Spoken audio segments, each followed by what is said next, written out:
Chapter 581. Countless electric snakes wove into a web of lightning around the giant ape, constantly tightening the encirclement. The center of the web of lightning continued to rumble. This was the giant ape of the celestial elephant clan, still resisting the attack of the electric snakes.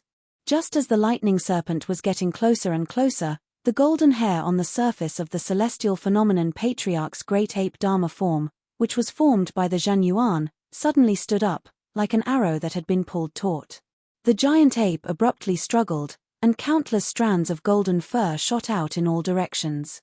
Each strand of fur struck a lightning snake, and the countless lightning snakes exploded into a ball of lightning almost at the same time.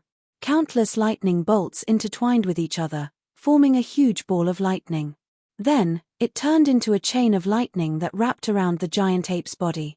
The giant ape looked at the lightning ropes descending on its body, and its body suddenly crouched to the ground.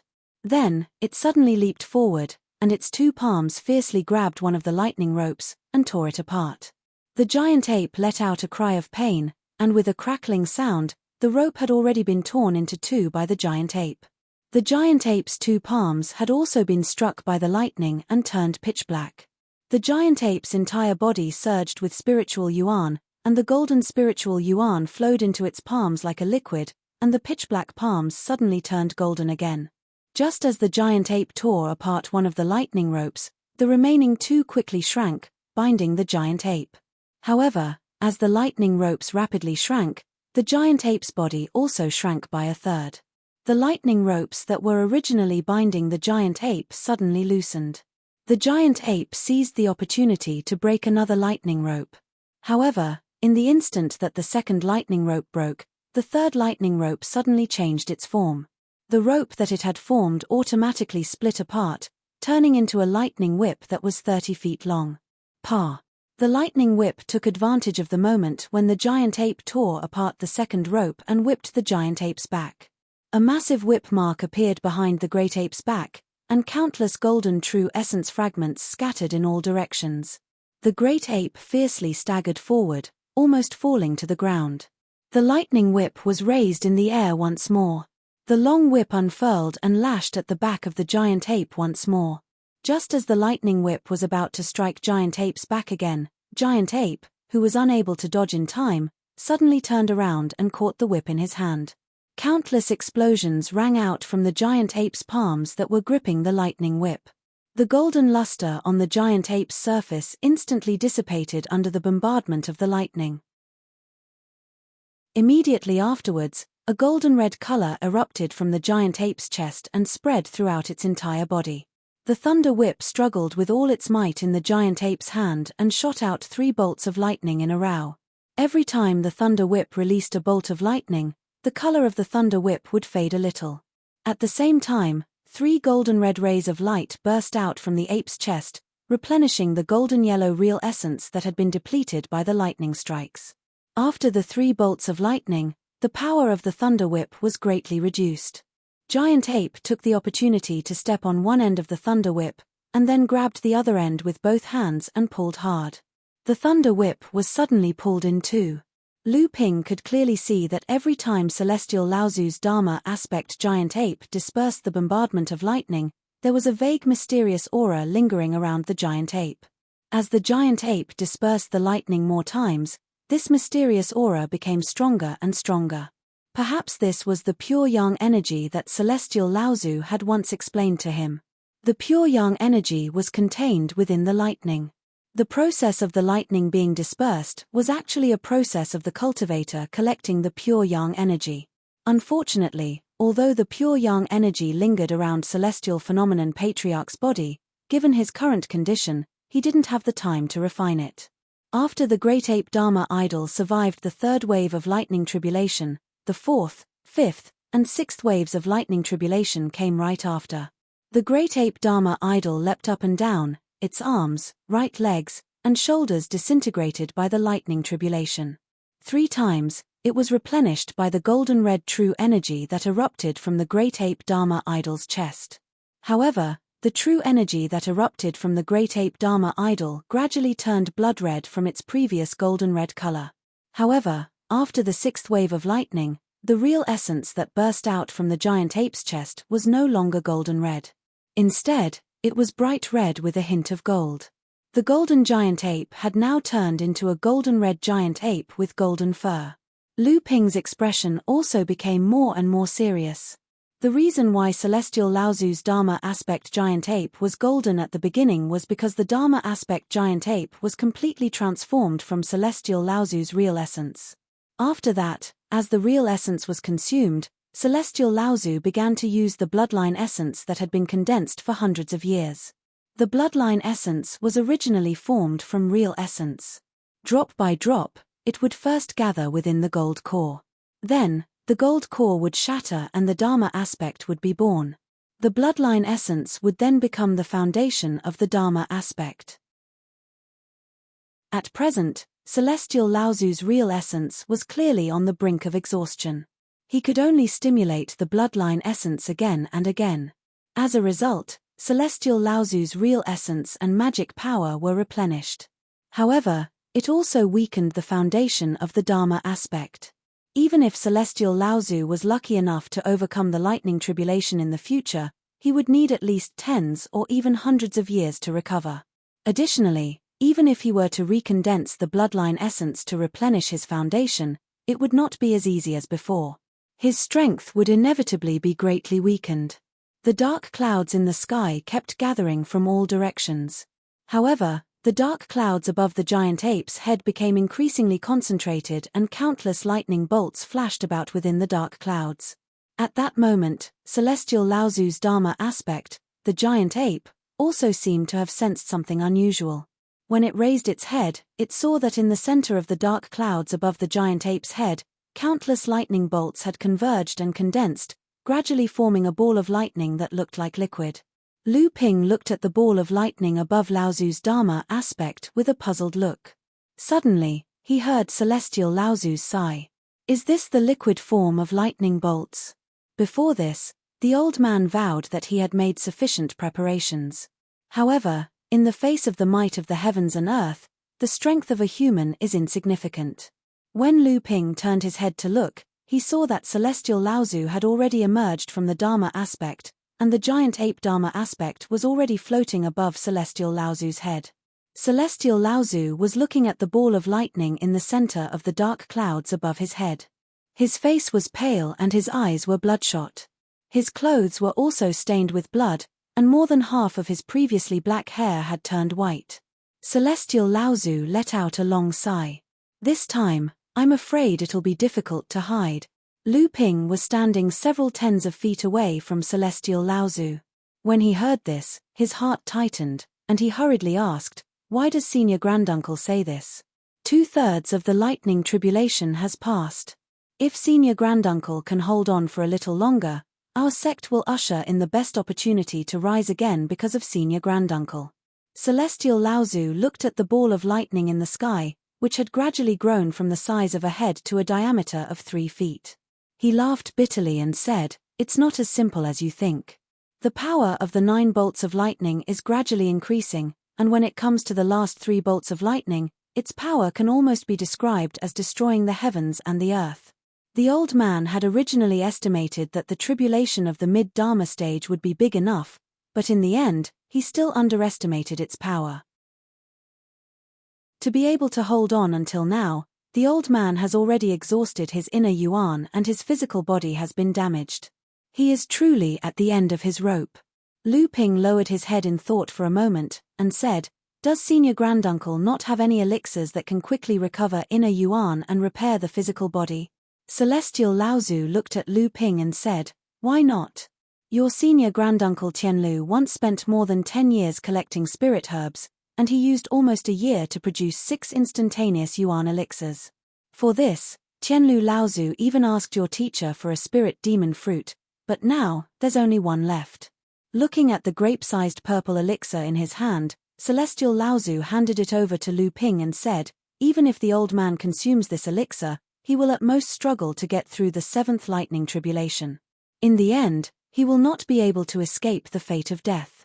This elixir, however, is extremely precious. It can replenish the inner yuan of an early Dharma adept in an extremely short period of time. Even a mid-Dharma adept can recover 1/5 to 1/3 of his inner yuan in an instant. This is the work of Brother Tianlu after many years of hard work. You should keep it, lest it is wasted in the hands of the old man. The ball of lightning in the sky seemed to have turned into a drop of water that was almost as bright as the full moon. It hung at the bottom of the funnel-shaped dark clouds, looking as if it would fall at any time.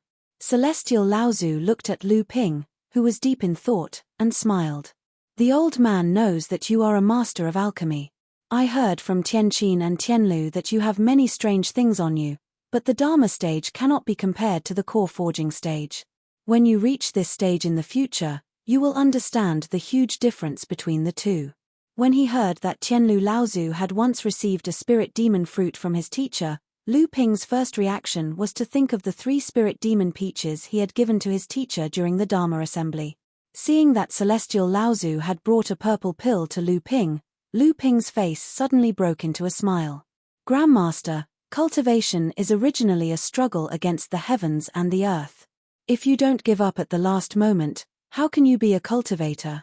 Grandmaster has walked the path of cultivation for hundreds of years. You obviously understand this principle more deeply than your disciple. Why do you not dare to fight at the last moment? Celestial Laozu laughed bitterly. Just as he was about to say something, his expression suddenly changed. Looking at the thing that appeared in Lu Ping's hand, even though he had cultivated for 900 years and had experienced countless vicissitudes of life and death, at this moment, he could not control his state of mind. He asked in shock, This is actually the spirit demon fruit? Lu Ping laughed. Grandmaster, you may not know this, but the spirit demon fruit was originally found by your disciple in a historical relic.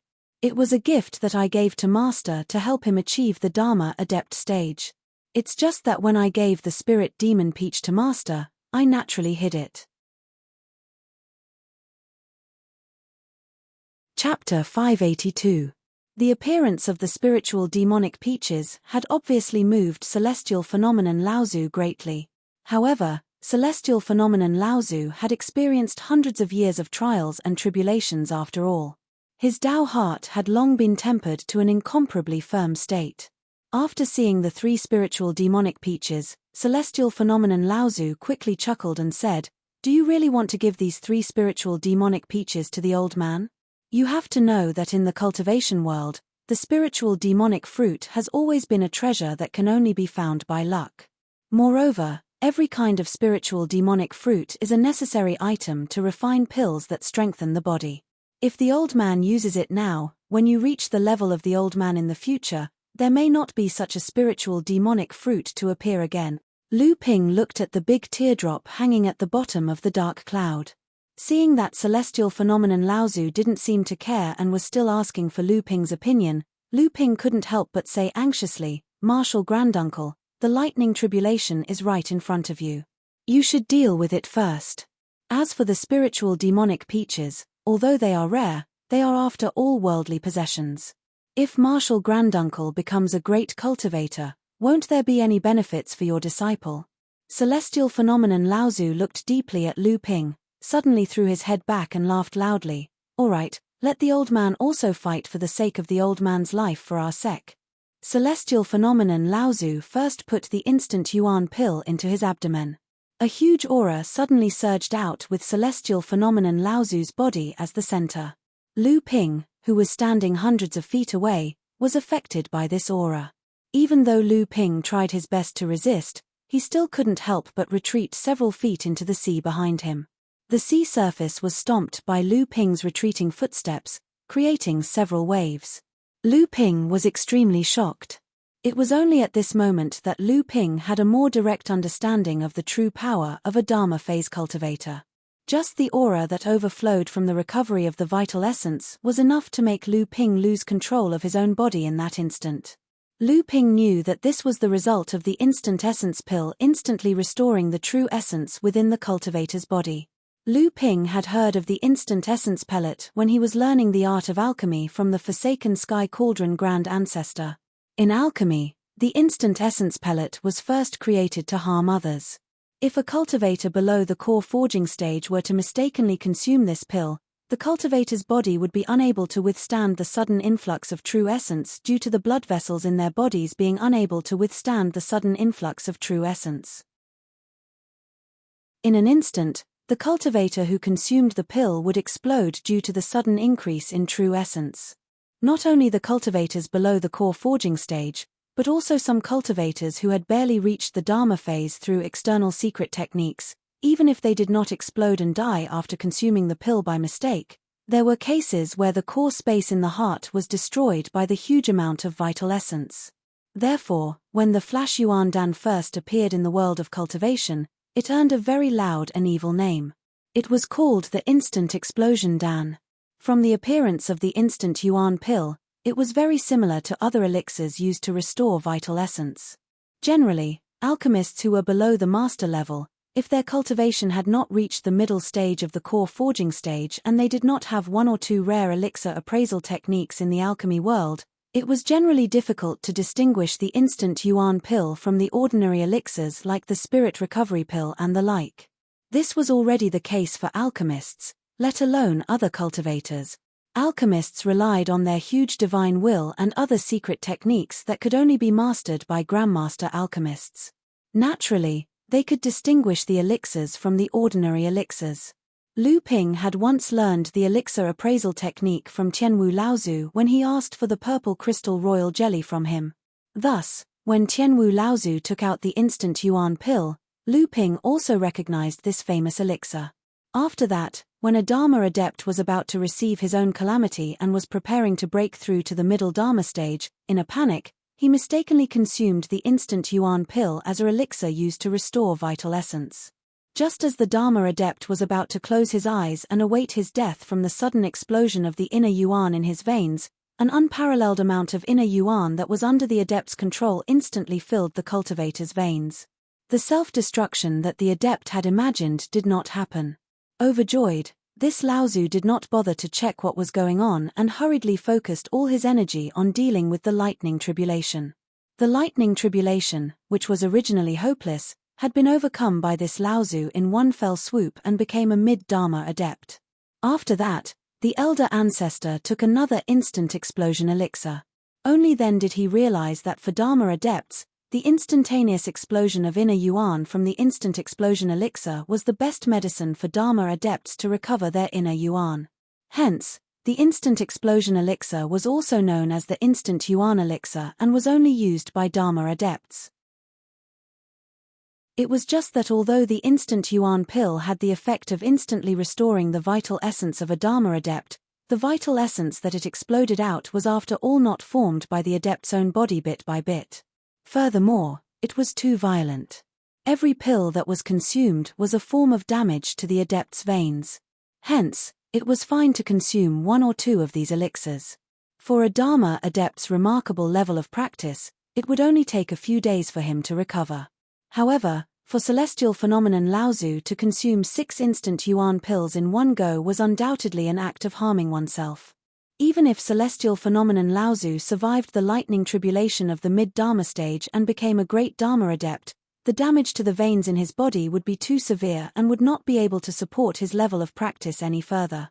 Just as Lu Ping was using his own vital essence to resist the terrifying aura emanating from Celestial Phenomenon Laozu's body, a small portion of the mysterious qi that surrounded Celestial Phenomenon Laozu took the opportunity to break free from his restraints. Following the path of Celestial Phenomenon Laozu's terrifying aura, it attacked Lu Ping's body. This mysterious qi was the pure yang qi that was formed from the lightning tribulation. When Lu Ping used all his strength to resist the impact of the aura, causing his vital essence to leak out, this pure yang qi followed Lu Ping's vital essence and invaded his veins.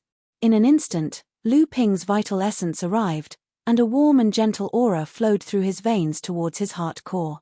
Everywhere the pure yang qi passed by, Lu Ping felt an indescribable sense of comfort engulfing his entire body.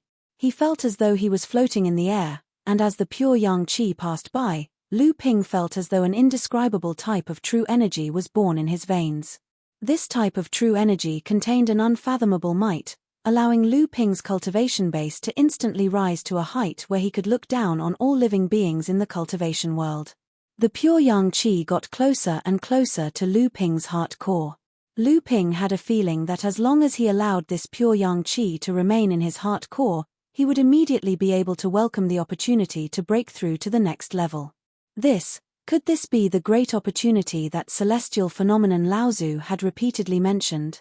The pure yang qi flowed through all the veins in his body and slowly approached his heart core from all directions. However, deep down, Lu Ping felt that this opportunity seemed to have arrived too easily. The pure yang qi flowed through his veins and into his heart core, finally bombarding Lu Ping's heart core. With a boom, Lu Ping's heart core suddenly shook, and Lu Ping suddenly felt a sharp pain in his heart.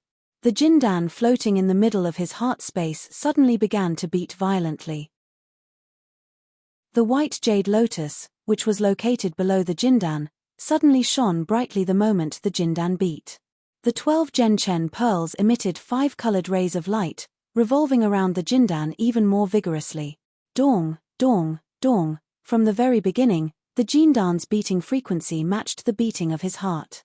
A loud heartbeat rang out from Lu Ping's body like a huge bell, directly pouring into Lu Ping's divine sense. For a moment, Lu Ping felt as if his heart was about to jump out of his chest. As the jindan kept shaking in his heart core, the 6 strange dragons, which were originally lazy on the surface of the jindan, suddenly shook. Then, with extreme anger, they raised their heads to the sky and let out a long cry that only Lu Ping could hear. Then, the 6 strange dragons quickly hovered on the surface of Lu Ping's jindan. Waves of anxiety and fear were transmitted directly into Lu Ping's divine sense through the long cry and into Lu Ping's ears. All of a sudden, Lu Ping felt as if he had just woken up from a long dream.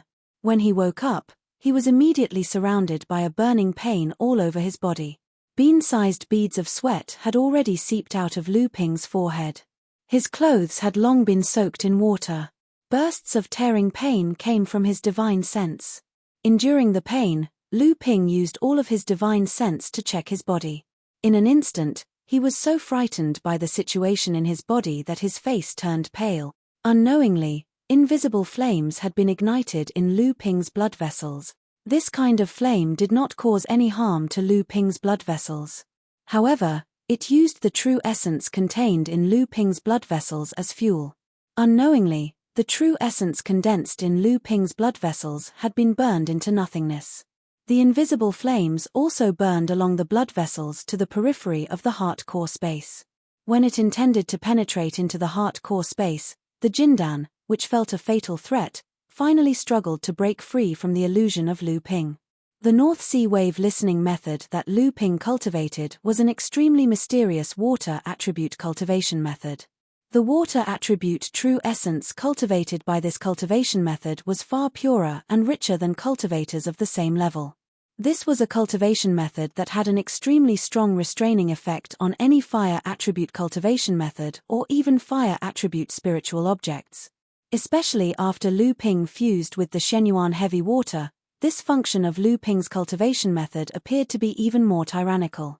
Even without Lyra Laozu's knowledge, Lu Ping had secretly compared it with the 7-colored flame that Lyra Laozu had sent out. Even though Lu Ping had spent a great deal of effort to finally annihilate this flame that did not have the support of Lyra Laozu's true essence, this was after all a spiritual fire that had barely reached the power of a mid-grade heaven stage spiritual fire. However, Lu Ping's true essence had an extremely obvious restraining effect on this inferior spiritual fire. However, at this moment, the true essence remaining in Lu Ping's blood vessels had been burned to nothing by this mysterious invisible fire.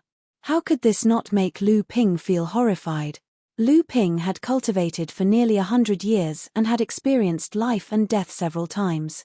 However, this time, he truly felt the call of death. However, what Lu Ping did not know when he was just charmed by this invisible fire was that it was not that Lu Ping's true essence did not have a restraining effect on this invisible fire, but that this restraining effect was much smaller than the 7-colored flame. Fortunately, Lu Ping's true essence was far different from ordinary people. Otherwise, before Lu Ping could wake up, the invisible fire would have long burned into the core space. In a state of shock, Lu Ping used all his strength to stimulate the true essence in his body. However, his blood vessels were empty. Where was there any true essence? Bursts of burning pain came from the core space, and the Jindan in the space throbbed even more violently. In a state of shock and anger, Lu Ping could not care less. The North Sea wave listening technique was instantly reversed, and a secret technique was immediately displayed by Lu Ping. The Jindan trembled violently, and the 6 strange dragons opened their mouths at the same time. 6 streams of origin blood mist were spat out, diffusing around the Jindan. Then, they turned into waves of extremely pure blue-red true essence. They suddenly penetrated through the core space and forced the pure yang qi that was approaching the core space out of his heart in one fell swoop. Lu Ping took the opportunity to take a deep breath. Ignoring his pale face, the 6 strange dragons in the core space once again spat out 6 streams of origin blood mist. After they seeped out of the core space, they converged with the previous true essence and surrounded the invisible flame formed by the pure yang qi. After taking turns to attack the flame, in just a moment, the flame was finally annihilated by Lu Ping's purest yuan qi in the Jindan. However, before Lu Ping could feel happy, the invisible flame gathered from the other blood vessels had also approached the core space. Lu Ping looked at the remaining 11 flames gathering aggressively. Lu Ping did not have time to smile bitterly and be depressed. The 6 strange dragons spat out 6 streams of origin blood mist for the 3rd time. Lu Ping's pale face had already turned grey. The blood mist turned into true essence, but it only had time to form a true essence barrier around the core space with the previous true essence source. Although this barrier had temporarily withstood the attack of the 11 invisible flames, it was only a matter of time before it was broken. Looking at the 6 strange dragons on the surface of the Jindan, which had already become weak, Lu Ping felt that if he spat out the origin blood mist again, even if it did not damage Lu Ping's extremely solid foundation, it was very likely that Lu Ping's cultivation would drop from the 6th stage of the core forging stage to the 5th stage at the cost of killing one of the strange dragons. Just when Lu Ping was at a loss of what to do and was ready to stake everything on the fallen monster Jiao Dragon, countless runes suddenly flashed on the surface of the 9th grade white jade lotus floating below the golden core. Countless indistinct true essence threads shot out from the surface of the white jade lotus, complementing the 5-colored light emitted by the 12 origin Chen beads. At the same time, the true essence threads intertwined with the golden core to form a huge 3-dimensional array formation. Lu Ping was pleasantly surprised when he saw this. Lu Ping's Zhenchen Great Array had already been refined with the 12 Zhenchen beads, and the grade 9 white jade lotus had been refined into an array diagram. However, for some unknown reason, Lu Ping was unable to connect this set of Great Array. When Lu Ping used it, the Zhenchen beads could still only be used by themselves, and the grade 9 white jade lotus could only be used by Lu Ping as an excellent defensive magic treasure. However, at the moment when Lu Ping's life was at stake, the two suddenly connected smoothly. The Zhenchen Great Array was completed. After the Zhenchen Great Array was successfully connected, the magic treasure that Lu Ping had been searching for many years finally took shape. The 12 Zhenchen beads and the grade 9 white jade lotus, which had been nurtured by Lu Ping for many years, suddenly released a trickle of pure true essence. This true essence was all condensed by Lu Ping himself over the past few decades. As the true essence gathered towards the gold core, it was also constantly condensing. In the end, it turned into tiny wisps of blood mist that were sucked into the stomachs of the 6 strange dragons. The originally dim gold core finally shone with a dazzling golden light once again. Outside the core space, the source barrier that was on the verge of collapse due to the remaining 11 invisible flames was on the verge of collapse. The moment the Great Array was formed, the projection of the Great Zhenchen Great Array suddenly appeared inside the barrier. Strong true essence seeped out of the core space and supported the barrier. With the support of the projection of the Great Array, Lu Ping finally completely blocked the 11 invisible flames outside the core space. Finally relieved of the crisis, Lu Ping's life was temporarily spared. If he couldn't completely refine or expel the 11 invisible flames, then Lu Ping's cultivation could only be trapped in the core space. In this way, there was no difference between Lu Ping's cultivation being completely destroyed. After receiving the true essence from the Great Array, Lu Ping once again made up his mind to take a risk. 6 wisps of blood mist once again seeped out of the gold core and moved towards the barrier formed by the Genshen Great Array outside the core space. While Lu Ping's heart trembled in fear, the 6th strange jiao that had just formed on the fallen islands flickered. It was just a hair's breadth away from disappearing. Then, the strange jiao withered and hid in a corner of the golden core, motionless. It was as if the slightest touch would cause the illusory strange jiao to vanish into thin air. Seeing that the 6th strange dragon hadn't disappeared, Lu Ping let out a long sigh of relief. His core forging stage 6th layer cultivation was finally preserved. However, with the support of this mouthful of primordial blood mist condensed from the essence of Shenyuan heavy water, the small natal primordial formation that was formed outside the core space finally had enough energy to separate one of the invisible flames from the other 11. Then, a petal on the white jade lotus in the core space suddenly flashed with a ray of light. The lotus projection in the small Genshen Great Array also flashed. At the same time, the 3 origin time beads formed a triangle, surrounding the isolated formless flame in the middle. The 5-colored light emitted by the 3 origin time beads firmly enveloped the formless flame. By the time the light dissipated, the formless flame had already disappeared without a trace. Overjoyed, Lu Ping used the same method to refine the other invisible flames one by one. When the last flame was refined, Lu Ping could finally relax. After Lu Ping retracted the origin barrier around his heart core space, the previously assembled origin barrier didn't turn back into a blood mist and return to his golden core. Instead, it turned into 13 equal portions of origin primordial essence that fused with the 12 origin Chen beads and the white jade lotus. Just when Lu Ping was a little puzzled, a small gourd suddenly sprang out from a secluded corner of the core space. The gourd rotated in the air above the 13 sources of true essence, and a wisp of invisible yet substantial aura emerged from each of the 13 sources of true essence. The aura then disappeared into the mouth of the gourd, and the gourd immediately fled into the core space.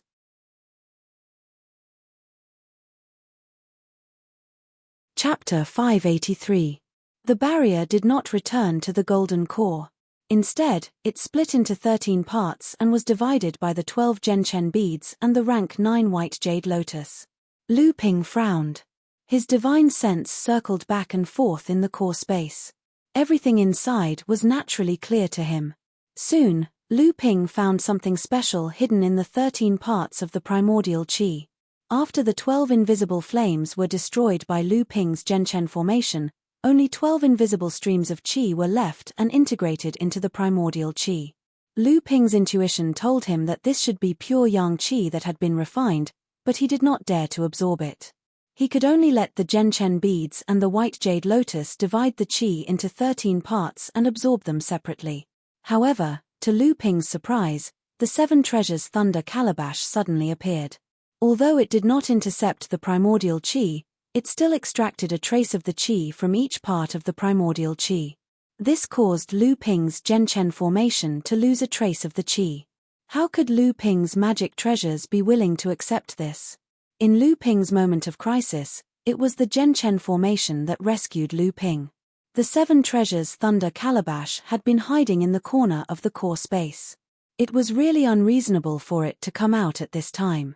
Lu Ping's natal mystic artifact was originally centered around the golden core. It revolved around the golden core in a rhythmic pattern, and when the golden core breathed in and out, it could also be tempered by the golden core.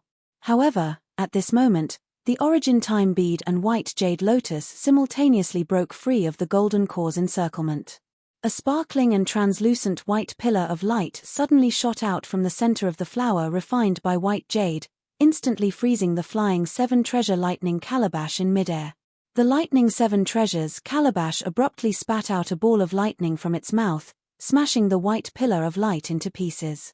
However, in that instant, the 12 origin Chen beads caught up to it and surrounded the lightning 7 treasures calabash.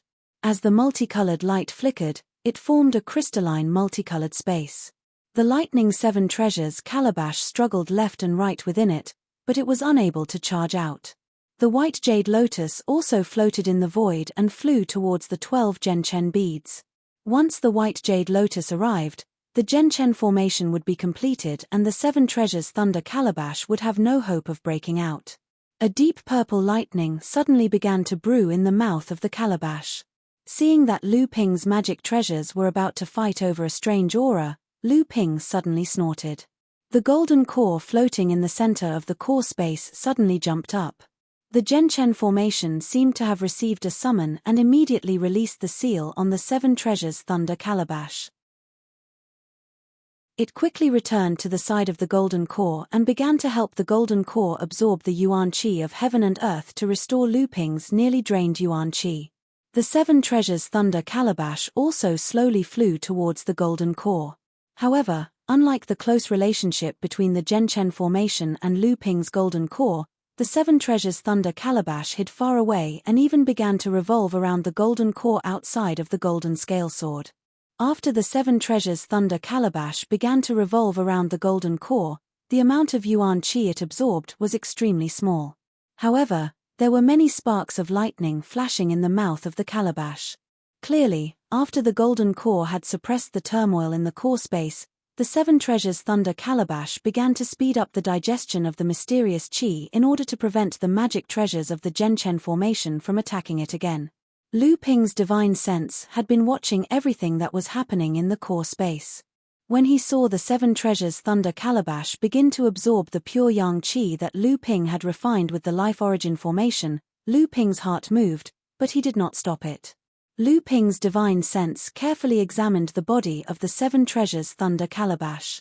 However, to Lu Ping's surprise, the Seven Treasures Thunder Calabash did not absorb a part of the refined pure yang qi. There was even a broken rune on the surface of the Seven Treasures Thunder Calabash. This could not help but make Lu Ping very disappointed. Could it be that the harmless pure yang qi had no use at all? But why did the Seven Treasures Thunder Calabash and the Zhenchen formation fight so fiercely for it? Just as Lu Ping was hesitating whether to let the Zhenchen bead and the level 9 white jade lotus begin to absorb the trace of pure yang qi, the Seven Treasures Thunder Calabash suddenly shook, and from the mouth of the calabash, a purple aura suddenly spat out. The moment this purple aura was spat out, the golden core in the core space suddenly acted like a great white shark that smelled blood.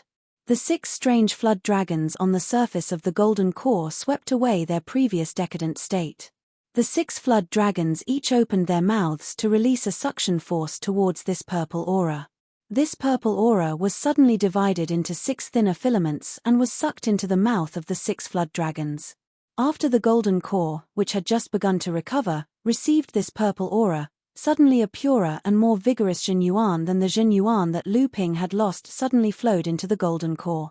The Jin Yuan that the golden core had lost was suddenly replenished by a third. The originally dim golden core suddenly shone with a golden light, and in the middle of the golden light, there was also a layer of misty purple qi. Lu Ping was overjoyed. With a thought, the 12 Zhenchen beads quickly and completely absorbed the refined pure yang qi. 12 wisps of purple aura that were slightly smaller than the previous aura, but of the same quality, came out of the Zhenchen bead and gathered towards the 6 strange flood dragons on the surface of the golden core. Previously, Lu Ping had continuously spat out his primordial essence and quickly recovered. A faint purplish golden cloud gradually appeared around his golden core as part of the primordial essence flowed back into his bloodline. His already empty bloodline was instantly filled with primordial essence again. Not only that, Lu Ping's blue primordial essence became even purer. The blue primordial essence that was constantly circulating in his bloodline was now tinged with a faint purplish hue. Even Lu Ping's bright red blood had changed a little.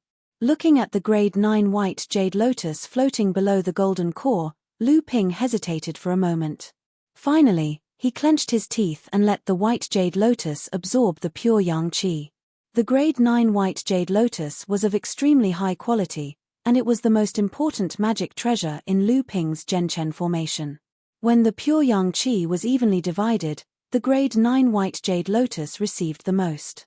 Therefore, after absorbing the pure yang qi, the grade 9 white jade lotus's heart gathered a dense purple mist. Then, a bluish-purple Jin Yuan that was even more vigorous than the 7 treasure thunder calabash's Jin Yuan slowly seeped into the golden core from the outside. The 6 strange flood dragons happily swam on the surface of the golden core.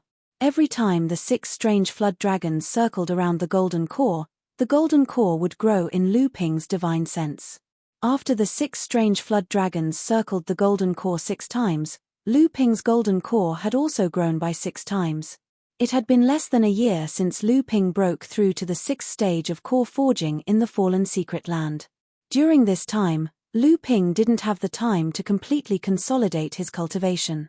He could only take time out of his free time to cultivate in seclusion for 10 days to half a month before being delayed by various matters.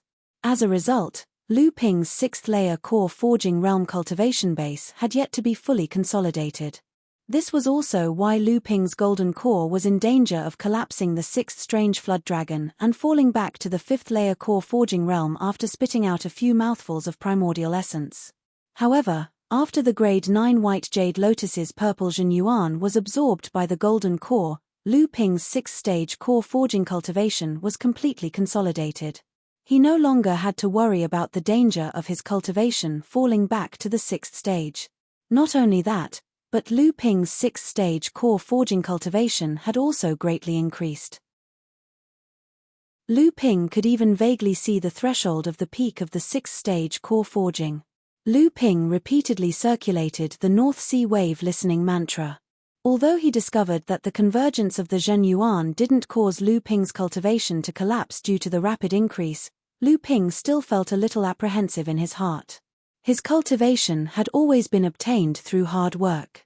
This time, after fusing with the refined pure yang qi, Lu Ping's 6th stage core forging cultivation had greatly increased.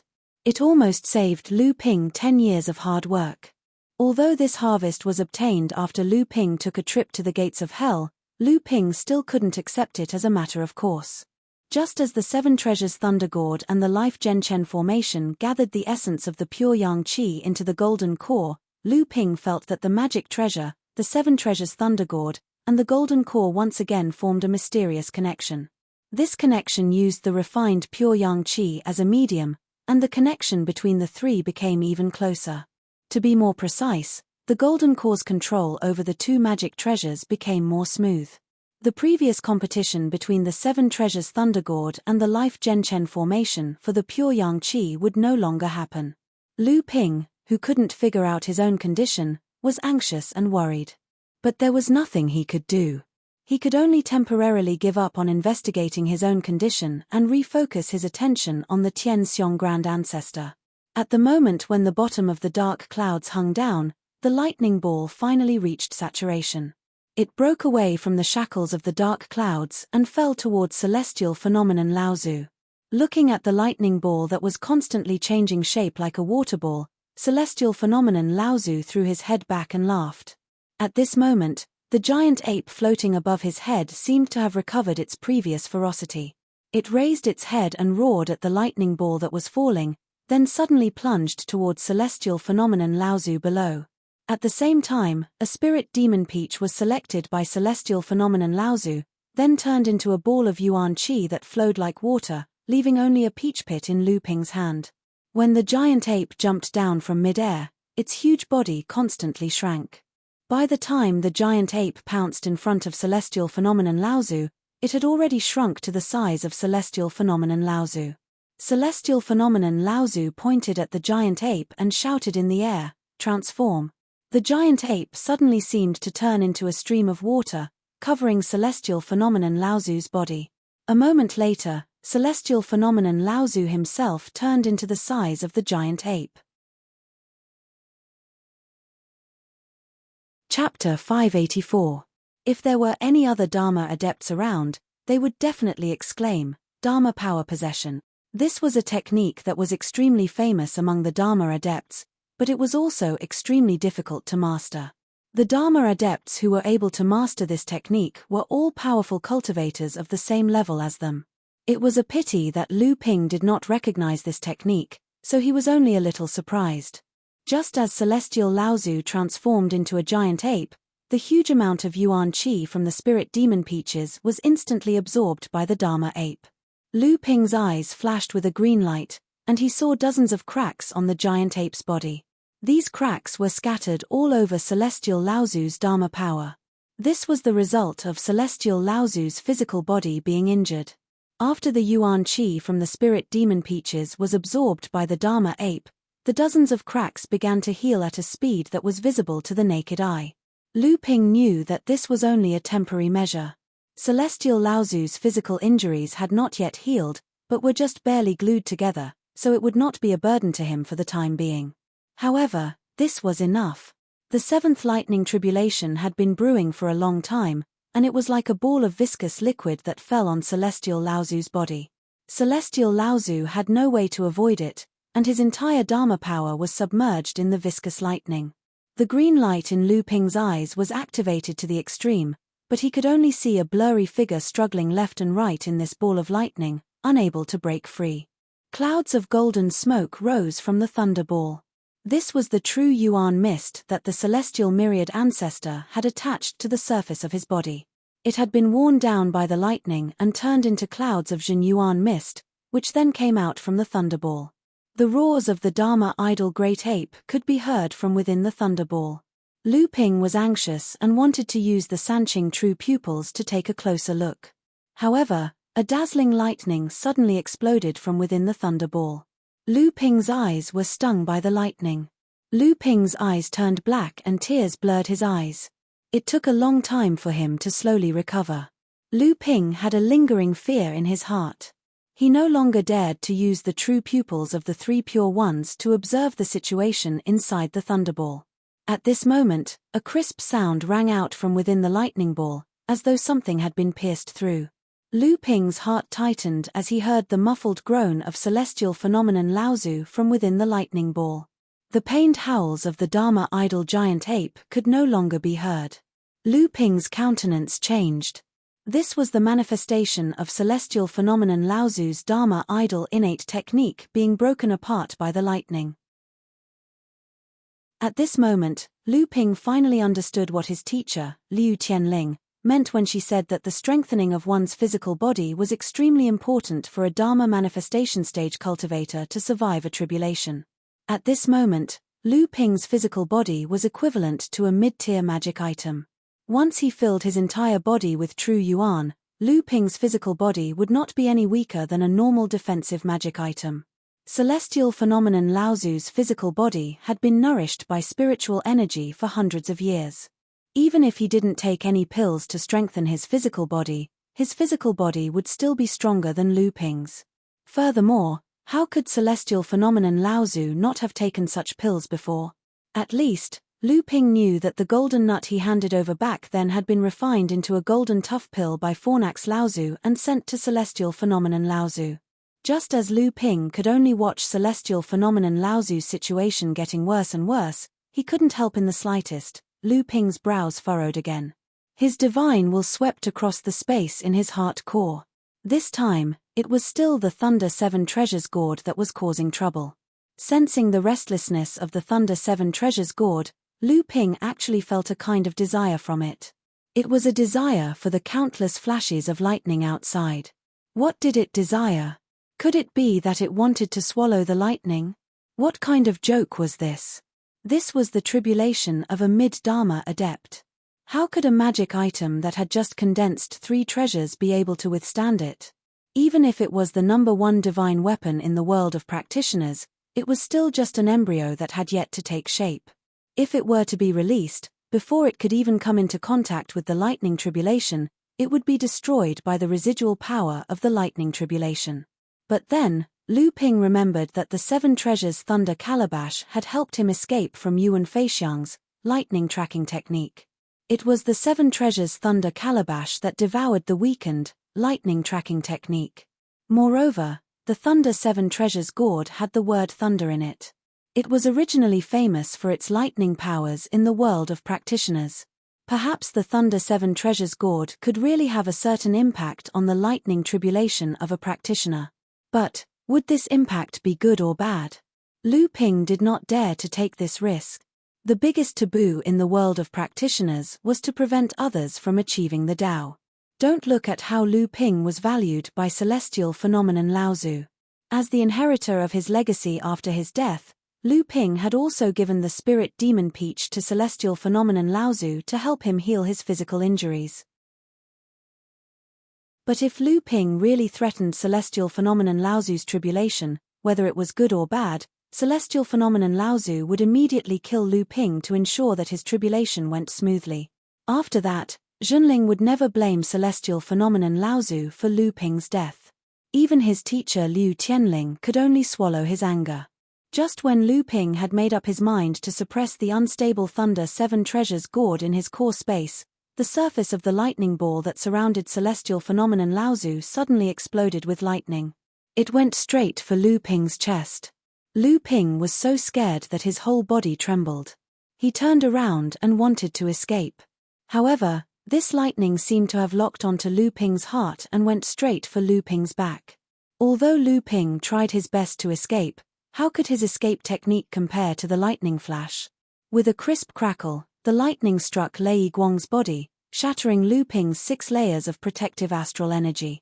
Lu Ping didn't have time to cast the water control flag when a small golden gourd the size of a palm suddenly appeared in Lu Ping's back. The lightning fell on Lu Ping's back. Before it hit, the mouth of the Thunder Seven Treasures gourd suddenly produced an invisible whirlpool. The lightning was inexplicably swallowed by the Thunder Seven Treasures gourd. Lu Ping was still in shock. He grabbed the Thunder Seven Treasures gourd in his hand, but he was immediately electrocuted by the lightning sparks on the surface of the Thunder Seven Treasures gourd. Lu Ping's palm flashed with purple true essence. This true essence was attached to his hand, isolating the power of the lightning. Only then did Lu Ping feel relieved and use his spiritual sense to observe the situation of the Thunder Seven Treasures gourd. At this time, the Thunder Seven Treasures gourd was like a child that didn't know how to be full. Seeing the food it liked, it just kept stuffing it into its mouth. It didn't care how much food its small appetite could hold.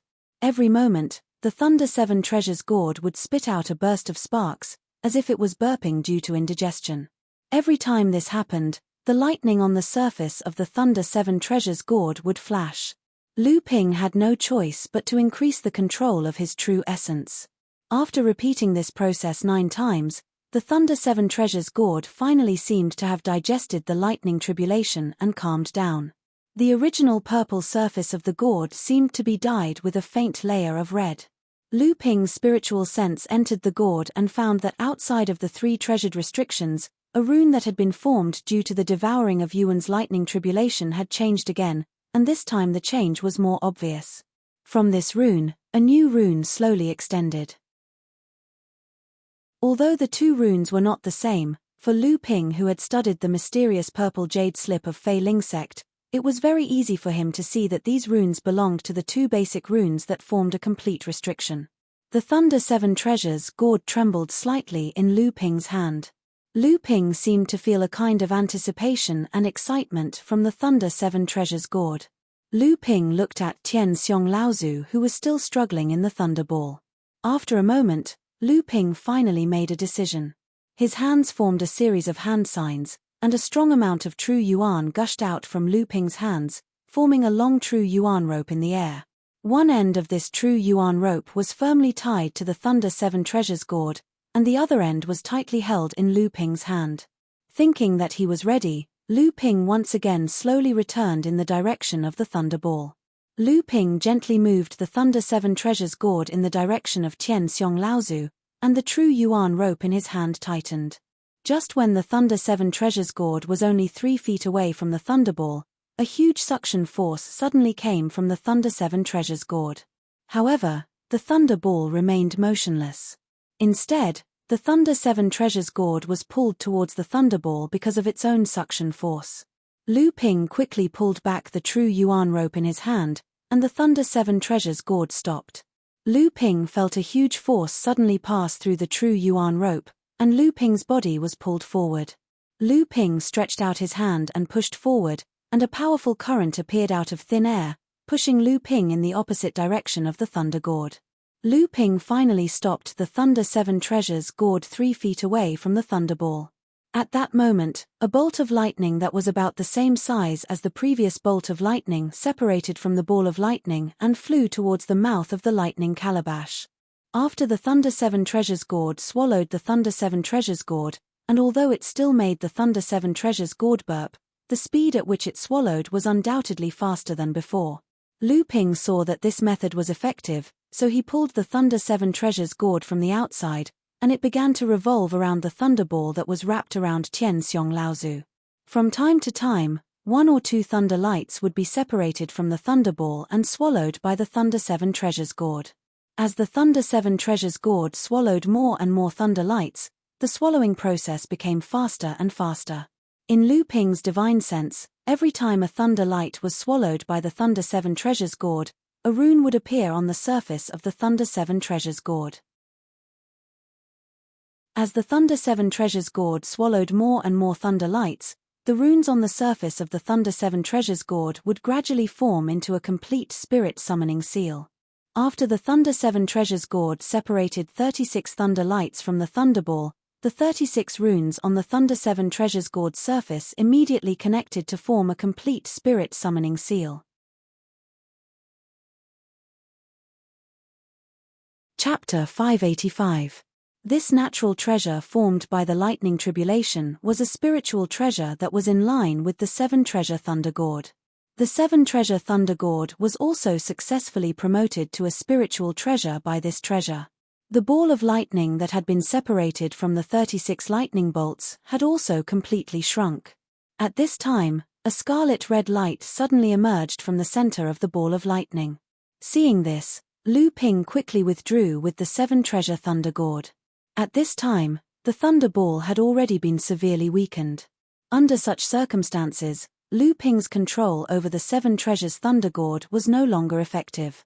The true essence rope in Lu Ping's hand easily pulled the 7 treasures thunder gourd far away from the thunderball.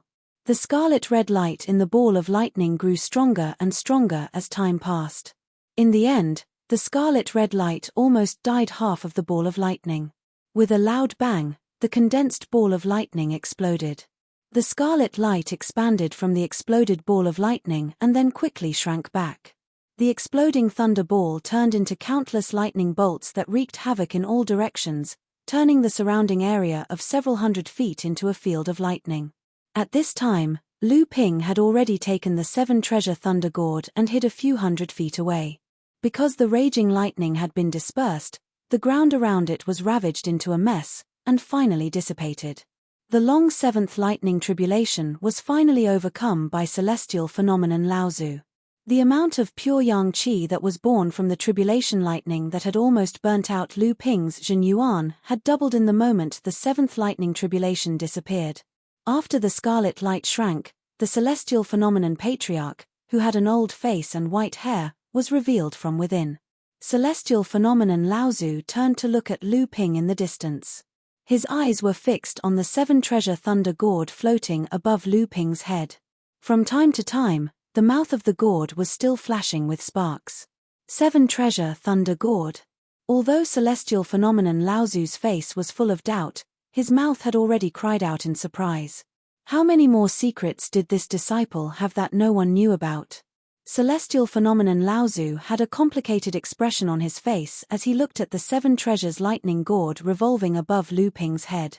A hint of envy flashed in his eyes as he smiled and said, "Old man, why did the power of the 7th tribulation lightning suddenly drop so much and was so easily broken by the old man? So it turns out that you have such a divine artifact in your hands." Lu Ping embarrassedly smiled and said, "This disciple was too rash. I hope Marshal Granduncle won't blame me." This disciple didn't know that the 7 treasure thunder calabash had the ability to weaken the lightning tribulation. It was only because this disciple discovered that the 7 treasure thunder calabash revealed a desire to devour the lightning tribulation that disciple dared to give it a try. Fortunately, this disciple was lucky enough to succeed. Otherwise, if Marshal Granduncle's tribulation was delayed, this disciple wouldn't be able to redeem myself even if I died 100 times. Celestial phenomenon Laozu laughed and said, "Could this be the will of the heavens? Does the heavens want the old man to pass this tribulation of the mid-Dharma stage and revitalize our sect?" A high-spirited aura emanated from celestial phenomenon Laozu's body. This wasn't the kind of oppressive and ferocious aura from before. Instead, it was a kind of arrogant aura, a kind of self-confidence that made people feel as though they were bathing in the spring breeze. At this moment, celestial phenomenon Laozu felt as though his cultivation level had risen by a level. Only then did he turn his head and say to Lu Ping, "The 7-treasure thunder calabash is known as the #1 divine treasure in the cultivation world. It has always been passed down in the Kuan clan of the demon race and the Yuan aristocrat clan of the human race. But in these tens of thousands of years, other than the 7-treasure thunder calabash in Laozu's hands, there has never been another divine treasure that could truly refine it to a higher level, reproducing the glory of the #1 divine treasure in the cultivation world." Celestial phenomenon Laozu paused for a moment and looked up at the sky. At this moment, the dark clouds in the sky began to revolve around the head of celestial phenomenon Laozu, gradually forming a huge funnel. At the front of the funnel, a huge and sharp awl-like tip slowly pierced down towards celestial phenomenon Laozu's head. Celestial phenomenon Laozu didn't seem to care at all. He continued to say to Lu Ping, "The old man doesn't wish to ask too much about the origins of this 7-treasure thunder calabash. It's just that if this item is seen by the Kuan clan or the Yuan aristocrat clan, it will definitely cause a huge dispute.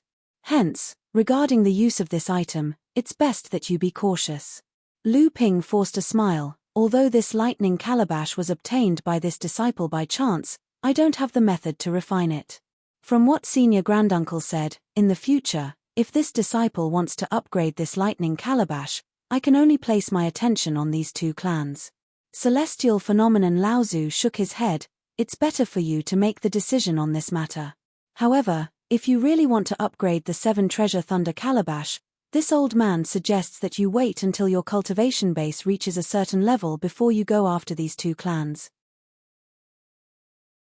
These 2 clans have existed for tens of thousands of years, and are known as the direct descendants of Great Rock Laozu.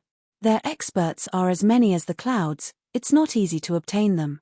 What celestial phenomenon Laozu didn't know was that the 7-treasure thunder calabash could absorb tribulation lightning to form a defensive treasure, allowing it to upgrade its own grade. At this moment, the 8th bolt of tribulation lightning was like a long sword hanging over celestial phenomenon Laozu's head, ready to fall at any moment. The 2nd spirit demon peach in celestial phenomenon Laozu's hand suddenly caved in, leaving behind only a thin layer of peach skin and a peach pit.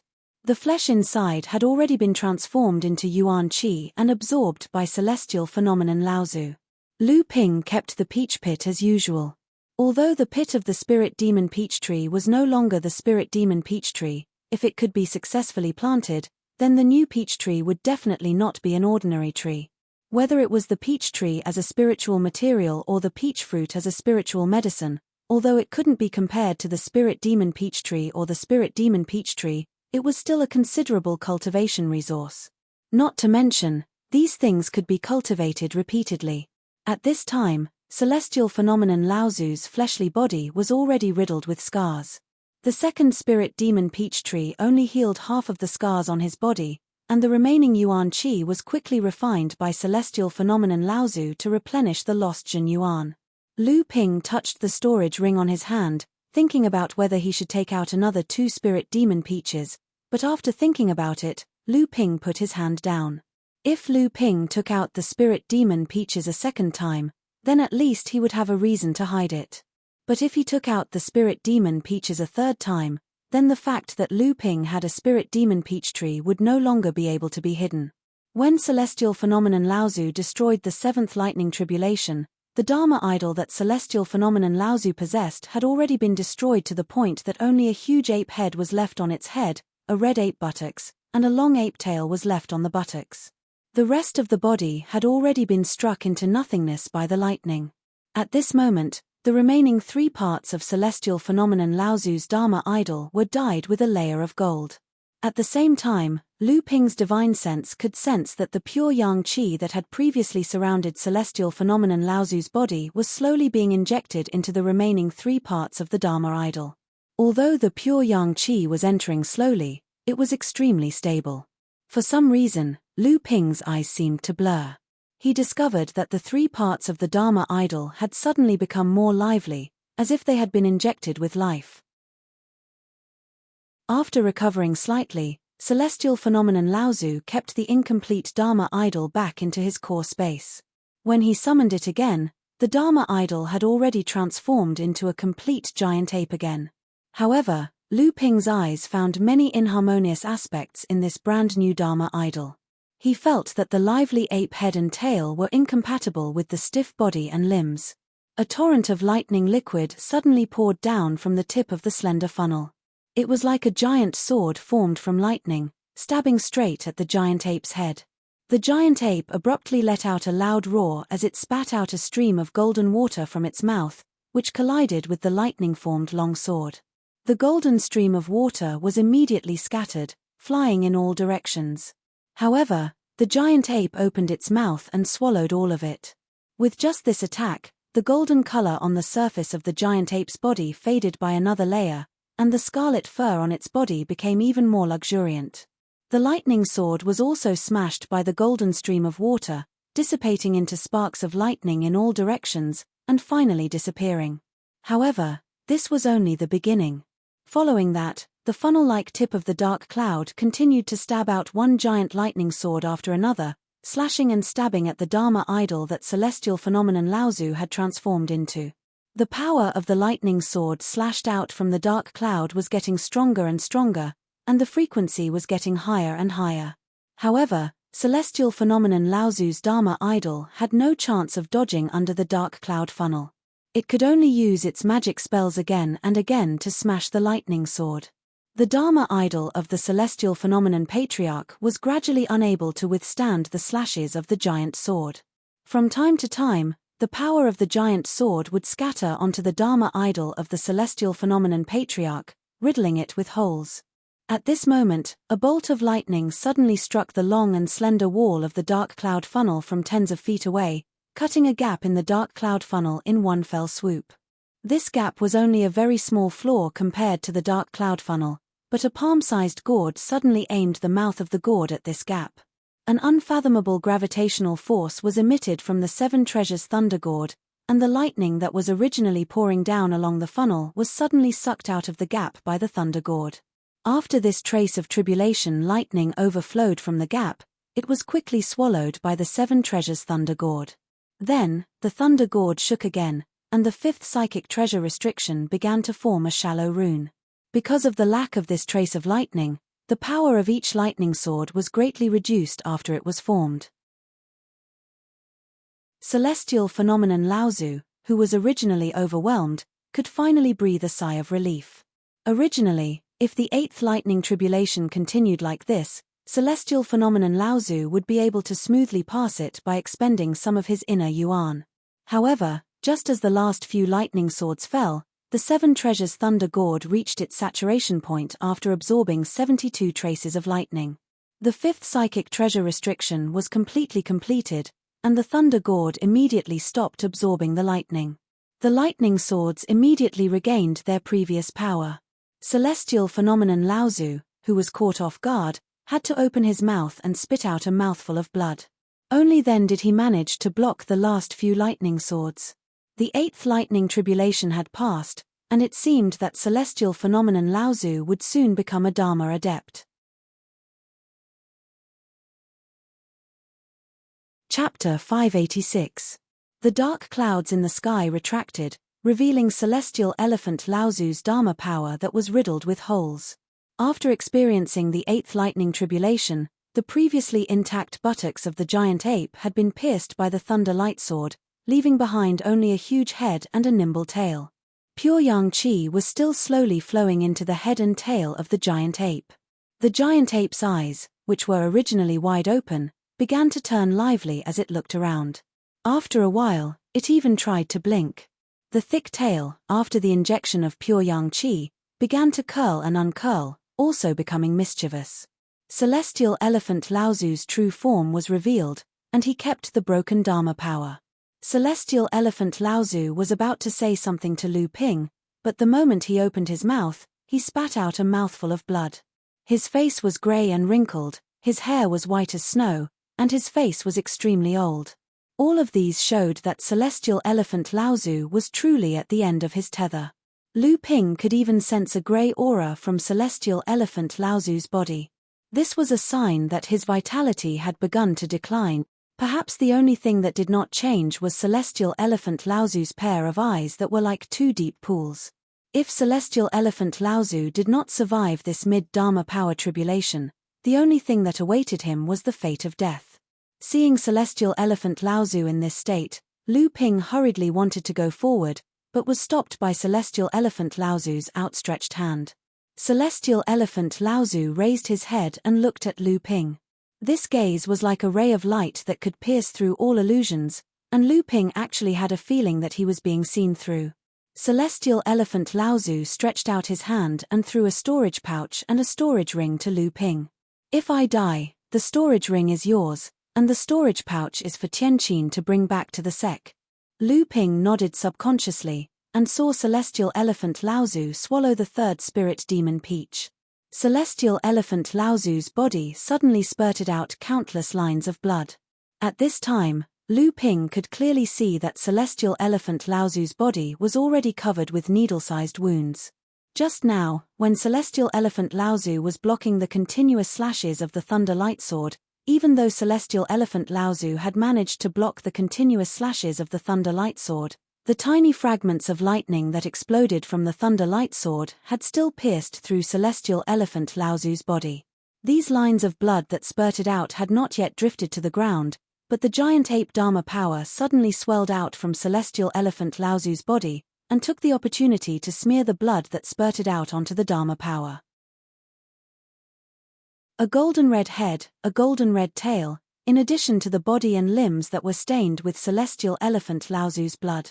Celestial Elephant Laozu's newly condensed Dharma power was like a tragic warrior. Facing the dark clouds in the sky, it let out a long roar, as though it was facing death with equanimity. The dark clouds that were as black as ink pressed lower and lower, and the rumbling of thunder caused the atmosphere to become more and more oppressive. It was as though the thunder was the angry roar of heaven and earth, and also as though it was loudly reprimanding Celestial Elephant Laozu for provoking its majesty. Explode! A clear shout suddenly came from behind Celestial Elephant Laozu. Although Celestial Elephant Laozu knew that the person behind him was Lu Ping, when he turned to look in the direction of Lu Ping, he saw 12 high-grade spirit stones thrown by Lu Ping in front of Celestial Elephant Laozu. The 12 high-grade spirit stones exploded all at once, and 12 clouds of rich heaven and earth spiritual energy surrounded Celestial Elephant Laozu. In just a moment, it was absorbed by Celestial Elephant Laozu's giant ape Dharma power. Celestial Elephant Laozu's eyes lit up, and he said loudly, "Such pure spiritual energy, what kind of magic art is this?" With Celestial Elephant Laozu's eyesight, he could naturally see that the 12 high-grade spirit stones that were crushed were not important, but the method that Lu Ping used to stimulate the spiritual energy contained in the spirit stones. Although the value of a spirit stone was determined by the amount of spiritual power it contained, most of the spiritual power contained in a spirit stone was impure. When a cultivator used a spirit stone to cultivate, they often had to first filter the spiritual power in the spirit stone before they could absorb it with ease. It was because of this filtering that Celestial Elephant Laozu did not use spirit stones to restore his spiritual energy in the interval between resisting the tribulations. Firstly, there was not enough time, and secondly, it was like trying to put out a burning cart of firewood with a cup of water. It would be better for Celestial Elephant Laozu to take this opportunity to recuperate from his internal injuries, and perhaps he would be able to display greater strength when the next lightning tribulation descended. However, the spiritual energy that Lu Ping used to explode the 12 high-grade spirit stones at the same time, the purest part of the spiritual energy contained in the spirit stones was stimulated. This way, it saved a cultivator the time to filter the impure energy. However, the spiritual energy that was stimulated in this way was a little violent, and it was not very suitable for cultivators to cultivate.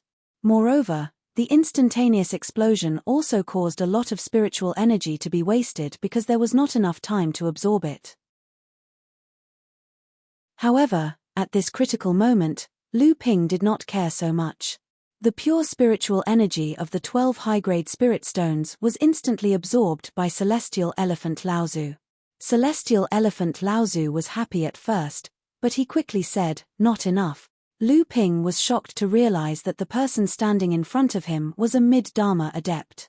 The spiritual energy of 12 high-grade spirit stones might be considered a lot for a late core forging adept, but for a Dharma adept like Laozu, it was only a drizzle. Lu Ping raised his hand and threw out another 18 high-grade spirit stones. After the spiritual energy of the 18 balls of pure spiritual energy exploded, Celestial Elephant Laozu's Dharma giant ape opened its mouth and sucked all the spiritual energy into its mouth. The giant ape smacked its lips, as if it had not had enough. Lu Ping immediately threw out another 18 high-grade spirit stones, but he had a helpless smile on his face. It was not too difficult to use the spiritual energy of the spiritual energy explosion, but it was a delicate task. With Lu Ping's current skills, he could at most activate 18 high-grade spirit stones at a time, and that was already his limit. Looking at the dark clouds in the sky that were getting lower and lower, Celestial Elephant Laozu frowned even more. He suddenly instructed Lu Ping, "There are top-grade spirit stones in the storage ring." Lu Ping naturally understood. The storage ring that Celestial Elephant Laozu had just thrown to him had been removed by Celestial Elephant Laozu. The moment Lu Ping received the storage ring, he also searched it with his divine will. The items inside were not as dazzling as Lu Ping had imagined, but each item was extremely valuable in the world of practice. Lu Ping found a small storage bag in a corner of Celestial Elephant Laozu's storage ring. There were 38 top-grade spirit stones and a large pile of top-grade spirit stones in it. Lu Ping did not have time to check the number of top-grade spirit stones. He quickly fished out 10 top-grade spirit stones and threw 3 of them around Celestial Elephant Laozu. The 3 top-grade spirit stones exploded, and a huge spiritual power spread out. Suddenly, a small spiritual power storm was set off around Celestial Elephant Laozu's body. Celestial Elephant Laozu's giant ape Dharma power suddenly burst out with a surprised roar, and a huge spiritual power quickly gathered around the giant ape Dharma power with the Dharma power as the center. The half-raised face of the giant ape Dharma power actually showed an extremely comfortable expression. The originally scarlet Dharma power only had a dazzling golden color on its head and tail.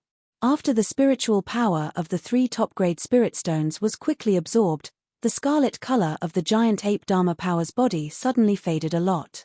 Lu Ping continued to work hard and activated the 3 top-grade spirit stones with the spirit explosion technique twice in a row. At this time, the scarlet body of the giant ape Dharma power's original scarlet body had an additional layer of light gold. Just as Lu Ping took out 3 top-grade spirit stones from his storage magic tool and was about to use the spirit explosion technique, the dark clouds in the sky seemed to have no patience for Celestial Elephant Laozu to make more preparations. The thick dark clouds were like the water of the heavenly river falling from the sky, directly rushing towards Celestial Elephant Laozu. From time to time, huge golden waves appeared in the black river formed by the dark clouds, which was a result of tribulation lightning rolling out from the dark clouds. The giant ape Dharma power let out a loud roar and actually directly rushed towards the surging dark clouds of the heavenly river. At this moment, Celestial Elephant Laozu was like a strong athlete fighting against the tide. His hands tore at the surging dark clouds of the heavenly river, immediately revealing a gap in the turbulent heavenly river. Celestial Elephant Laozu took the opportunity to stand in the middle of the torn dark clouds of the heavenly river like a reef, standing still and letting the wind and waves hit him. A huge wave formed by the golden tribulation lightning pounced over, and the giant ape also spouted a golden stream of water from its mouth, which turned into a thick, 5-foot-long broadsword. With just one slash, the huge wave was smashed into pieces. However, the heavenly river was endless, and the huge waves did not stop. The surging heavenly river was endless, and the huge waves formed by the tribulation lightning in the heavenly river came one after another, each higher than the previous one. At this moment, the lightning 7 treasures calabash was already suspended in the air above Celestial Elephant Laozu by Lu Ping. Every time a huge wave of lightning came crashing over, the lightning 7 treasures calabash would take the opportunity to peel off a strand of lightning from the waves and absorb it into the lightning 7 treasures calabash. With the help of the lightning 7 treasures calabash, after Laozu's great ape Dharma power incarnation consecutively destroyed 108 weakened waves of lightning, The lightning 7 treasures calabash stopped revolving above Laozu and flew back to Lu Ping in a wobbly manner. Lu Ping reached out to take the lightning 7 treasures calabash and examined it. He found that the 6th spiritual barrier in the lightning 7 treasures calabash had already been condensed to the last moment. Every time this happened, the lightning 7 treasures calabash would no longer absorb the tribulation lightning. Helpless, Lu Ping could only put the lightning 7 treasures calabash into his heart space to nourish it. Fortunately, this time, celestial elephant Laozu was somewhat prepared. He was not flustered by the sudden withdrawal of the lightning 7 treasures calabash, causing the power of the lightning 7 treasures calabash to increase. The great ape Dharma power incarnation remained in the heavenly river, not moving in the slightest. However, at this moment, Lu Ping could already see that the Dharma power incarnation of Laozu had already returned to its original scarlet color. Moreover, from the chest area of the Dharma power incarnation, red blood essence seeped out from time to time, doing its best to repair the Dharma power incarnation that had been corroded by the heavenly river and struck by the tribulation lightning. The great ape head was still glowing with a golden light. However, the great ape tail that had been glowing with the same golden light was now only the tip of the tail that was floating on the heavenly river, still glowing with a golden light. At this moment, Lu Ping was also at his wits' end. He could only hope that celestial elephant Laozu would be able to make it through this final moment. Fortunately, the heavenly river of heavenly clouds had clearly weakened a lot. It seemed that celestial elephant Laozu's 9th tribulation lightning was nearing its final moment. Thinking about the birth of a Dharma adept of his sect that was about to be witnessed by him, Lu Ping looked at celestial elephant Laozu, who was battling the tribulation lightning in the heavenly river of heavenly clouds, and he could not help but feel a surge of excitement in his heart. However, after a moment, Lu Ping gradually threw the excitement in his heart to the back of his mind, and his expression was replaced by a look of shock. The pitch-black clouds were like a heavenly river descending from the heavens, surging endlessly and roaring endlessly.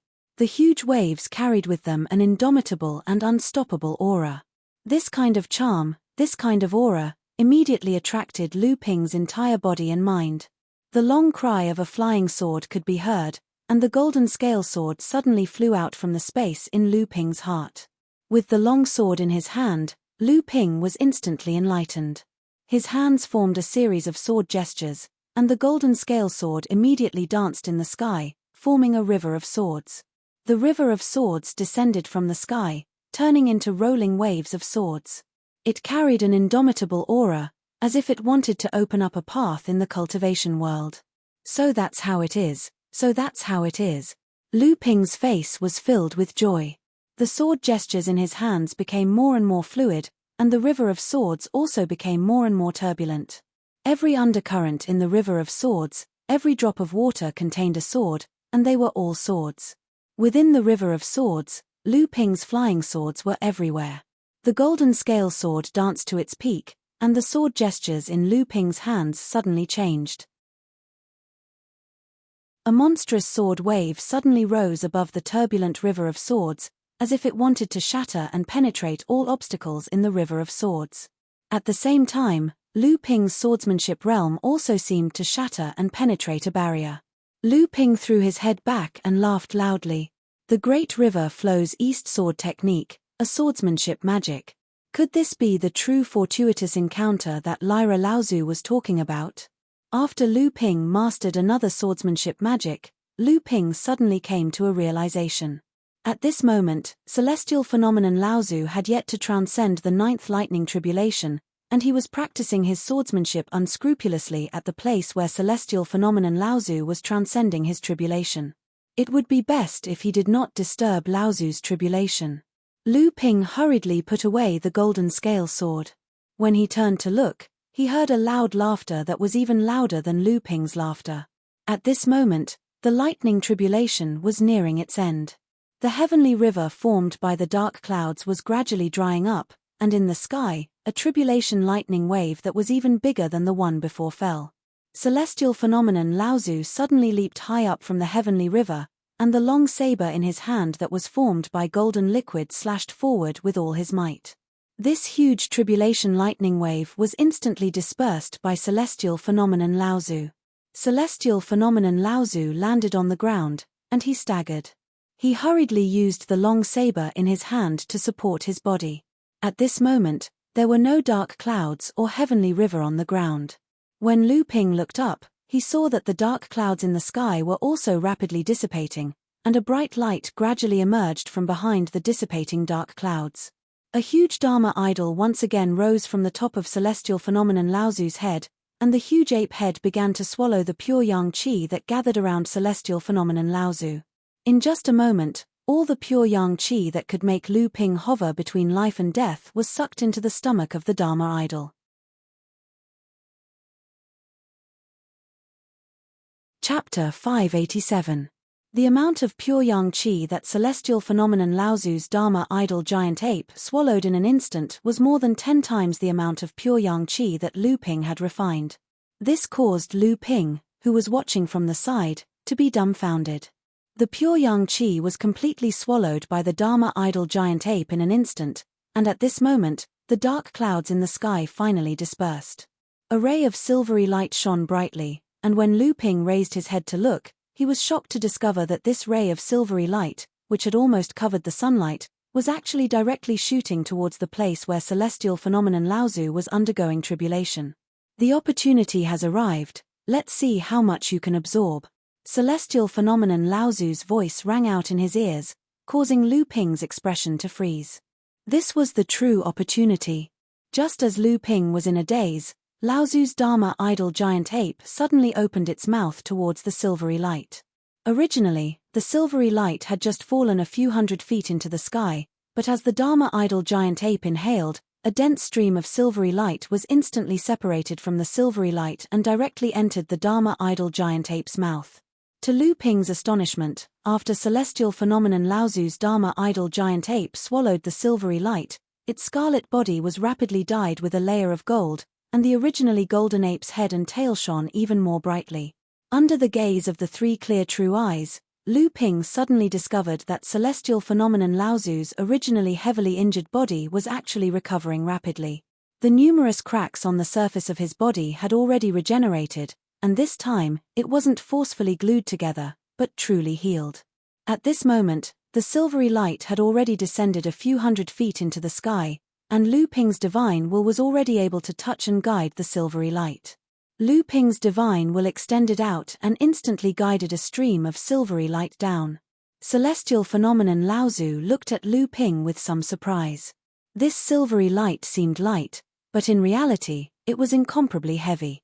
Lu Ping was actually able to use his divine will to guide it from a few hundred feet away without using any true yuan.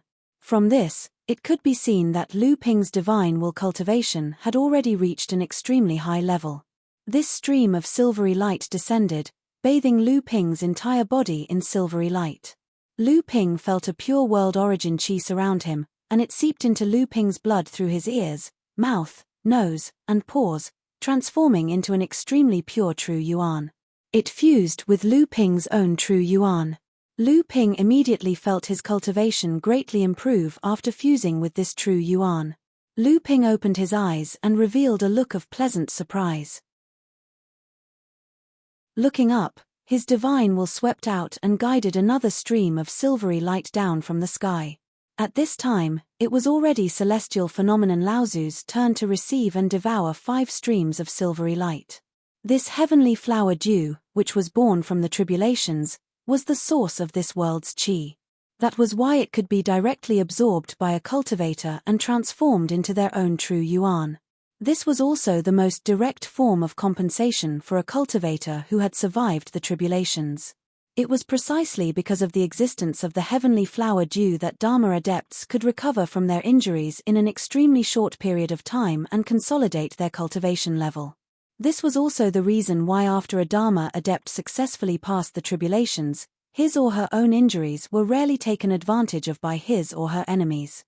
However, in order to quickly absorb the heavenly flower dew, a cultivator's true yuan had to be refined with pure yang qi.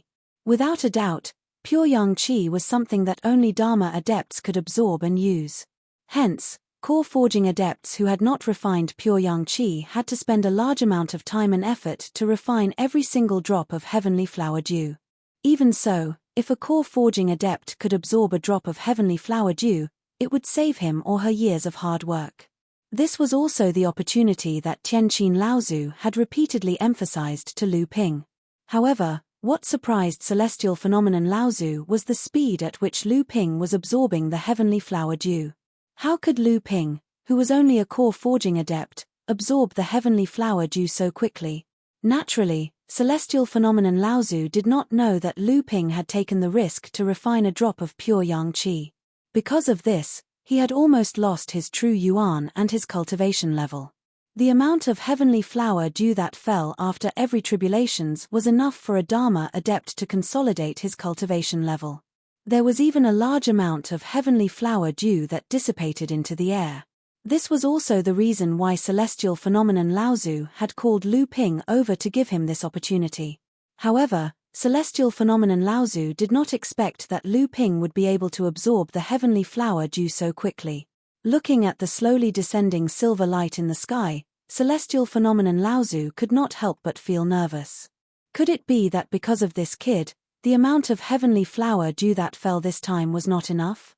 As he thought of this, Celestial Phenomenon Laozu involuntarily increased the speed at which he absorbed the heavenly flower dew. Before this, every time Celestial Phenomenon Laozu absorbed 5 streams of heavenly flower dew, Lu Ping would only be able to absorb 1.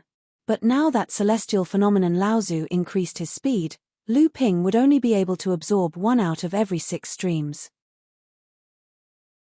Previously, when Celestial Phenomenon Laozu was undergoing his tribulations, he would call the juniors of his clan over to absorb the heavenly flower dew. Oftentimes, it would require Celestial Phenomenon Laozu to intentionally slow down the speed of absorption. Only then would there be a chance for the juniors to absorb 1 or 2 more streams. But when it came to Lu Ping, the situation was completely reversed. This caused Celestial Phenomenon Laozu to feel both exasperated and amused at the same time. Never in his wildest dreams would he have imagined that such a situation would occur. Celestial Phenomenon Laozu looked at the heavenly flower dew that was suspended in the air. At this time, there was only half of it left. Celestial Phenomenon Laozu's internal injuries had already healed. Even if Lu Ping absorbed the remaining heavenly flower dew, it would be enough for him to consolidate his cultivation. Only then did he relax. At this time, Lu Ping didn't care about the fact that cultivation needed to be done step by step. After refining the pure yang qi, the 7 treasures Thunder Gourd and the natal Zhenchen Grand Formation returned to Lu Ping. Not only did Lu Ping completely consolidate his core forging 6th layer, it also allowed Lu Ping's cultivation to progress by leaps and bounds. Because of this, Lu Ping's golden core expanded 6 times in a row. Lu Ping was all too familiar with this situation. Every time Lu Ping's cultivation broke through and stepped into a new layer, Lu Ping's golden core would expand 9 times in a row. Now, it had expanded 6 times in a row. This meant that Lu Ping was not far from breaking through the core forging 6th layer and advancing to the core forging 7th layer. However, just as Lu Ping absorbed 2 drops of heavenly flower dew and refined them into his blood vessels, Lu Ping's golden core expanded once again. Lu Ping was stunned. When he looked up, he discovered that the speed at which Celestial Phenomenon Laozu absorbed the heavenly flower dew seemed to have increased by a lot. Lu Ping secretly pondered. Could it be that the heavenly flower dew would dissipate after a long period of time? The more Lu Ping thought about it, the more he felt that it made sense. How could a heavenly treasure that could directly increase a cultivator's cultivation be so easily obtained? Naturally, the faster the hands, the less the hands. At this moment, Lu Ping didn't have time to think about whether or not refining the heavenly flower dew would cause his cultivation foundation to become unstable. His divine sense rushed out from his body and accelerated the absorption of the heavenly flower dew. Another 2 drops of heavenly flower dew were refined and Lu Ping's golden core expanded again. This was already the 8th time. At this moment, Lu Ping looked at the remaining half of the silver light in the sky. Without the slightest hesitation, another 2 drops of heavenly flower dew were drawn down. Within Lu Ping's core space, A loud sound that only he could hear rang out. The huge golden core expanded for the 9th time, causing the Genshen formation, lightning 7 treasures calabash, Linchuan cauldron, golden scale sword, water controlling flag, landslide seal, and other important treasures of Lu Ping to suddenly come to a halt. The lightning 7 treasures calabash was like a fatty that had eaten to his throat. The sudden pause caused several bolts of lightning to gush out of the calabash's mouth. Lu Ping couldn't be more familiar with this situation. This was an inevitable phenomenon that occurred when Lu Ping's cultivation reached the peak of the core forging stage. Sure enough, after the 9 consecutive expansions, the golden core suddenly shrunk back to its original size. The magic treasures that were being nurtured in the core space also returned to their original state. However, at this time, the golden core became more and more reserved. The clouds that surrounded the golden core also became richer and more beautiful. The peak of the 6th layer of core forging was reached so easily. Lu Ping couldn't believe his eyes. At this time, the changes in the golden core told Lu Ping the truth. At this time, the essence of the golden core was restrained and the clouds surrounded it. There wasn't the slightest sign of damage to the foundation. The true essence in the blood vessels was also as pure and vigorous as before. There was no trace of abnormal true essence entering the body. At this time, the 2 remaining silver lights in the sky were received by celestial phenomenon Laozu and Lu Ping. However, after the 7th drop of heavenly flower dew circled around Lu Ping's body, it could no longer enter Lu Ping's body, let alone be refined. After celestial phenomenon Laozu absorbed the last drop of heavenly flower dew, he didn't look like he had when he was resisting the lightning tribulation. Most of his snow-white hair had turned black, and his old face gradually became ruddy. The image of a graceful middle-aged cultivator once again appeared in front of Lu Ping. The only difference from the previous celestial phenomenon Laozu was that the current celestial phenomenon Laozu's eyes were as deep as 2 wells, and the aura around his body was even more obscure. It was as if every movement he made was law. Seeing the last drop of heavenly flower dew that Lu Ping had absorbed, celestial phenomenon Laozu's face revealed a look of surprise. He opened his mouth and asked, "How many drops of heavenly flower dew did you absorb?"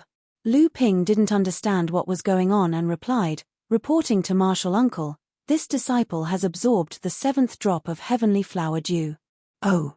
Although celestial phenomenon Laozu faintly nodded his head, his heart was filled with satisfaction. Normally, a late-stage core forging cultivator would absorb 6 or 7 drops of heavenly flower dew before reaching the peak of their current stage. Lu Ping was only a 6th-layer core forging cultivator. Although it had been less than a year since his last breakthrough, he was still able to absorb 6 drops of heavenly flower dew. This kind of solid foundation made celestial phenomenon Laozu very satisfied.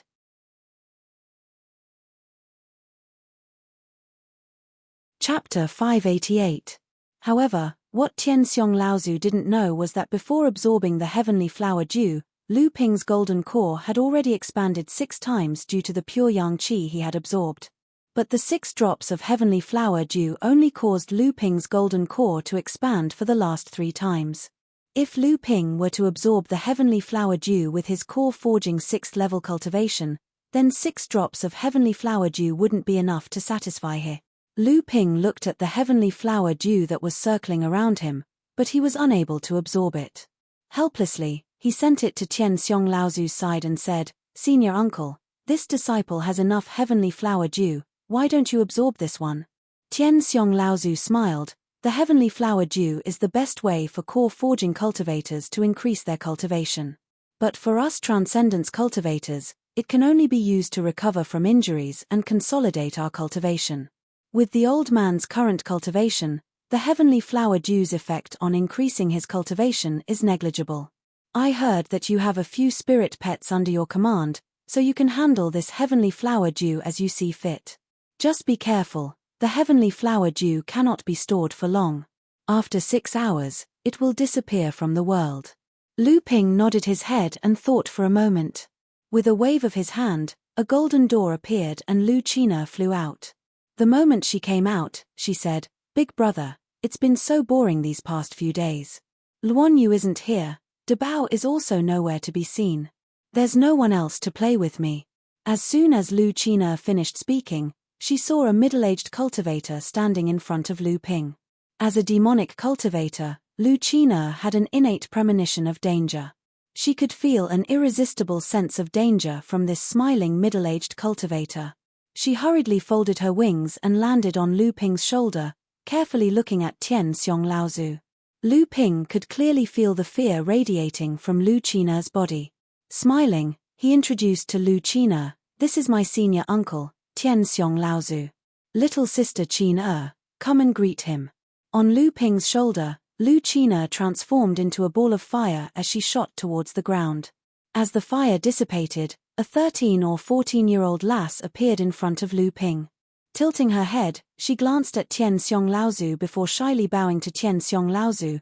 Lu Qina pays her respect to senior uncle Tian Xiong. Tian Xiong Laozu stared at Lu Qina, a strange light flashed in his eyes as he said, "Windlewans aren't considered peak-level demonic beasts in the cultivation world, but this child actually has the bloodline of the Fire Luan.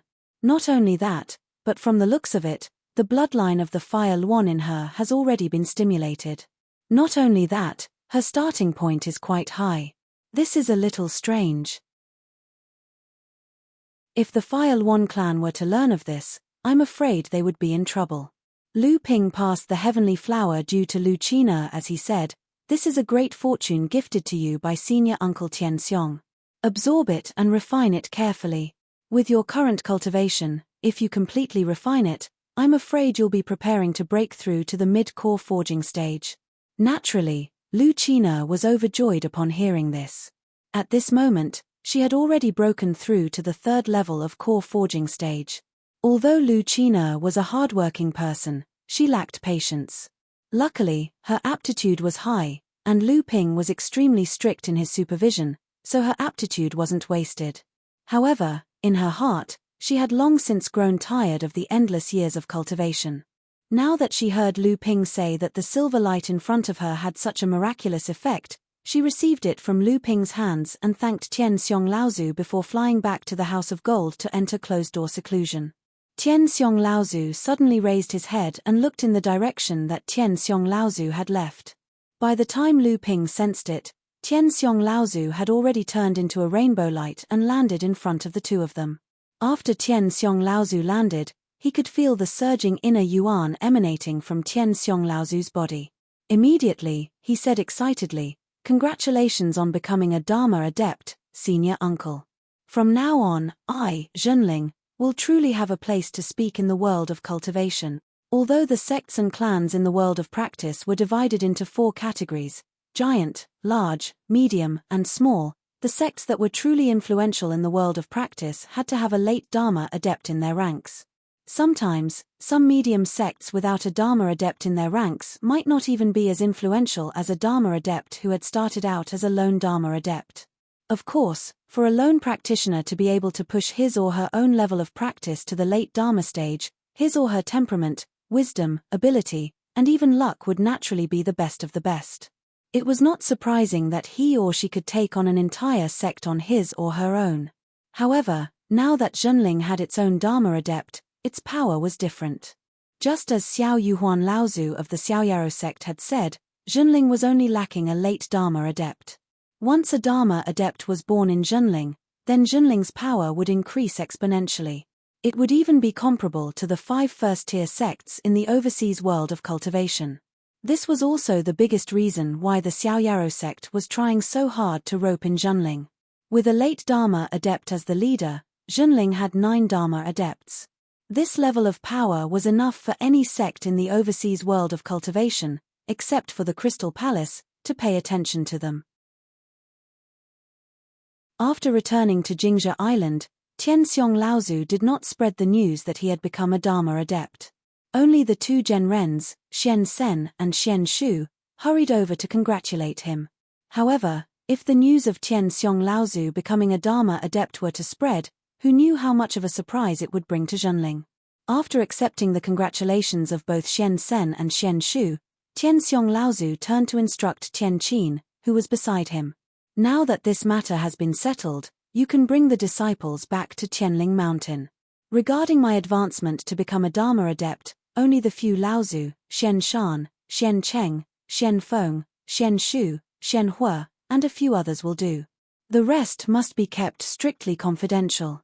Tianqin Laozu nodded in agreement. Tianxiong Laozu then turned to Lu Ping and said with a smile, "Initially, I had prepared a big gift for you, but who would have thought that the old man would be lucky enough to survive? You wouldn't be disappointed, would you?" Lu Ping repeatedly said that he wouldn't dare. Since Tianxiong Laozu had successfully passed the tribulation, how would Lu Ping still dare to keep the things that Tianxiong had given to him? He had already exchanged them with Tianxiong Laozu on the spot. Although Lu Ping could not forget the treasures in Tianxiong Laozu's storage artifact, he did not dare to show it on his face. Hearing Tianxiong Laozu's words, Lu Ping hurriedly waved his hands and said, "Senior Uncle Master, this disciple cannot accept such words. If this matter were to spread to teachers' ears, this disciple would definitely have to eat a meal." When Tianqin Laozu heard Lu Ping mentioning the heavenly spirit Laozu, he immediately snorted coldly. Xian Shu and Xian Sen smiled bitterly at each other. Only Lu Ping and Tianxiong Laozu acted as though they didn't hear what Lu Ping said. However, for some unknown reason, Tianxiong Laozu laughed and scolded, "Little brat, you are too audacious. You even dared to interfere with the old man's lightning tribulation." The countenances of Tianqin Laozu, Xian Sen, and Xian Shu drastically changed when they heard that. The gazes they cast at Lu Ping also contained a hint of reproach. However, Tianxiong Laozu continued, "Luckily, due to a freak combination of factors, you unintentionally weakened the power of the lightning tribulation. The old man more or less received your help, and this time around, you can be considered to have made up for your mistakes. However, in the future, you must not casually interfere with the lightning tribulations of others. If it wasn't for the fact that you are a disciple of our sect, the old man would have already killed you back then. When cultivators transcend their lightning tribulations, they would rather kill the wrong person than let the wrong person off." Tianxiong Laozu's face was filled with killing intent as he spoke.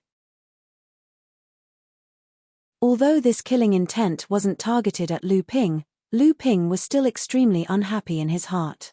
Initially, he wanted to protest, but when he saw Tianxiong Laozu staring at him, he changed his mind. From the beginning to the end, Tianxiong Laozu hadn't mentioned the Seven Thunder Treasures gourd at all. There must be some secrets hidden in this matter. Hence, Lu Ping chose to remain silent. As the sound of Tianxiong Laozu's voice faded, the entire cavern fell into silence. Daoist Xian Sen stared in astonishment at Tianqin Laozu, who had been silent all this while. He had no idea why Tianqin Laozu didn't make things difficult for Lu Ping this time around. This was an extremely rare opportunity to deal a blow to Liu Tianling. Interfering with the lightning tribulations of others was a great taboo in the cultivation world. Daoist Xian Sen naturally wasn't willing for Lu Ping to be punished. This was especially so after he heard that although Lu Ping was reckless, he had unintentionally helped Tianxiong Laozu transcend his lightning tribulation. Hence, he hesitated for a moment before he spoke. "Senior uncle, although this junior nephew Shenping was reckless, he didn't commit any grave mistakes. His intention was to help senior uncle to transcend your lightning tribulation. Now that senior uncle is safe and sound, our sect has gained another grand cultivator. This is a time for celebration. I hope that senior uncle can be lenient in his punishment." Daoist Xian Shu was the personal disciple of Tianxiong Laozu. When he heard his teacher's words, the good impression he had of Lu Ping instantly disappeared by half. When he heard Daoist Xian Sen speaking up for Lu Ping, he sat at the side and didn't say a word. Clearly, he was unhappy with Lu Ping. Tianxiong Laozu waved his hands and smiled. "The old man has his own plans for this matter, there's no need for you all to interfere. The matters in the Eastern Sea have already concluded, the old man will continue to guard the Jingzhe Island for a period of time. You all can return to the sect first. The few third-generation disciples have already obtained the heaven and earth treasures, I'm afraid they are already itching to refine them." After Tianqin Laozu and the rest retreated from Tianxiong Laozu's cave, Lu Ping was left alone by Tianxiong Laozu in the cave for half a day. Half a day later, Tianqin Laozu and Daoist Xian Sen led Xian Tian, Xian Hui, Xian Yu, Xian Yu, Xian Bei, and the rest to the teleportation array. Daoist Xian Shu and the rest still accompanied Tian Xiong Laozu to guard the Jingzhe Island, but at this moment, they also rushed over to send them off. Lu Ping rushed over and apologized to Tian Qin Laozu, and Daoist Xian Senator Tian Qin Laozu declined to comment, while Daoist Xian Sen had a pensive look on his face. Daoist Xian Shu merely glanced at Lu Ping indifferently. The other senior martial brothers and sisters also had strange expressions on their faces when they looked at Lu Ping. Lu Ping remained calm and composed, completely unmoved by the expressions of the others. After bidding farewell to Ji Xuanhuan and Wei Shenpeng, the teleportation array activated. After an unknown period of time, a beam of light flashed and Lu Ping and the rest had already returned to the northern sea that they had not seen for nearly a year. Just as Lu Ping stabilized his footing in the teleportation array, a vast aura rose around him. Tian Qin Laozu slowly rose from the teleportation array, and the aura of a manifestation stage rose in one go, seemingly announcing her return to the entire Zhenling realm.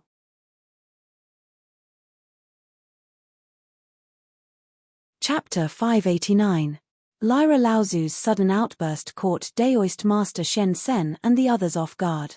They were pushed away by Lyra Laozu's tyrannical aura. Lu Ping seemed to have predicted this. He was already standing at the side when he came out of the teleportation array and wasn't affected by Lyra Laozu's aura. Heaven's Spirit Mountain was thrown into chaos.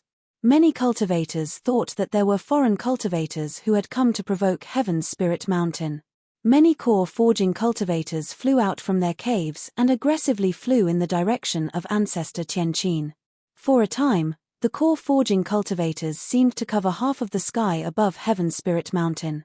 However, after the core forging stage cultivators from Tianling Mountain flew closer, many of the older second-generation disciples saw the murderous woman standing in the center of the teleportation array, and without a word, they turned around and flew back to their cave abodes. What a joke! The demoness had returned. Clearly, she wasn't here for them. What they feared the most was mortals suffering when immortals fought. It was best to hide as far away as possible.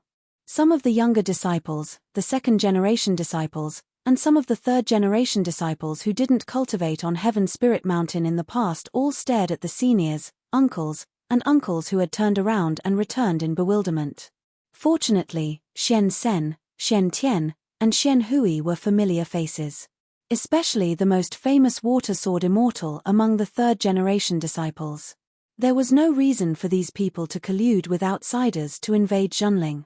Thus, some of them faintly sensed that something was wrong. They hurriedly nodded at Daoist Master Shen Sen and the others in the distance and returned to their caves. Of course, there were also some hotheads who took advantage of the fact that they were in Tianling Mountain's Zhenling base. They stepped forward and shouted at Lyra Laozu, "Who are you? How dare you be so presumptuous in Zhenling?" Lu Ping's expression was cold. Shen Sen, Shen Tian, and the others began to mourn for these people. Sure enough, when Tianqin Laozu saw a few third-generation disciples roaring in front of him, his face immediately lit up, as if he had found something fun. Tianqin Laozu pointed a finger at the third-generation disciples, and a few threads of fire shot out from her finger, entangling the disciples. "How dare you attack in Zhenling?" Naturally, the disciples were not fools. Although they were shouting, their divine senses had already discovered that the person in front of them was unfathomable. The reason why they did not retreat was because they had the banner of Zhenling behind them. Moreover, they really wanted to show off in front of their fellow disciples. Seeing that the female cultivator in front of him actually dared to attack without any scruples, although he was afraid, he still tried his best to use his hands to block. However, how could the few threads of fire in Tianqin Laozu's hands be blocked by a few core forging third-generation disciples? The threads of fire ignored the various spells and magic treasures cast by the disciples and directly entangled them. The disciples watched in fear as the threads of fire entangled them, but they could not escape at all. They immediately knew that they had provoked someone they should not have provoked. The disciples immediately wanted to beg for mercy, but when they opened their mouths, they found that the threads of fire had even controlled their voices. They could only open their mouths to speak, but not a single sound came out. But before the disciples could open their mouths a few times, they suddenly saw an extremely frightened expression on their faces.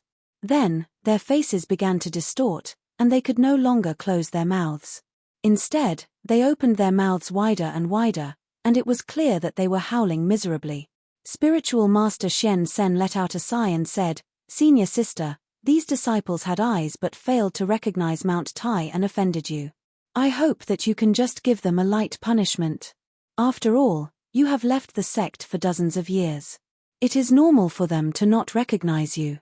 Tianqin Laozu did not reply to Daoist Master Shen Sen's words. Instead, she stared at the depths of Tianling Mountain. At this moment, Lu Ping also seemed to sense something and looked in the direction of Tianqin Laozu's gaze. At this moment, Daoist Master Shen Sen also sensed something. When he looked up, he saw a few rays of light rising from the depths of Tianling Mountain and rapidly flying towards Tianqin Laozu. Tianqin Laozu looked at the few flustered and exasperated rays of light and sneered. However, she stood there calmly, waiting for the rays of light to land on the ground. The rays of light flickered, and a few cultivators who looked somewhat old appeared in front of everyone. Lu Ping was startled because he did not recognize any of these people. However, all of them were at least at the 8th layer of the core forging realm. Among them, there were even 4 or 5 peak core forging realm cultivators who had condensed their gold cores. Seeing the old men appear, the few cultivators who were in the midst of wailing wretchedly rushed towards them. It was as though they had seen their saviors. However, their feet were incapable of moving at all. There was anxiousness in their eyes, but the intense pain coming from the 7-colored fire lines wrapping around their bodies caused their faces to contort. The elders looked at the disciples who were lying on the ground in pain. Although their faces were filled with indignation, and the corners of their eyes were even beginning to twitch, they stood in front of Tianqin Laozu as if they were afraid. They did not express anything and only stared at Tianqin Laozu with solemn expressions. Tianqin Laozu suddenly smiled sweetly and said, "Martial Uncle Shen Yun, Martial Uncle Shen Lu, Martial Uncle Shen Yang, Senior Brother Shen Shui, Senior Brother Shen Fei, Senior Brother Shen Tang, I haven't seen you in decades. How are you all?" Standing in the middle, the cultivator who looked the oldest said in a deep voice, "Tianqin, it was a good thing that you returned to the sect, but why did you punish us juniors so heavily? Are you trying to use us juniors to establish your power? Then you should go find Tianling. What's the point of looking for a few juniors?" Tianqin Laozu smiled indifferently and said, "Martial Uncle Shen Yun is wrong. It is a small matter that these disciples offended me, but after they saw that I was not their match, they still dared to come forward and clamor. It can be seen that these disciples have either not seen much of the world, or have been pampered by someone. They are used to being arrogant and despotic in the sect. This disciples' method is to make them remember that there are some people in the cultivation world that they cannot even touch. Otherwise, when they leave the sect in the future, if they do not cause trouble for the sect, they will end up dead." Tianqin Laozu's words were spoken with fervor and assurance, but the 6 people in front of him were flushed with anger. How could the disciples who were struggling on the ground be so arrogant and despotic? No one knew better than them. An old man beside spiritual master Shen Yun suppressed his anger, but he still said in a deep voice, "Even if these disciples offended you, the sect has its own rules and regulations, and there are enforcement disciples who enforce the family rules. What you have done is overstepping your bounds. Could it be that you, Tianqin, have become a Dharma adept and you really do not respect the Zhenling sect?" Tianqin Laozu looked at the cultivator and said coldly, "Since Martial Uncle Shen Lu insists on our sect's enforcement disciples to settle this matter, then that's fine. I have something to announce to our sect's enforcement disciples. I just don't know if our sect's enforcement disciple has been changed. Is it still Senior Shen Shu?" Spiritual Master Shen Lu turned to a cultivator beside him and said, "Disciple Shen Tang, go and invite Disciple Shen Chang here." Tianqin Laozu heard this and said, "The enforcement disciple has been changed to Senior Shen Chang? That's good." Just as everyone was wondering what Tianqin Laozu meant by this, Tianqin Laozu suddenly smiled and said, "Since Senior Shen Chang is already here, why didn't you show yourself earlier?" Lu Ping's eyes flashed green, and when everyone followed Tianqin Laozu's gaze, they saw spiritual master Shen Chang suddenly come out from behind a huge tree.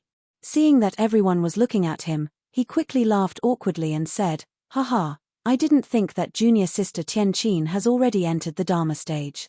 Today, you have returned, and our sect's strength has increased by another level. What a joyous occasion! As the enforcement disciple of Zhenling, how could spiritual master Shen Chang not come to check on such a big thing that had happened in front of the Heaven Spirit Hall?" But when he saw the person coming from afar, spiritual master Shen Chang's heart jumped and he quickly hid behind a big tree. He did not think that his movements had already been seen by Tian Qin Laozu. Tian Qin Laozu smiled at spiritual master Shen Chang and said, "Senior brother, you flatter me. I'm sorry to say this, but this time I overstepped my senior brother's authority and punished a few of the younger disciples because Uncle Master Tian Xiong sent an order. Since our sect's deacon has been changed to a Dharma adept, then our sect's enforcement disciple will naturally have to be promoted to a Dharma adept. Only then can the sect's rules be strict. I was eager to give it a try, so I recommended myself to Uncle Master Tian Xiong to be the enforcement elder. Luckily, I received Uncle Master Tian Xiong's approval. In this way, I have taken away your position, so I'm a little embarrassed." Spiritual Master Shen Chang's face turned green and white, and he was very embarrassed. But in the end, he smiled bitterly and said, "With junior sister as the enforcement disciple, yes, enforcement elder, it is indeed very suitable. Since this is the case, this matter has nothing to do with me. Senior brother, I will leave first, and I will welcome junior sister when you return."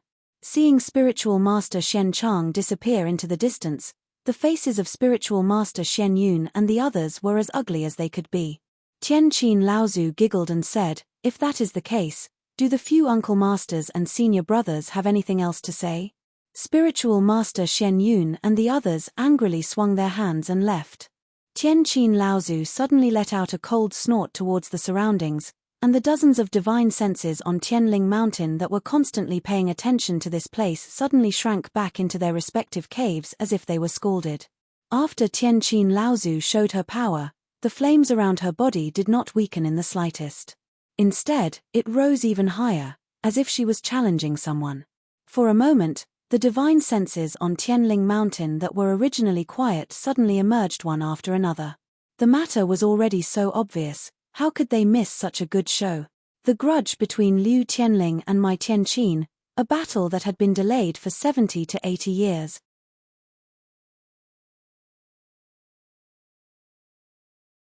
Chapter 590. Let's see how long you're going to hide for. Tianqin muttered to herself as she stared at the peak of Tianling Mountain. Since when did I hide? It's just that junior sister didn't notice my arrival. Tian Qin Laozu suddenly raised her head and looked at the clouds in the sky. Unknowingly, the clouds in the sky had been dyed with a faint layer of blue, as if the thin white clouds had been soaked by the blue sky. The celestial zither ancestor's expression changed. With a cold snort, he rose into the air. All of the divine senses in Tianling Mountain extended towards the sky along Tian Qin Laozu's figure. However, after a while, many rays of light once again appeared from various caves on Tianling Mountain and shot towards the sky. It was obvious that Tian Qin Laozu and Tianling Laozu were currently at a height that was beyond the range of most cultivators' divine senses. Even Daoist Shen Sen and the others beside Lu Ping could not resist the temptation of watching the battle between the two. They all released their bodies and rose into the sky.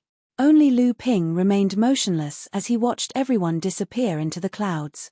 Li Xuanru, Zhao Xuanji, and Wang Shenjing naturally wanted to watch as well. It was their teacher fighting. However, when the three looked down, they found that Lu Ping was still standing in the same place. Wang Xuanjing's personality was the most lively. She asked, "Ninth junior brother, aren't you going to watch the battle between teacher and Tianqin?" Lu Ping shook his head with a smile and said, "Senior martial sisters, please go ahead first. I'm sure the battle between teacher and martial uncle Tianqin won't end well, so I won't be going. Besides, I still have something that senior martial granduncle Tian Xiong ordered me to do. I need to complete it first." When the three heard that Lu Ping had Tian Xiong Laozu's order, they thought about how Lu Ping had stayed in Tian Xiong Laozu's cave for half a day. They did not suspect anything and flew towards the sky. Rumble. There seemed to be a thunderclap in the clear sky.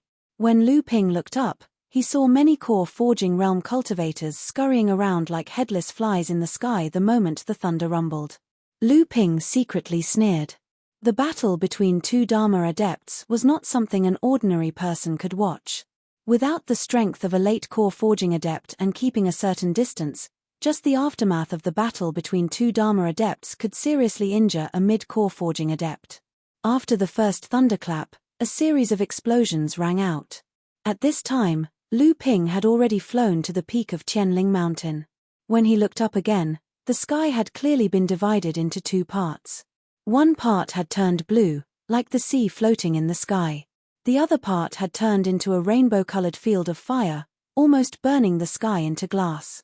The peak of Qianling Mountain was covered by an invisible barrier.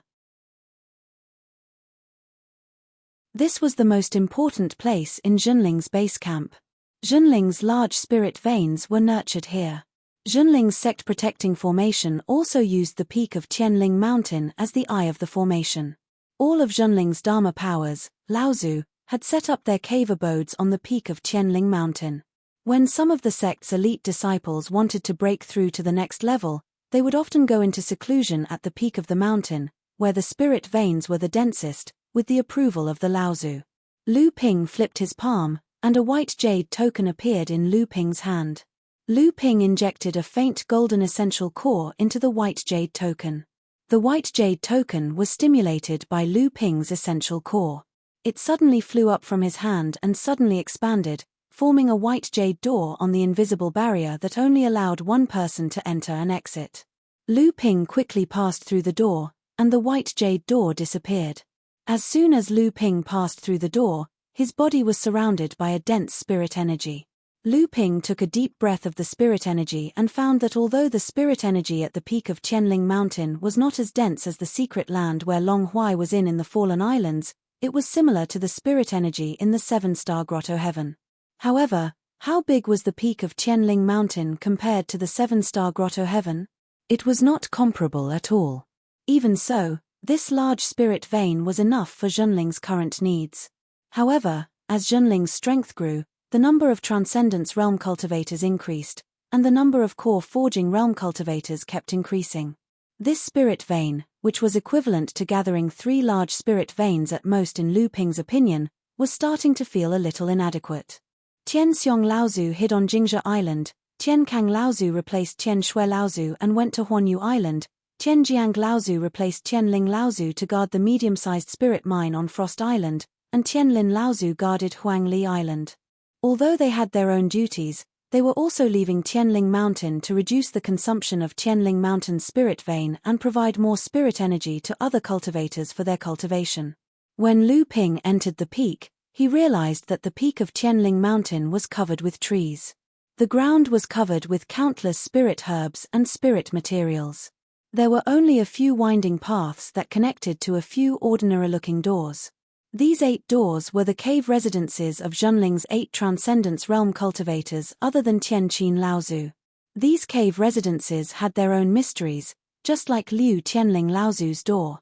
It was just that one door was connected to the peak of the mountain using a spatial spell to absorb the pure spirit energy from the peak of the mountain for cultivation. If something big happened in Zhenling, the few Laozu could also directly meet up at Qianling Mountain through the door. Their real cave residences were still in the same place as before. For example, Liu Qianling's cave was still in the Chonghua Palace on Lake Heart Island, Qianlu Laozu's cave was always in the back mountain of the Pill Pavilion, and so on.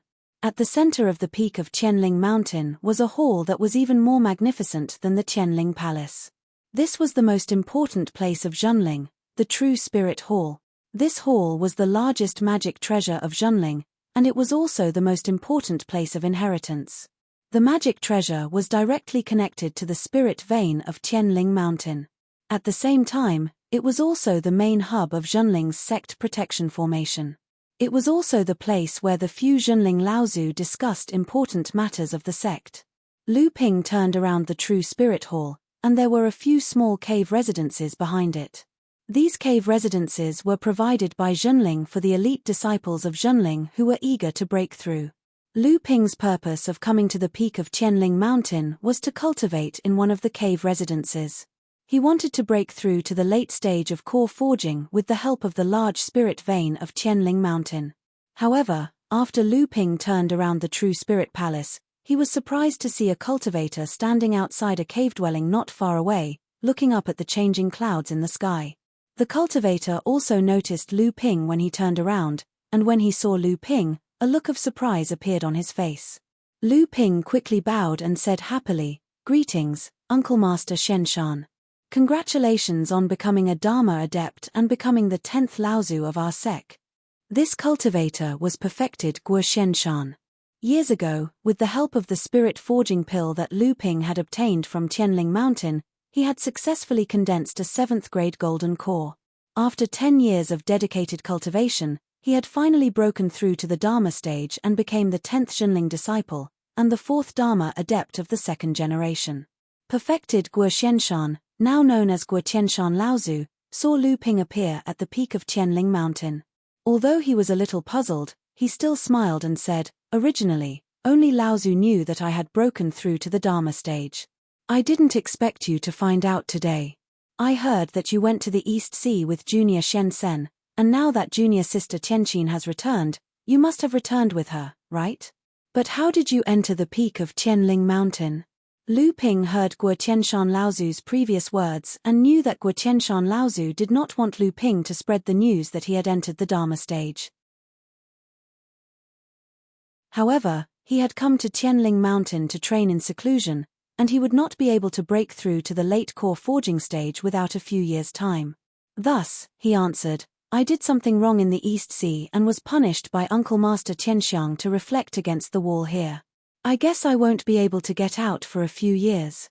Guo Tianshan Laozu smiled and said, "You're really lucky. You don't know how many cultivators in our sect would like to be punished like you." Lu Ping smiled and did not reply.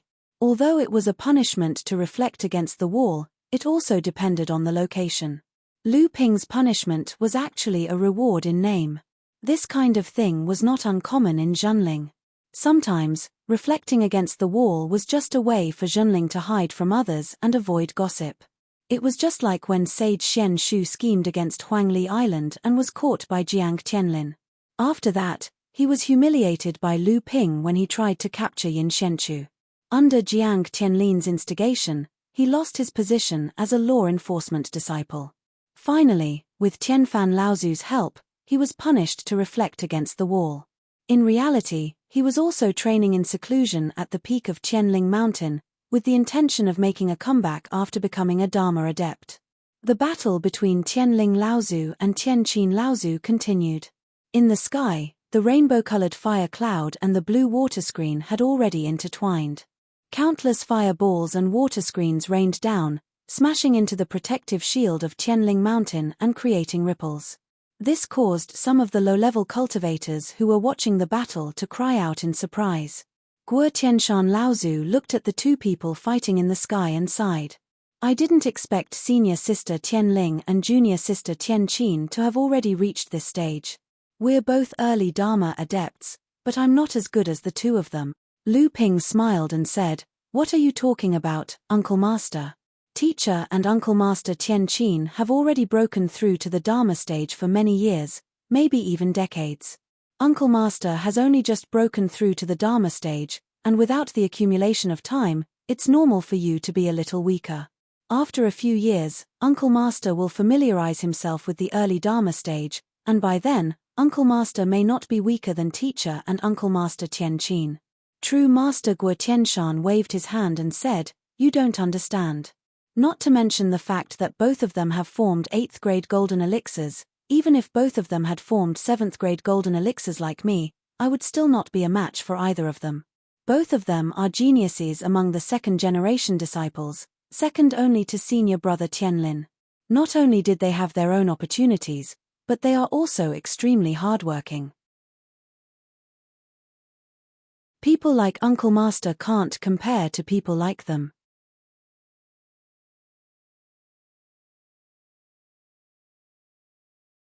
Chapter 591. Lu Ping didn't know what to say. He thought for a moment and changed the topic. Uncle, I came back this time to expand the area of Huangli Island. Uncle's strength has increased greatly after breaking through to the transcendence stage. I still need to rely on Uncle's help. Oh! Guo Tianshan Laozu's eyes lit up. That's good. I just entered the transcendence stage and need a chance to practice. I want to see how strong I have become. I originally wanted to find Feng Shidao and have a fight, but now that I have been frozen by the Laozu, I can't show off. If I can use the art of moving and filling the sea again, I can quickly adapt to my new cultivation. After bidding farewell to Guo Tianshan Laozu, Lu Ping chose a cave that was open to the public. After entering, he sealed the cave completely. Looking at the decorations in the cave, he found that there were only some stone tables and chairs. Lu Ping waved his hand and released Lu Qiner. Lu Qiner was originally cultivating and was preparing to break through to the mid-core forging stage by integrating the dual-attribute low-grade Earth-class Fire Wind Spirit that Yang Wujiu had given her. In the House of Gold, although Lu Ping had buried 3 small spirit-gathering pearls at the foot of the spirit peach tree and gradually formed 3 small spirit veins, most of the spirit veins were absorbed by the spirit peach tree. Lu Qiner didn't benefit much from cultivating at the side, so her cultivation progress was extremely slow. Now that they were at the peak of Qianling Mountain, the spirit qi was very rich. It was the perfect place for little Qiner to break through to the mid-core forging stage. Lu Ping sat cross-legged on the stone bed. He didn't immediately go into closed-door cultivation. Instead, he touched his storage ring and a 3-foot-long boat appeared in front of Lu Ping. Then, it began to circle around Lu Ping. Back then, Lu Ping was asked to stay in the cave dwelling by Tianxiong Grand Ancestor for a secret discussion. After Tianxiong Grand Ancestor explained a few things to Lu Ping and hinted at the reason why he was being punished, Tianxiong Grand Ancestor asked Lu Ping what reward he wanted. Lu Ping's current strength wasn't any weaker than an ordinary late-core forging stage cultivator. His only weakness was that he didn't have a good water attribute flying treasure. Because of this, Lu Ping had almost suffered several losses in the Fallen Archipelago. Seeing Tianxiong Laozu's inquiry, how could Lu Ping be polite? He opened his mouth and asked Tianxiong Laozu for a flying treasure. Therefore, Tianxiong Laozu gave this ocean crossing boat to Lu Ping. After Lu Ping received the ocean crossing boat, he scanned the treasure with his divine will. Only then did his heart skip a beat. He looked at Tianxiong Laozu in surprise and said, "Uncle Master, why are there 7 treasures in this boat? Is this a soul-nurturing treasure?" Tianxiong Laozu smiled and said, "This ocean crossing boat was a treasure that the old man was proud of in his early years. Unfortunately, its material was limited. After condensing 7 treasures to become a soul-nurturing treasure, it couldn't improve any further. Now that the old man has entered the late Dharma stage, this boat is no longer of any use to the old man, so I might as well give it to you." Lu Ping hurriedly wanted to refuse, but Tianxiong Laozu had already waved him off. Lu Ping had no choice but to accept the soul-nurturing treasure with excitement. This was the first soul-nurturing treasure that Lu Ping had obtained. A soul-nurturing treasure required at least 7 treasures, and was a treasure of a higher level than a soul-nurturing treasure. A soul-nurturing treasure was also rarer than a soul-nurturing treasure. Although a soul-nurturing treasure could be used by a late-core forging adept, in reality, many Dharma adepts like Laozu only used soul-nurturing treasures. Most late-core forging adepts still used soul-nurturing treasures with 5 or 6 treasures. Lu Ping had obtained a few storage treasures from late-core forging adepts, but he had never found a soul-nurturing treasure among them. This showed how rare soul-nurturing treasures were in the world of practice. As a spirit-nurturing treasure, the ocean crossing ship required an enormous amount of Zhen Yuan to operate. Although Lu Ping was only a 6th-layer core forging realm cultivator, his Zhen Yuan was no longer at the late core forging realm. Only then would he be able to operate a spirit-nurturing treasure at the mid-core forging realm. Lu Ping spent a few days refining the ocean crossing boat before putting it into his core space to nurture. Although Lu Ping had never tested the speed of the ocean crossing boat, since it allowed Tianxiong Laozu to use it until the Dharma stage, It was obvious that the speed of the ocean crossing boat was not slow. After successfully refining the ocean crossing boat, Lu Ping was still not in a hurry to break through his cultivation bottleneck. Instead, he quietly spent a year to polish his cultivation foundation. During this time, Lu Ping's cultivation rose too quickly. Whether it was the bloodline of the 12 poisonous beasts in the Fallen Archipelago, the pure yang qi that stimulated the source of the magic treasure, or the heavenly flower due after passing the tribulation, none of these would damage Lu Ping's foundation. However, out of caution, Lu Ping still spent a year carefully examining and polishing his own cultivation process from beginning to end. It wasn't until he discovered that his cultivation wasn't damaged because of his rapid progress, and that Lu Ping's cultivation couldn't progress any further, that he decided to break through the bottleneck of the late core forging stage. Lu Ping first drew out a portion of the 10,000 wonder due from the 10,000 poison pool. A majestic vitality suddenly wrapped around Lu Ping's body. Lu Ping tried to use his own bloodline to fuse with it. Although Lu Ping's cultivation had reached the peak of the 6th layer of the core forging stage, Lu Ping's bloodline showed no signs of fusing with the spirit item and breaking through the bottleneck. However, this wasn't out of Lu Ping's expectations. After Lu Ping thought for a moment, he seemed to have made up his mind. He opened his left hand and a palm-sized bloodstone appeared in Lu Ping's palm. This bloodstone was the one Lu Ping had obtained when he had disguised himself as a transcendent stage cultivator to help the Heavenly Moon sect and the Carefree sect. Lu Ping had asked Lyra Laozu to give up an Earth-grade spirit item in exchange for it. When Lu Ping had first seen this bloodstone, the blood in his body seemed to have suddenly boiled, and his heartbeat suddenly accelerated. The 6 strange flood dragons in the golden core jumped up and down, and it was very lively. It seemed that everything was urging Lu Ping to quickly obtain this bloodstone. When Lu Ping saw this bloodstone, the blood in his body seemed to suddenly boil, and his heartbeat suddenly accelerated. The 6 strange flood dragons in the golden core jumped up and down, and it was very lively. It seemed that everything was urging Lu Ping to quickly obtain this bloodstone. Lu Ping grasped the bloodstone in his hand, and a wisp of blue true essence mixed with a trace of purple tightly wrapped around the bloodstone. Lu Ping did not refine the snow-melting pill or the gold core into elixirs like he did before. Instead, he used his quintessential essence to slowly wash the bloodstone in his hand. In the circulation of the quintessential essence, the mysterious bloodline essence contained in the bloodstone was slowly taken away from the bloodstone. Lu Ping could clearly feel that as his quintessential essence flowed through the bloodstone in his hand, something was constantly flowing away. However, this process was extremely slow, but Lu Ping was still very patient. This was because every time the quintessential essence flowed out of the bloodstone and into Lu Ping's blood vessels, Lu Ping could clearly feel that his cultivation that had fallen into a bottleneck was like the water in a pond that was being widened. Suddenly, there was room for improvement. While Lu Ping was absorbing the bloodline essence in the bloodstone to expand the capacity of his bloodline and quintessential essence, he had to start cultivating so that his cultivation could reach saturation again. Another 2 years passed, and Lu Ping's clenched left hand suddenly loosened. A silver stone suddenly turned into powder and fell from his fingers. The bloodline essence in the bloodstone had been completely absorbed by Lu Ping. At this time, Lu Ping's divine sense penetrated the core space. Above the huge gold core, the 6 strange dragons were still chasing and playing, but this time the strange dragons were different from before. The original strange dragons had the body of a snake, the legs of a crocodile, the tail of a carp, and the antlers of a deer. After Lu Ping absorbed the bloodline of 12 poisonous beasts in the Fallen Archipelago, these characteristics of the strange dragons became more and more obvious, and their bodies grew larger.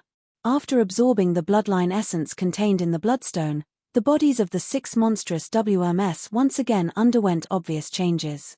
Several branches grew out of the antlers on the monstrous WMS heads, and sharp claws protruded from the soles of their 4 thick crocodile-like legs. The scales on their slender bodies became brighter and brighter, even being dyed with a faint layer of gold. Just when Lu Ping was a little disappointed that the appearance of the strange dragons would not change, on the side of the 2 antlers on the strange dragons' heads, a pair of ox-like ears suddenly appeared on both sides of the strange dragon's heads. Lu Ping was overjoyed. He reached out and pointed at the wonder dew that was slowly flowing around him. His quintessential essence wrapped around it and was about to enter the core space to refine it. However, to Lu Ping's surprise, the wonder dew still could not be refined by Lu Ping. Lu Ping frowned and seemed a little puzzled. Recalling the process of Lu Ping's breakthrough, Lu Ping suddenly understood. At this time, after Lu Ping's bloodline essence was opened up by the bloodline essence in the bloodstone, Lu Ping's bloodline could accommodate more quintessential essence, and there was room for further improvement. At this time, Lu Ping obviously had not yet cultivated his own cultivation to the saturation state. Another year passed like this. With the help of the rich Lingqi in the large spiritual vein on top of Qianling Mountain, Lu Ping finally cultivated his own body to the saturation state and touched the bottleneck of the late stage of core forging. This time, Lu Ping's gold core was finally able to fuse with the wonder dew.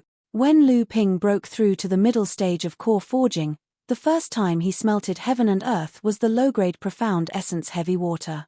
This kind of heaven and earth treasure made it necessary for Lu Ping to choose heaven and earth spirit water of a higher grade than the profound essence heavy water when he advanced to the late stage of core forging. Of course, if Lu Ping smelted a high-grade earth-grade spirit item at this time, there would be no problem. On the contrary, the smelting process would become very simple, and there would not be any obstacles for Lu Ping to advance to the transcendent stage in the future. However, Lu Ping was a proud and arrogant person. How could he allow the second time he smelted heaven and earth spirit item to be inferior to the first time?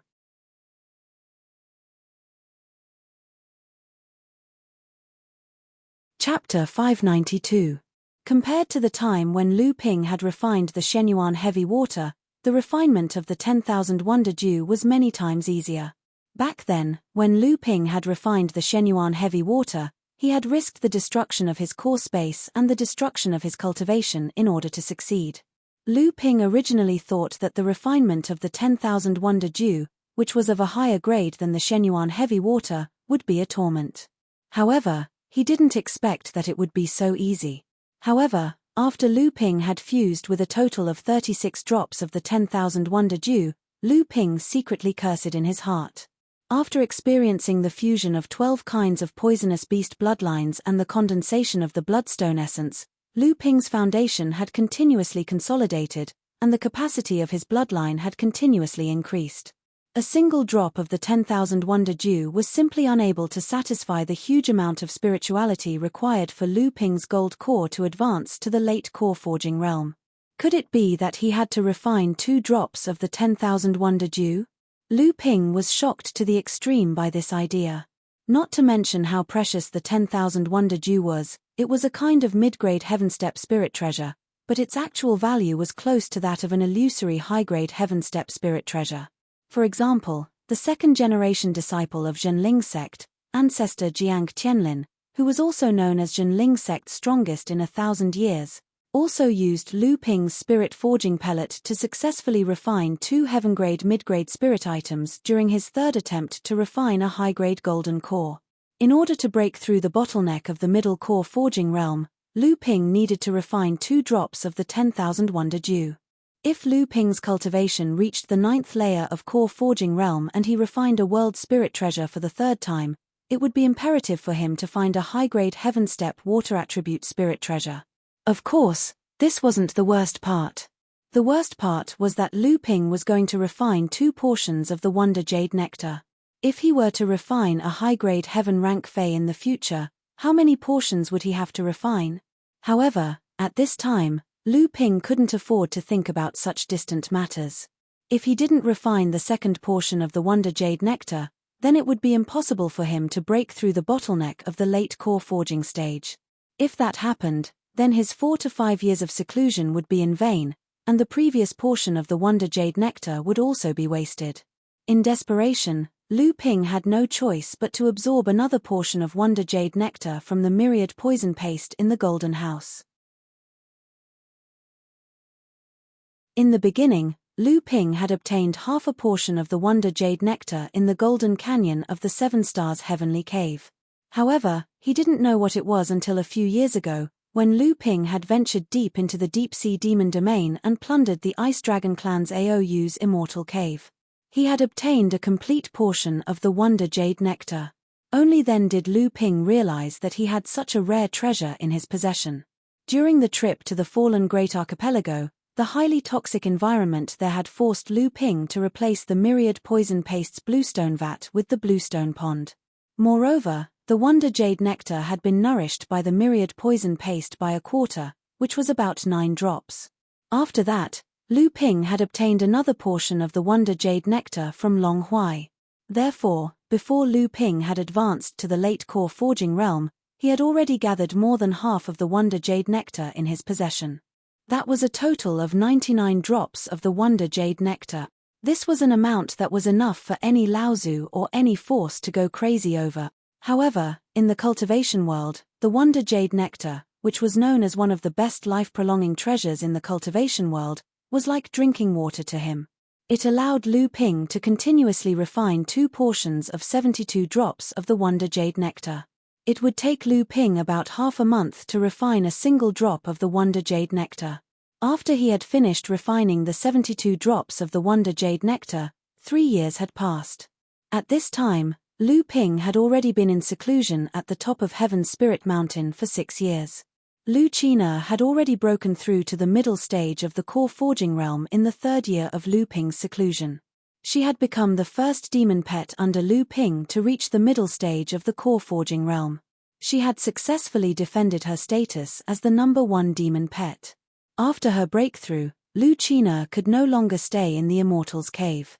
The space inside the Golden House was too small for Lu Ping, so she insisted on going out to play. Lu Ping, who was in seclusion, couldn't dissuade her. He also didn't want this troublemaker to cause trouble by his side all day long. So, he had no choice but to turn the token given to her by celestial phenomenon Laozu into a necklace. He wore it around her neck and hung it in front of her chest. Then, he asked her to go out of the Immortal's cave to find his junior sister Jiang Shenxian. At the same time, he gave her a storage bag and asked her to give it to his junior sister Jiang Shenxian. After finally getting rid of Lu Qina, Lu Ping could finally calm his heart and focus on breaking through the bottleneck of the late stage of the core forging realm. In this way, after 6 years of seclusion, Lu Ping finally finished refining the 2 portions of the 10,000 Wonder Dew. The blood vessels in Lu Ping's body were like a flood. With his core space as the center, the blood vessels poured out in all directions under the strong throbbing of his heart. A huge vitality spread out from Lu Ping's body. Then, it was immediately withdrawn and released again. This repeated 9 times. Lu Ping's body no longer exuded the slightest aura. Lu Ping's whole body looked extremely ordinary. There was not the slightest trace of vitality that he had shown before. The 6 strange flood dragons constantly swam around Lu Ping's golden core. It seemed as if they were trying their best to break through the shackles of the golden core. However, they failed again and again. Finally, they continued to swim around the surface of the golden core. It seemed as if they were waiting for something. The clouds that filled the air around the golden core slowly changed from gold to purple. The golden core was faintly discernible in the midst of the clouds. Wisps of clouds emitted from the surface of the golden core and continued to spread in all directions. Only when they came in contact with the 12 Genchen pearls that were revolving around the golden core did they slowly stop expanding. At this moment, the golden core finally underwent another change. The 6 strange flood dragons swam around the surface of the golden core even faster. From time to time, they would raise their heads and let out long roars in Lu Ping's spiritual sense. It seemed as if they were calling for something. At this moment, a spiritual vortex gradually formed with Lu Ping's body as the center. The rich spiritual energy in the cave dwelling was instantly devoured by Lu Ping. However, this was not enough. The spiritual vortex gradually expanded and gradually rushed out of the cave dwelling that Lu Ping was in.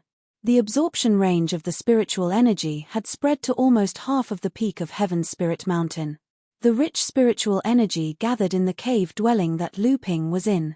In an instant, nearly half of the spiritual energy on the peak of Heaven's Spirit Mountain, which had gathered 3 large spiritual veins, was controlled by Lu Ping. Such a huge commotion immediately alarmed the few Laozu on Heaven's Spirit Mountain. The spiritual vortex was still gradually expanding, gradually forming a heaven and earth anomaly on the peak of Heaven's Spirit Mountain. At this moment, Guo Tianshan Laozu had already walked out of the cave dwelling. Looking at the cave dwelling that Lu Ping was in, he was somewhat dumbfounded. Just when he was hesitating on whether or not to conceal the heaven and earth anomaly that Lu Ping had caused, he saw a cool breeze carrying along with it the fluttering snow. In an instant, the heaven and earth anomaly that Lu Ping had caused was submerged within it. When Guo Tianshan Laozu turned around, he saw Tian Shui and Tian Fan. It was unknown when the two Laozu had already walked out of their own cave dwelling.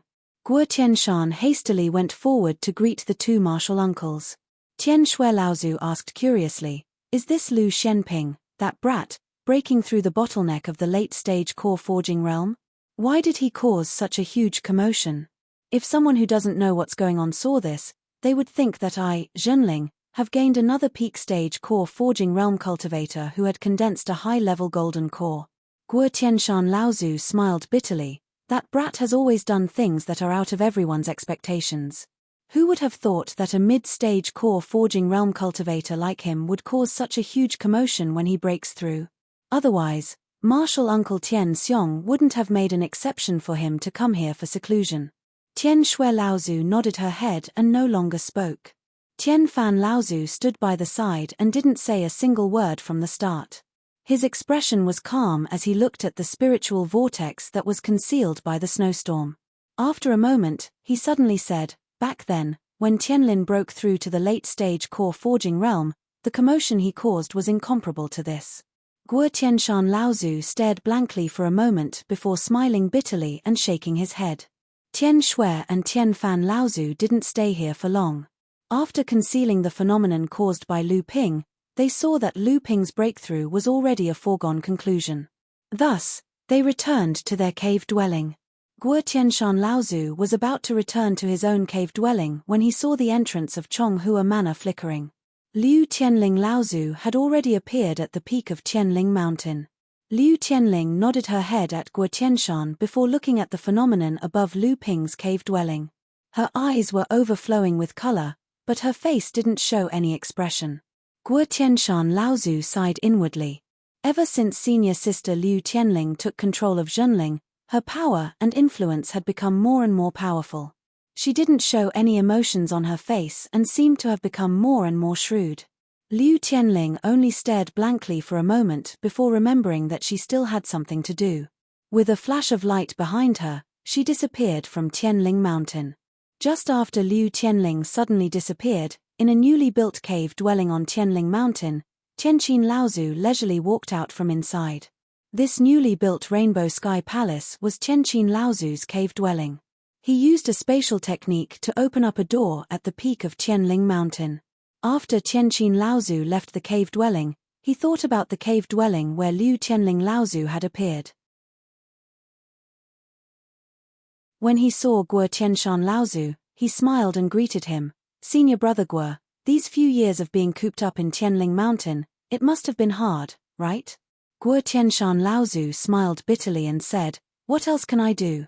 I want to go out and fight with people and show off the power of a transcendence cultivator, but I can't leave now." Tianqin Laozu smiled and said, "Senior brother's days on the mountain won't be long. I believe that senior brother will come out of the mountain soon. When that time comes, it will be the time for our sect to shock the world again." Guo Tianshan Laozu's expression froze for a moment, then he said seriously, "Did something happen?" Tianqin Laozu nodded and said, "The medium spirit mine on Frost Island has been discovered by other sects. Master has already rushed over and is guarding it with martial uncle Tianjiang to prevent other sects from attacking and occupying the spirit mine. The sects in the North Sea won't let us take it for ourselves." As soon as Tianqin Laozu finished speaking, a heavy pressure from the bloodline spread out in all directions with the support of a transcendence cultivator's will. Luckily, there weren't many cultivators on Tianling Mountain at the moment. Tianshan Laozu and Tianqin Laozu were transcendence cultivators, so they naturally wouldn't be suppressed by this pressure. However, This sudden pressure from the bloodline still shocked Guo Tianshan.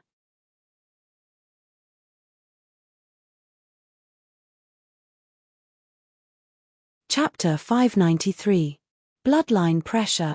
Isn't this a magical power that only Dharma adepts have? How can a core forging cultivator have it? If I didn't know him well, I would have thought that the person cultivating in the cave was a top-level core forging cultivator. Guo Tianshan looked at Tianqin Laozu in disbelief. Tianqin Laozu smiled and said, I don't know about this either, but when this guy was on Jingzhe Island, he withstood the bloodline pressure of Uncle Master Tian Xiong and walked all the way to the cave. Tian Xiong Laozu didn't say anything. Guo Tianshan let out an "oh" and seemed to understand something. He didn't say anything else. At this time, inside the cave dwelling, Lu Ping's divine sense was closely observing the huge golden core in the Xinhe space. Just as the spiritual energy vortex outside the cave dwelling reached its limit, the huge amount of spiritual energy was refined by Lu Ping's North Sea Wave listening scripture, and turned into pure and vast true essence. The true essence carried the huge amount of spirituality transformed from the myriad wonder dew, and the true essence turned into clouds of blue with a hint of purple that were swallowed by the golden core. The 6 strange flood dragons quickly hovered on the surface of the Jindan, and gradually connected from head to tail, forming a ring. In the center of the ring, a purple mist gradually grew, and then a long roar came. A strange flood dragon that looked like the 6 strange flood dragons whizzed out of the purple mist. The other 6 flood dragons seemed to be welcoming a new member as they circled around the 7th flood dragon. Long cries sounded one after another in Lu Ping's divine sense. Core forging 7th layer. Feeling the surging spiritual energy in his body like a long river, Lu Ping's heart was filled with joy. After all, these 6 years of hard work had not been in vain. He had finally reached the late core forging stage and was one step closer to becoming a Dharma adept. After refining the myriad wonder jade nectar, Lu Ping's cultivation base became abnormally stable after he advanced to the 7th layer core forging realm. There was no need for him to go into closed-door cultivation again. But just in case, Lu Ping didn't want to waste the opportunity to cultivate in the spirit vein on Tianling Mountain. So, he cultivated in the cave dwelling for another year. After fusing with the Thousand Wonder Dew, Lu Ping's body had 2 direct effects. The first was the rapid recovery of his spiritual energy. Lu Ping's cultivation was pure and vigorous, especially after refining the Shenyuan heavy water. Although in battles between cultivators of the same level, Lu Ping often did not fear prolonged battles of attrition and siege. Once Lu Ping's spiritual energy was used up, it would take a long time to recover.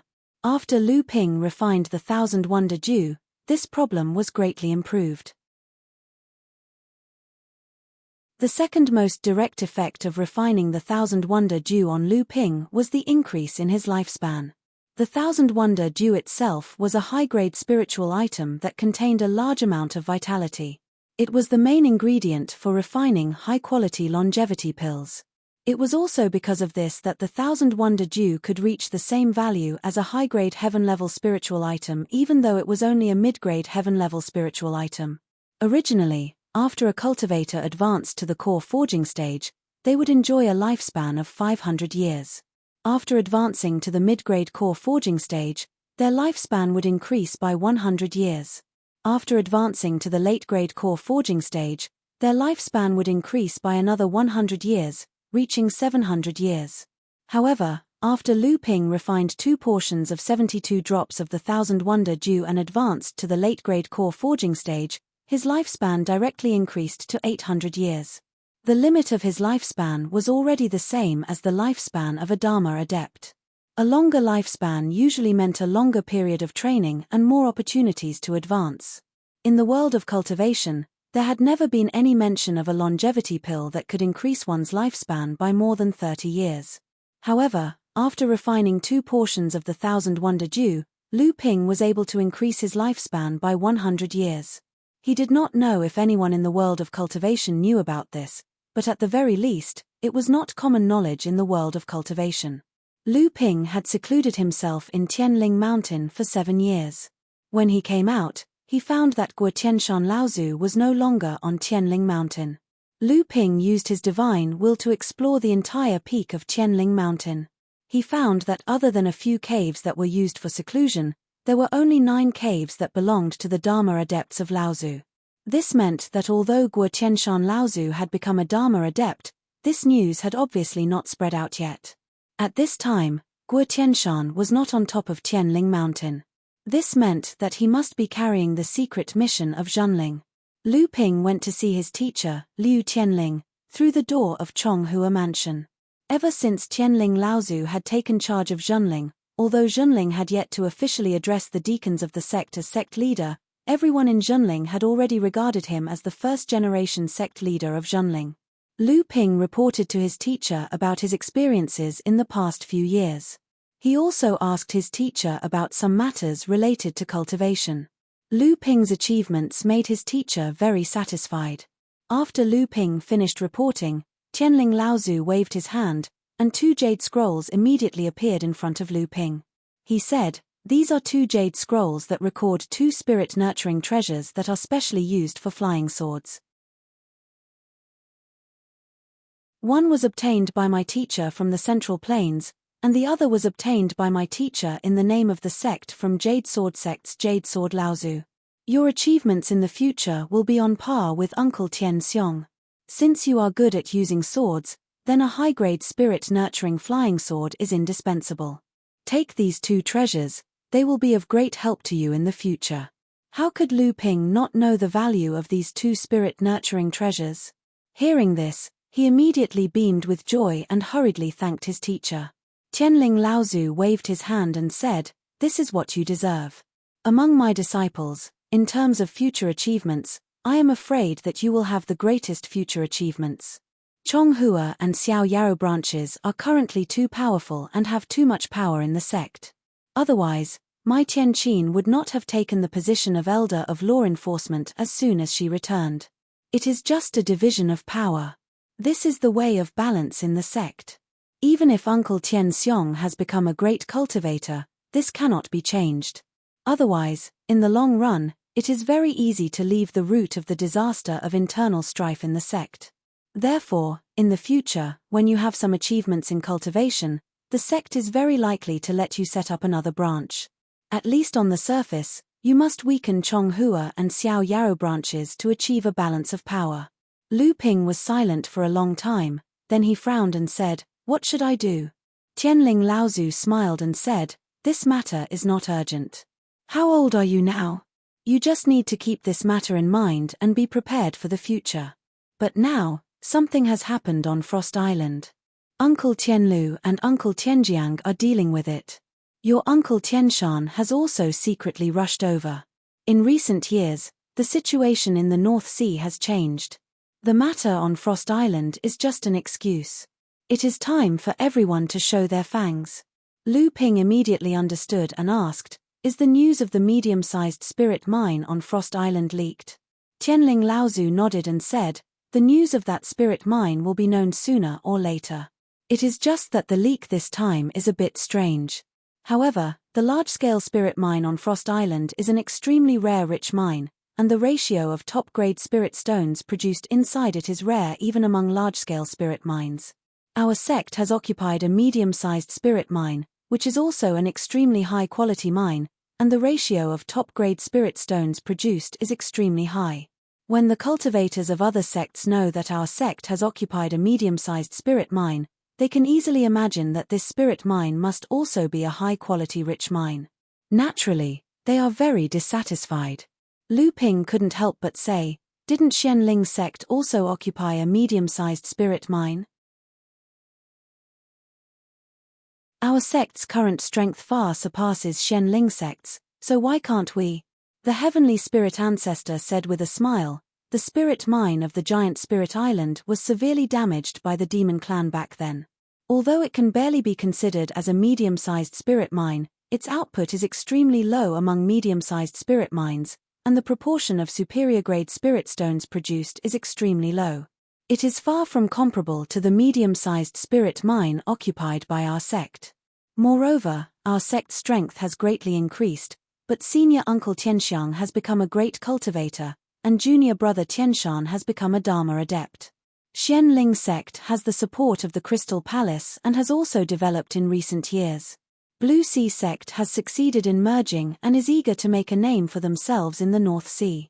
Water Mist Pavilion and Ocean Flame sect have always been in cahoots, and have always been like weeds that go with the wind. Therefore, the sects still have their eyes on this spirit mine. Lu Ping thought for a moment and said, "It seems that the sect's importance is not the spirit mine, but because our sect has developed too quickly these years, the sects in the North Sea are panicking, and want to use the spirit stone mine on Frost Island to suppress our sect." Tianling Laozu nodded in satisfaction and said, "After the third-generation disciples returned from the East Sea this time, those who obtained the spirit items have already advanced to the late stage of the core forging realm before you. This time, the incident on Frost Island is the time when the third-generation disciples of the Zhenling sect will officially participate in the affairs of the North Sea. Since you have also advanced to the late stage of the core forging realm, you should also go to Frost Island and see how the true high-level cultivators of the North Sea's cultivation world maneuver, so that you can support the Zhenling sect in the future." Lu Ping nodded and said, "This disciple will remember. However, this disciple still has some things to prepare. Earlier, I had already sent Lu China to find little junior sister. Now, this disciple will go see how the preparations are going." Tianling Laozu nodded and said, "Your little bird has become much more obedient.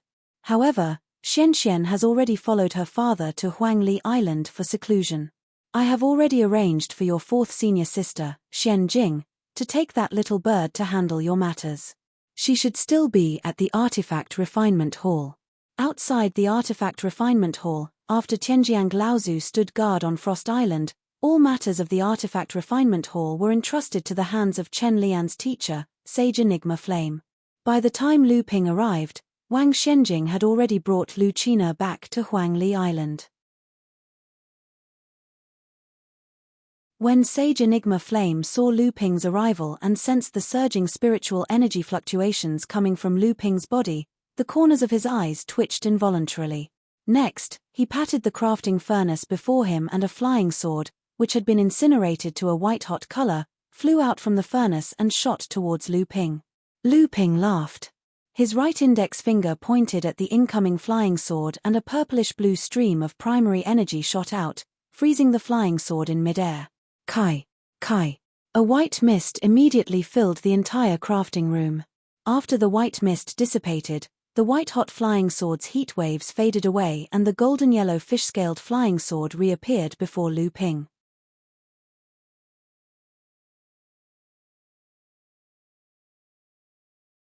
Chapter 594. Sage Enigma Flame watched in surprise as Lu Ping easily stopped the golden scale sword in midair. Disheartened, he said, "It has only been a few years, yet your cultivation base has already reached this level. The old man used up 60% of his strength in that attack. And yet, you could so casually stop it. The old man is on the verge of stepping into the 9th level of the core forging realm." Lu Ping laughed and said, "This time, disciple has profited from a disaster." Lu Ping brandished the golden scale sword for a bit, his divine sense carefully inspecting the quality of the golden scale sword. On the blade of the golden scale sword, the 6th spiritual barrier shone brilliantly. Lu Ping revealed a look of joy and said, "Martial Uncle's methods are truly experienced. Even now, that Chen Lian fellow is still uncertain about carving the 6th spiritual barrier onto a magic treasure. If it weren't for that, this golden scale sword would have been given to him to upgrade." Sage Enigma Flame said, "It is not that the kid is incapable of condensing out the 6th barrier. However, he is still lacking by quite a bit. Given the quality of this golden scale sword, he had to smelt out several rare spiritual materials before he could barely succeed in condensing out the 6th barrier. If it were in his hands, the success rate would be even lower. However, there is basically no way for this sword to upgrade to a spiritual magic treasure in the future." Hearing that, Lu Ping was taken aback. The golden scale sword had been with him for the longest time. It was also his most commonly used magic treasure. To suddenly hear that the golden scale sword could no longer upgrade, Lu Ping could not stop himself from blurting out, "A pity, a pity." Seeing the reluctance on Lu Ping's face, Sage Enigma Flame said, "At its current grade, This golden scale sword is enough for you to use up to the 8th level of the core forging realm. You should try your best to find a suitable flying sword during this period of time. However, I can see that this flying sword of yours must have some background. It seems to be a life-bound magic treasure refined from a part of a yarrow cultivator's fleshly body. If so, it is not impossible for you to upgrade this flying sword. Lu Ping grew spirited and said, "Martial uncle is right. This flying sword is a magic treasure I obtained from the Koi clan. This golden scale sword seems to be made from the scales of the Koi clan as well." Sage Enigma Flame nodded and said, "In that case, the life-bound magic treasures of yarrow cultivators are different from the ones we forge using spiritual materials. To upgrade the magic treasure's quality, you will need to use the scales of high-level Koi clan cultivators and the Koi clan's secret technique to forge their life-bound magic treasures." After bidding farewell to Sage Enigma Flame, Lu Ping headed straight for Huangli Island. It had been a few years since he left, but the number of cultivators on Huangli Island had not increased. It remained at around 5,000. Most of them were at the mid and late blood condensation stage. However, there were also quite a number of core forging stage cultivators. The main reason for this was due to Huangli Island's limited size. After arriving at Huangli Island, Lu Ping spread out his divine sense and immediately noticed that Hu Lily had summoned Lu Qina to her grotto mansion. Although Lu Qina had long since grown impatient, she dared not act presumptuously before Lu Qina. Thus, she obediently answered Lu Qina's questions. Lu Ping's grotto mansion was protected by magic arrays. Naturally, it would not be easy for others to use their divine sense to infiltrate it. However, this grotto mansion was built by Lu Ping and Hu Lily, after all. Naturally, the magic arrays could not stop its owner, Lu Ping. Lu Ping smiled and walked straight to the artifact forging shop that Chen Lian had set up on Huangli Island. At present, Chen Lian was quite famous in Junling.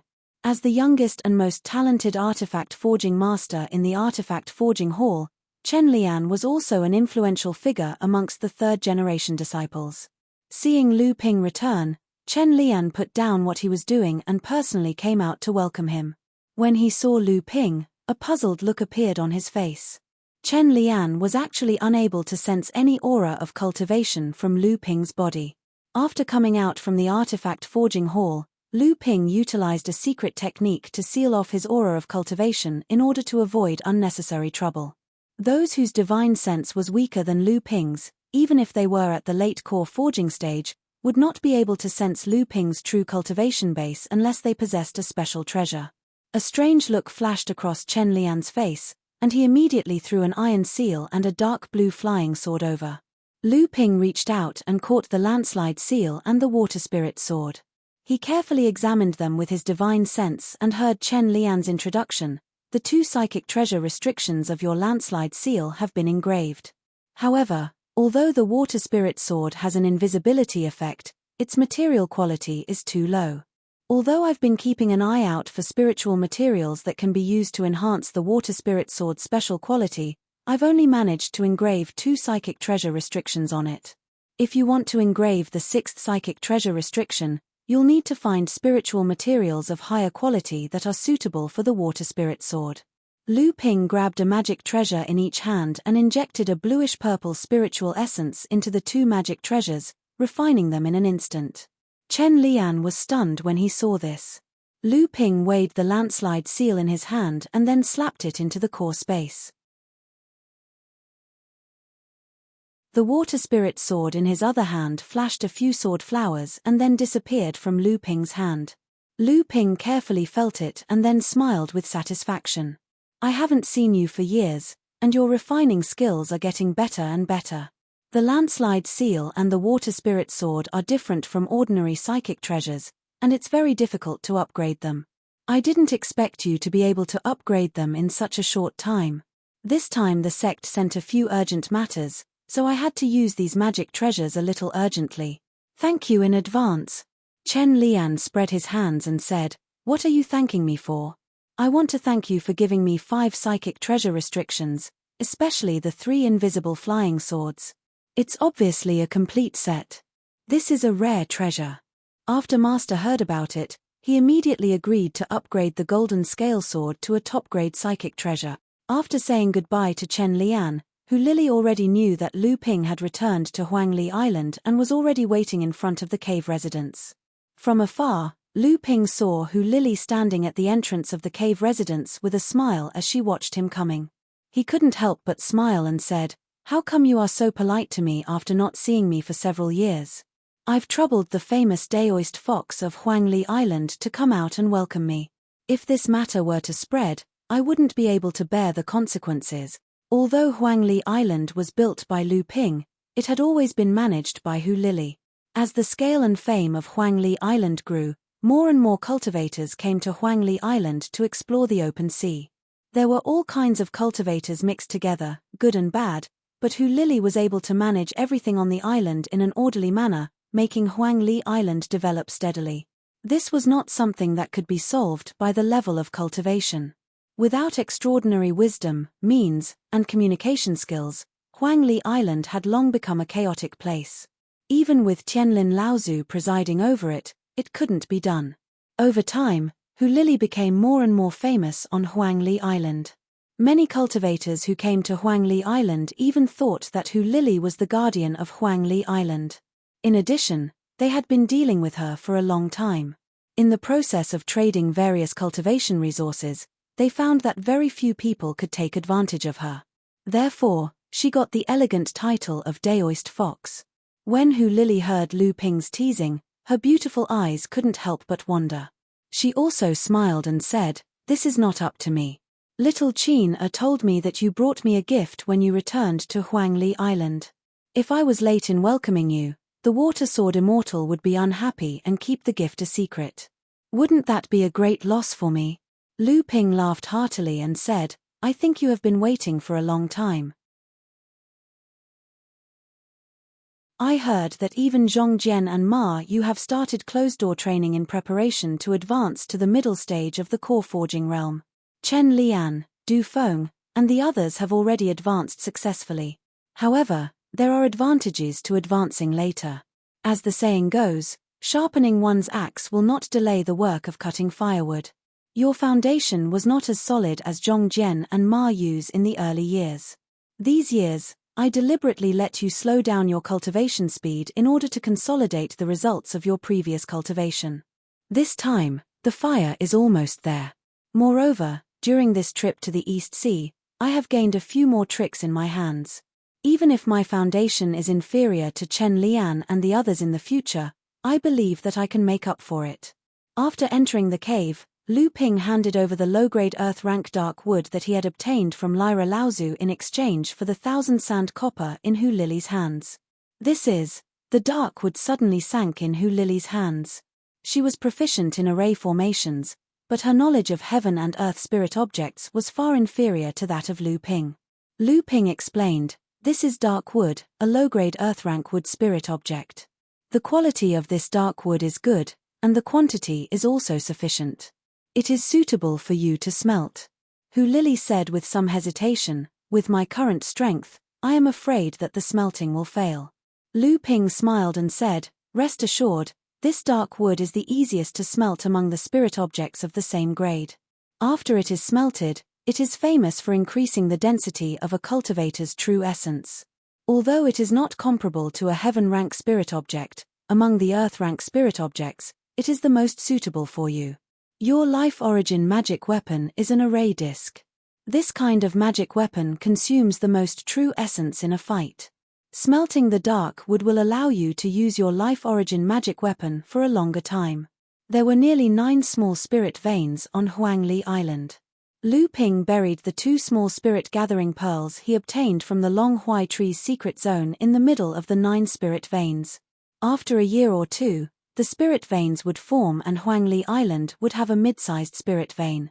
Lu Ping also gave 8 small spirit gathering pearls to Hu Lili, and instructed her to use these spirit gathering pearls as a guide to separate out some branches of the spirit vein on Huangli Island to build an immortal's cave. This would attract more cultivators to Huangli Island to cultivate, and increase the strength of Huangli Island. Once these cultivators settled down on Huangli Island, after a long time, they could be converted into Junling's subordinate forces, and increase the strength of Junling. Hu Lili took the spirit-gathering pearls, thought for a moment, and said, Huangli Island will soon have a medium-sized spirit vein.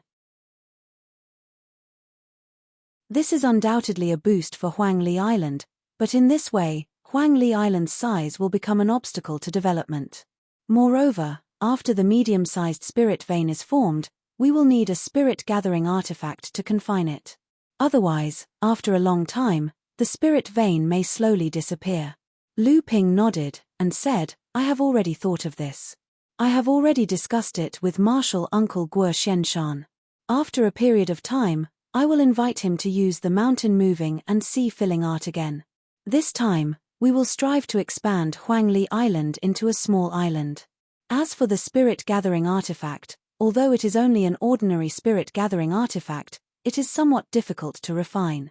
However, I already have a plan for this matter, so you can rest assured.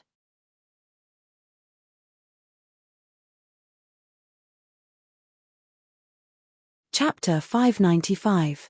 When Frost Island had discovered the large spirit mine, the 10 great sects of the North Sea had swarmed over.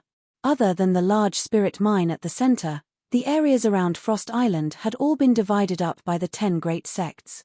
Even after the small, medium, and wandering cultivator forces of the North Sea had joined forces and forced the 10 great sects to give up 30% of the profits from the large spirit mine, other than the areas around the large spirit mine which were jointly managed by the sects of the North Sea, the other areas on Frost Island were still firmly in the hands of the various sects.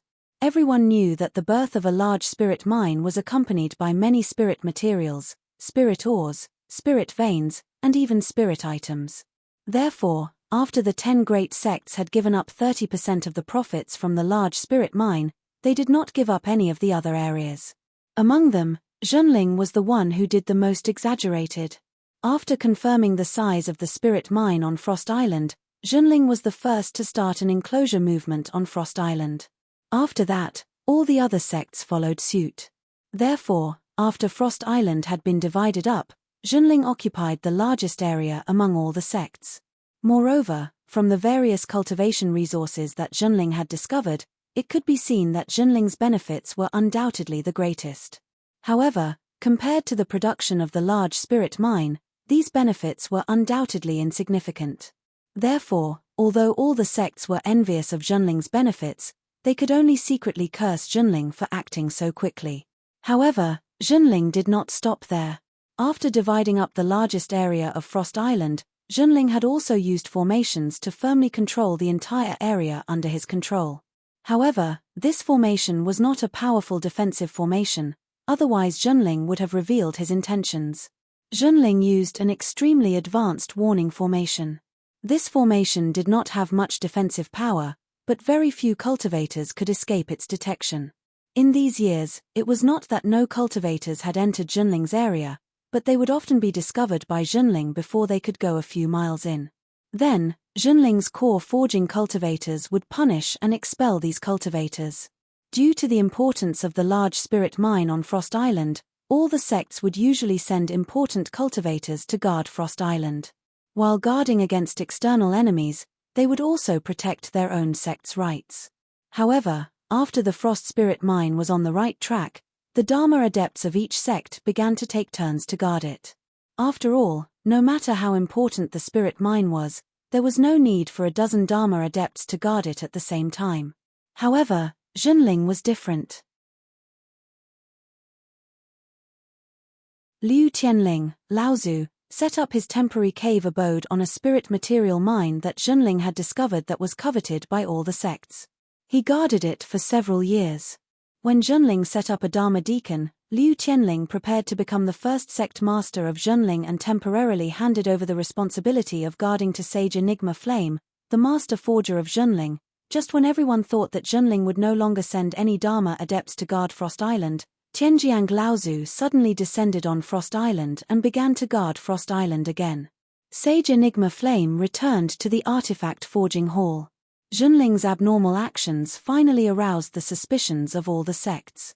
For a time, the Junling adepts guarding Frost Island immediately became busy.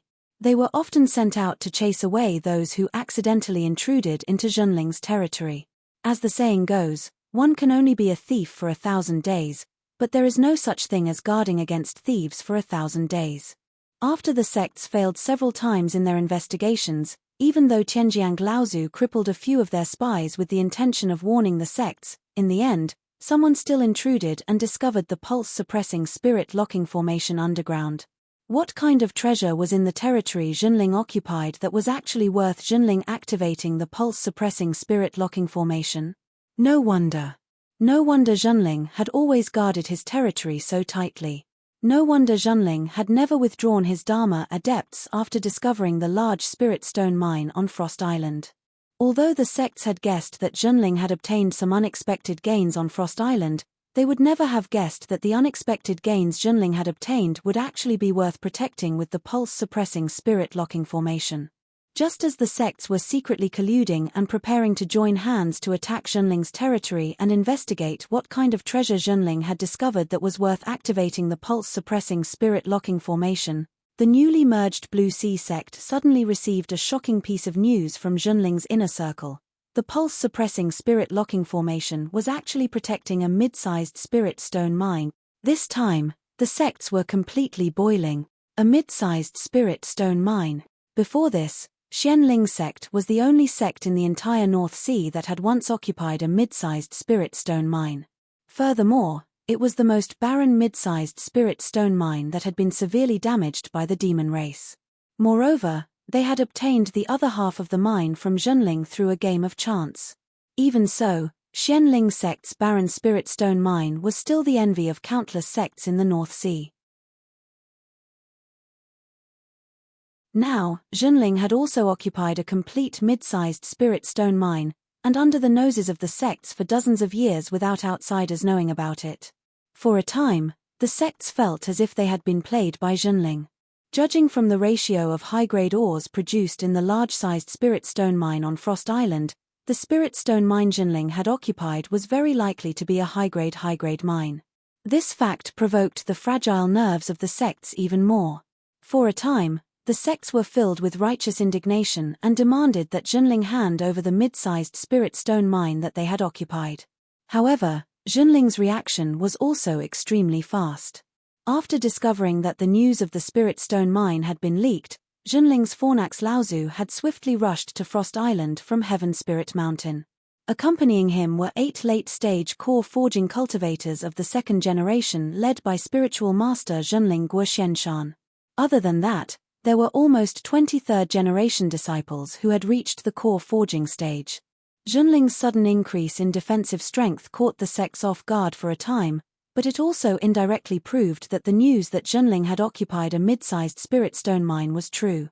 It was only now that the sects remembered that ever since Mai Tianqin had returned to Zhenling, Zhenling had gathered as many as 9 Dharma manifestation cultivators under Zhenling's family. Right now, no sect in the North Sea cultivation world dared to go against Zhenling head-on, not even Xianling sect. The cultivators of the sects who had calmed down momentarily became cautious. Meanwhile, Zhenling took advantage of the moment when the other forces on Frost Island were hesitant and the sects had yet to send reinforcements to quickly build a complete defensive formation in the area that they had occupied on Frost Island, using the warning formation as the foundation, to protect this area even more firmly. When Lu Ping arrived at Frost Island, the atmosphere on the island was already extremely grim. At this time, the sects had already reacted, and the cultivators of the sects who had sent reinforcements to Frost Island had also arrived one after another. With Xianling sect's Feng Shutao and the merged Blue Ocean sect's Donghua Laozu as the leader, Ocean Flame sect's Kang Li Laozu, Shui Yang Pavilion's Yang Ming Laozu, and Flying Feather sect's Fei Han Laozu, a total of 5. Laozu led nearly 30 late-stage core forging cultivators and nearly 50 early-stage core forging cultivators to surround Zhenling's territory on Frost Island. Ling Jiyu sect, which had always been affiliated with Xianling sect, did not send any Dharma manifestation cultivators to help this time. This made Feng Shutao very angry, but Ling Jiyu sect used the excuse that their sect's strength was insufficient and that Dharma manifestation Laozu could not free himself, so they only sent 3 late-stage core forging cultivators and 5 early-stage core forging cultivators to provide reinforcements. Feng Shutao was displeased, and his attitude towards the cultivators of Ling Jiyu sect became even more unpleasant. Fortunately, Yujian sect and Chongming sword sect were still on Zhenling's side, and they were the closest allies. Yujian sect's copper sword Laozu brought 10 core forging cultivators to provide reinforcements, while Chongming sword sect's Sanming Laozu also brought 8 core forging cultivators. Even so, Zhenling was still at a disadvantage. At least on the surface, Zhenling only had 4 Dharma manifestation cultivators, while Zhenling and the Kang Hai sect had 5 Dharma Laozu cultivators. Moreover, Kang Hai sect's Donghua Laozu was a peak early Dharma manifestation cultivator, and he was only 1 step away from passing the Thunder trial before he could become the 4th mid-Dharma manifestation cultivator of the Kang Hai sect. Then, he would be able to match the number of mid-Dharma manifestation cultivators of Zhenling, and even surpass Shen Ling sect in terms of strength to become the 2nd sect in the North Sea. After Lu Ping came out of the teleportation portal, he heard a familiar voice say, "I thought you would be here soon." This time, all the 3rd-generation disciples of our sect who have advanced to the late core forging stage have arrived, and there are more than 10 mid-core forging stage experts who have also arrived. I heard that you have been in seclusion ever since you returned from the East Sea, but I think you won't miss out on the excitement this time. When Lu Ping looked up, he saw Ji Shenxian and a few 3rd-generation disciples guarding near the teleportation portal, smiling as they watched him walk down from the teleportation portal. Lu Ping smiled and said, "This time, our sect has become the target of public criticism. The North Sea cultivation world thinks that this time, our sect will give in under the pressure of the various sects and give up the medium spirit mine under our feet. Yet you still have the mood to joke here?" Ji Shenxian spread out his hands indifferently and said, "Looking at the comparison of the strength of both sides, we really won't be able to fight this time. Although the combined strength of the Shen Ling sect and the Azure Sea sect is far above us, the Azure Sea sect and the Shen Ling sect are not on good terms on the surface, and the Shui Yang Pavilion and the Hai Yang sect also have their own plans. On the other hand, our sect, the Chongming sect, and the Jade Sword sect are united against a common enemy, and our cohesiveness is much stronger than that motley crew. Moreover, our sect has the power of the formation that we can rely on. If the other party really wants to fight to the death, then we will injure 1,000 of us, and they will also die 800 of us. It is not worth it for a medium spirit mine." Lu Ping looked at the surrounding cultivators who were quietly listening to Ji Xuanxuan's words, and thought to himself that Ji Xuanxuan's mind had grown quite a bit over the years. He knew how to use this method to dispel the pessimism of his own side, so he smiled and said, "Although what you said is right, but since both sides have set up such a big battle, if we don't really fight a few rounds, wouldn't that make the entire North Sea cultivation world laugh at us? Therefore, fighting is still necessary. Everyone should be mentally prepared for this. When it is time to fight with your life on the line, don't hold back. If we really fight with all our might, then naturally those Dharma phase Laozu will have a headache." Looking at the thoughtful expressions on everyone's faces, Lu Ping asked Ji Shenxian in a low voice, "Who are the core forging cultivators from our sect this time? Who is in charge of the core forging cultivators? I want to pay my respects." Ji Shenxian said with some curiosity, "It's strange. This time, Martial Uncle Guo Shenshan is also here. Logically speaking, the core forging cultivators of our sect should be led by Martial Uncle Guo, but for some reason, the leader of our sect's core forging cultivators this time is Martial Uncle Shen Ju, the Deputy Pavilion Master of the Shen Talisman Pavilion."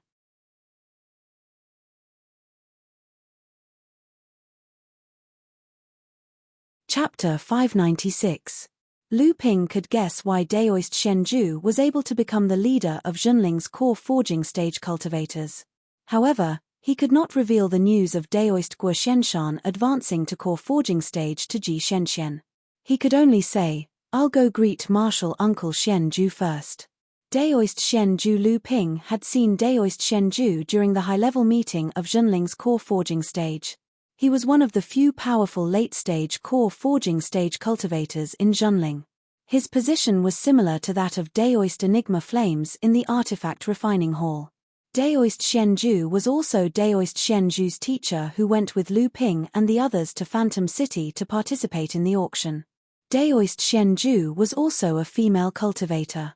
Among the second-generation disciples of Zhenling sect, there were 4 female cultivators who were the most famous. Liu Tianling and Mai Tianqin were the 2 old ancestors. The other 2 were Daoist Shen Chen, who was famous for his formations, and Daoist Shenju, who was famous for making talismans. Daoist Shenju's eyes lit up when he saw Lu Ping. "I didn't expect you to come as well. Our chances of winning have increased." Daoist Shenju's words puzzled Lu Ping. At present, only a few people knew that he had advanced to late-stage core forging stage. With Daoist Shenju's cultivation, it was impossible for him to see through Lu Ping's concealment. Even with his late-stage core forging stage cultivation, he would not be able to do much in a battle. Not to mention, Huang Bingchao had 9 Dharma characteristics Laozu with him. Without waiting for Lu Ping to ask, Daoist Shenju continued, "Right now, the high-level cultivators of the various sects are discussing the situation in the North Sea and how to defend against a possible siege. You are a cultivator who has participated in the sect's decision-making. Now, come with me to the profound ice temple. This time, all late-stage core forging stage cultivators must attend." Only then did Lu Ping find out that this sage Shenju was an impatient person. After finding her, Lu Ping had only said a few words to her before he was hastily brought to a palace that Tianling, Laozu, and Sage Enigma Flame had worked together to create using the 1,000-year-old ice from this place. At this time, in the palace, the 2 Laozu of Zhenling's Tianjiang and Tianlu were at the top. On the 2 sides were Yujian Laozu of Yujian School and Sanming Laozu of Chongming School. Below these 4 Laozus were 12 seats. These 12 seats were prepared for the highest-ranking core forging cultivators of each sect. Among the 12 seats, Guo Tianshan, Laozu, sat in the seat of honor. However, his cultivation base had clearly been sealed by a secret technique. Lu Ping probed him with his divine sense and found that Guo Tianshan's cultivation base was only at the peak of the core forging realm. Seemingly aware of Lu Ping's probing, Guo Tianshan raised his head and saw Lu Ping walking into the profound ice palace. Instead, he smiled at Lu Ping. In addition to Sage Guo Xianshan, there were 3 other people occupying the 12 seats in Zhenling. One of them was an old acquaintance of Lu Ping's. It was Sage Shen Chang, who had just been stripped of his position as a law enforcement disciple. As for the remaining 8 seats, there were 3 late-stage core forging cultivators from Chongming School and Yujian School. Clearly, they were the higher-ranking cultivators of the 2 sects. In addition, around the profound ice palace, there were a total of 10 late-stage core forging cultivators. However, the status of these cultivators was different from the 4 Laozus. Those 12 cultivators had the right to make suggestions, while the cultivators sitting in the profound ice palace obviously did not have this right. Lu Ping looked around at the various late-stage core forging cultivators and found that Xian Hui, Li Xuanru, Zhong Xianbei, Xian Zhu, and Xian Yu, who had just broken through to the late-stage core forging cultivators, were among them. During the trip to Fantasy Spirit City, Li Xuanru, Xian Zhu, and Xian Yu had obtained suitable spiritual items. Afterwards, in the Great Fallen Archipelago, Tianqin Laozu had obtained 2 high-grade Earth-step spiritual items of the fire attribute and wind attribute. After returning, these 2 spiritual items naturally fell into the hands of Xian Hui and Zhong Xianbei. It was a pity that Daoist Shentian and Daoist Xuanzu's cultivation was no less than these 5 people, especially Daoist Shentian, as the eldest disciple of Tianlin Laozu, had the deepest accumulation among all of them. Unfortunately, he did not obtain a high-grade Earth-step spiritual item of the wood attribute, so he could only postpone his breakthrough to the late-stage core forging realm. At this time, 10 of the 12 seats were already filled, leaving only 2 empty seats. Lu Ping followed behind Daoist Xuanju and entered the profound ice palace. Daoist Xuanju went straight to the seat next to Daoist Guo Xianshan and sat down. Lu Ping was also not polite. After Daoist Xuanju sat down, he also sat down on the seat at the end of Zhenling's side. At this point, all 12 seats were filled with cultivators. After Lu Ping sat down, The other late-stage Zhenling core forging realm cultivators who were sitting on the other 5 seats all had a look of surprise on their faces. The other late-stage core forging realm cultivators were also surprised. Naturally, the cultivators from the various sects were also whispering among themselves. They did not know why this mid-stage core forging realm cultivator of Zhenling was able to sit on one of the 12 seats. Even Xian Hui, Li Xuanru, and the others were surprised. They did not know that Lu Ping had participated in the high-level decisions of Zhenling. Moreover, Lu Ping had concealed his cultivation. In the hall, besides the 4 transcendents Laozu and Daoist Guoshenshan, no one else could see that Lu Ping's cultivation had actually broken through to the late-stage core forging realm. When the Jade Sword sect's Copper Sword Laozu saw that all 12 people had arrived, he turned to Tianjiang Laozu and said, "Brother Tianjiang, since everyone is here, let's begin." "But who is this little friend that the old man does not recognize?" Tianjiang Laozu glanced at Lu Ping and said, "This kid is the 9th disciple of Tianling martial niece, Lu Shenping." "Oh, so it's the famous water sword immortal." Copper Sword Laozu's expression made Lu Ping's scalp tingle. Copper Sword Laozu continued, "Not bad, not bad. Sure enough, a great teacher produces a great disciple. Presumably, Lu Xiaoyou's swordsmanship must be very good." Copper Sword Laozu's words of praise had a different meaning in Lu Ping's ears. The Jade Sword sect was a sword sect in the North Sea, but the title of Sword Immortal had been taken by him. As soon as Copper Sword Laozu's voice fell, Lu Ping could clearly feel the burning gazes of the surrounding late-stage core forging cultivators on him. Some were provocative, some were disdainful, some were contemptuous, some were jealous, and some were envious. In particular, several late-stage core forging cultivators from the Jade Sword sect looked at Lu Ping with eyes full of fighting spirit. Lu Ping was startled. He was not afraid of others challenging him. At this time, his cultivation had just advanced to the late-stage core forging, and he was bursting with confidence. Maybe he would dare to fight with an 8th stage or 9th stage core forging cultivator to test the limits of his strength. But if there were so many cultivators coming at him at once, even if it was a one-on-one battle, Lu Ping would not be able to withstand it. So Lu Ping quickly said, "Laozu is too kind. In front of the seniors of the Jade Sword sect, I don't dare to call myself Sword Immortal. It's just that all of you are flattering me." On the side, Chongming sect's Sanming Laozu smiled and said, "Brother Copper Sword, don't add to the trouble. Now that Xianling sect and Canghai sect are pressing in, we should first get down to business." Copper Sword Laozu looked at Lu Ping and laughed evilly. He didn't say anything else.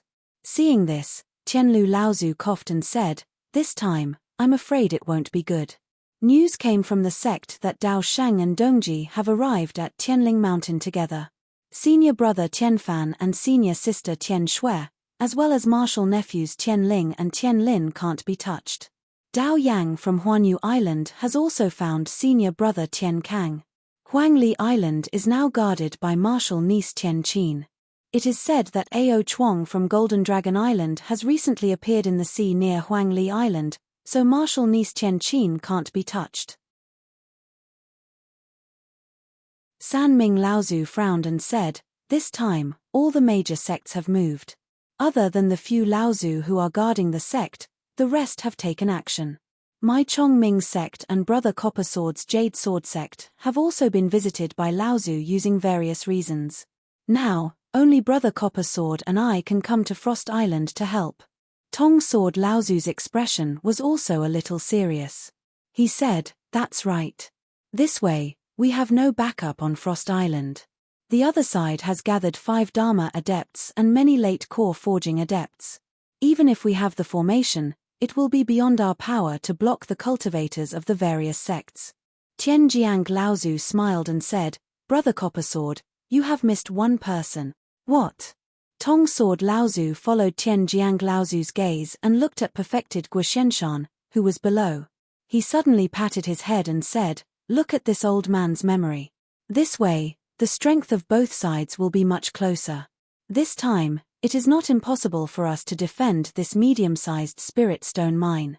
Many of the late core forging adepts in the Dark Ice Temple did not know what Tianjiang Laozu and Tong Sword Laozu were talking about. Tong Sword Laozu, who had been a little worried before, suddenly seemed to have infinite confidence. Some of the more quick-witted cultivators could naturally think that at this time, only a Dharma adept could affect the balance of attack and defense between the two sides with the power of one person. Could it be that their side actually had another Dharma adept as backup this time? If this was true, both sides had 5 Dharma adepts. With the power of the formation, the possibility of Zhenling's side winning this battle was much higher. Sanming Laozu thought for a moment and said, "I'm afraid that the other side also has a backup plan. If that is the case, we will face a difficult situation again."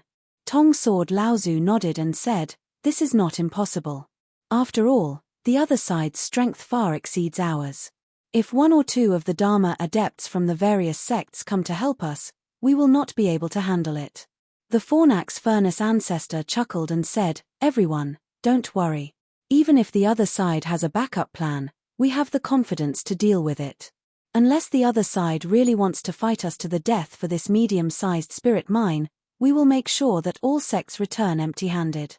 Tong Sword Laozu's eyes lit up and was about to say something, but Sanming Laozu stopped him with a look. Tianlu Laozu and Tianjiang Laozu looked at each other with a hint of relief in their eyes. At this time, suddenly there was a loud cheer outside the Dark Ice Temple. Everyone in the temple curiously looked outside the Dark Ice Temple. Tianlu Laozu smiled and said, "It seems that both sides are starting to fight again. I will go out and watch the fun."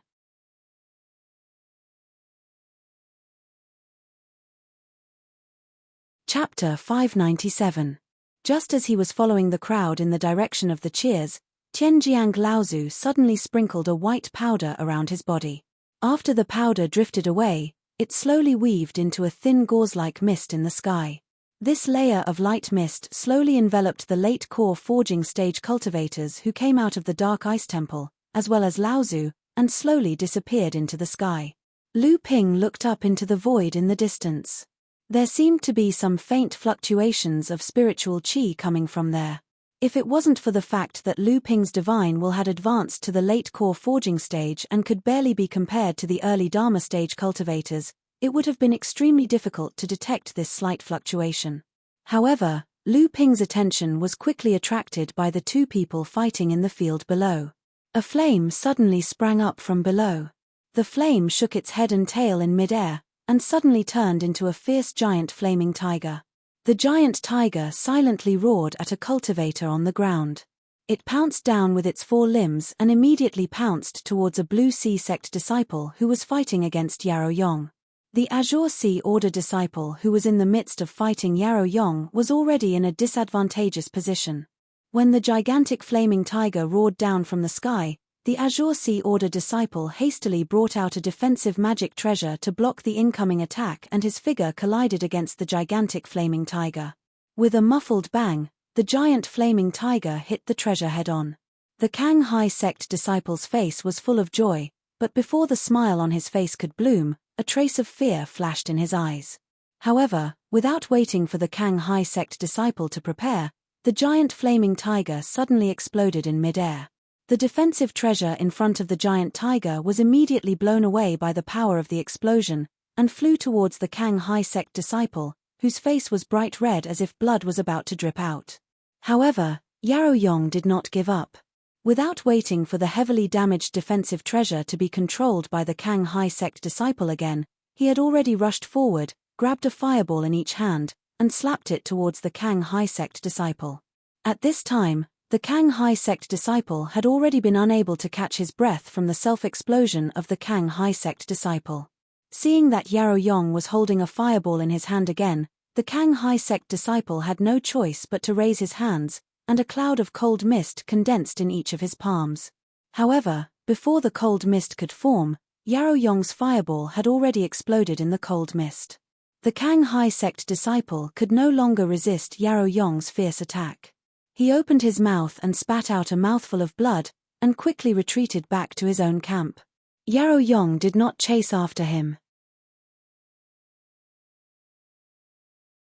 Instead, he stood in the middle of the field and laughed loudly, saying, "Previously, your voice was quite loud, saying that you wanted to replace my ranking on the North Sea rookie list, but unfortunately, your strength is so weak that you can't even withstand one of my flame spirit transformation's small sacred arts."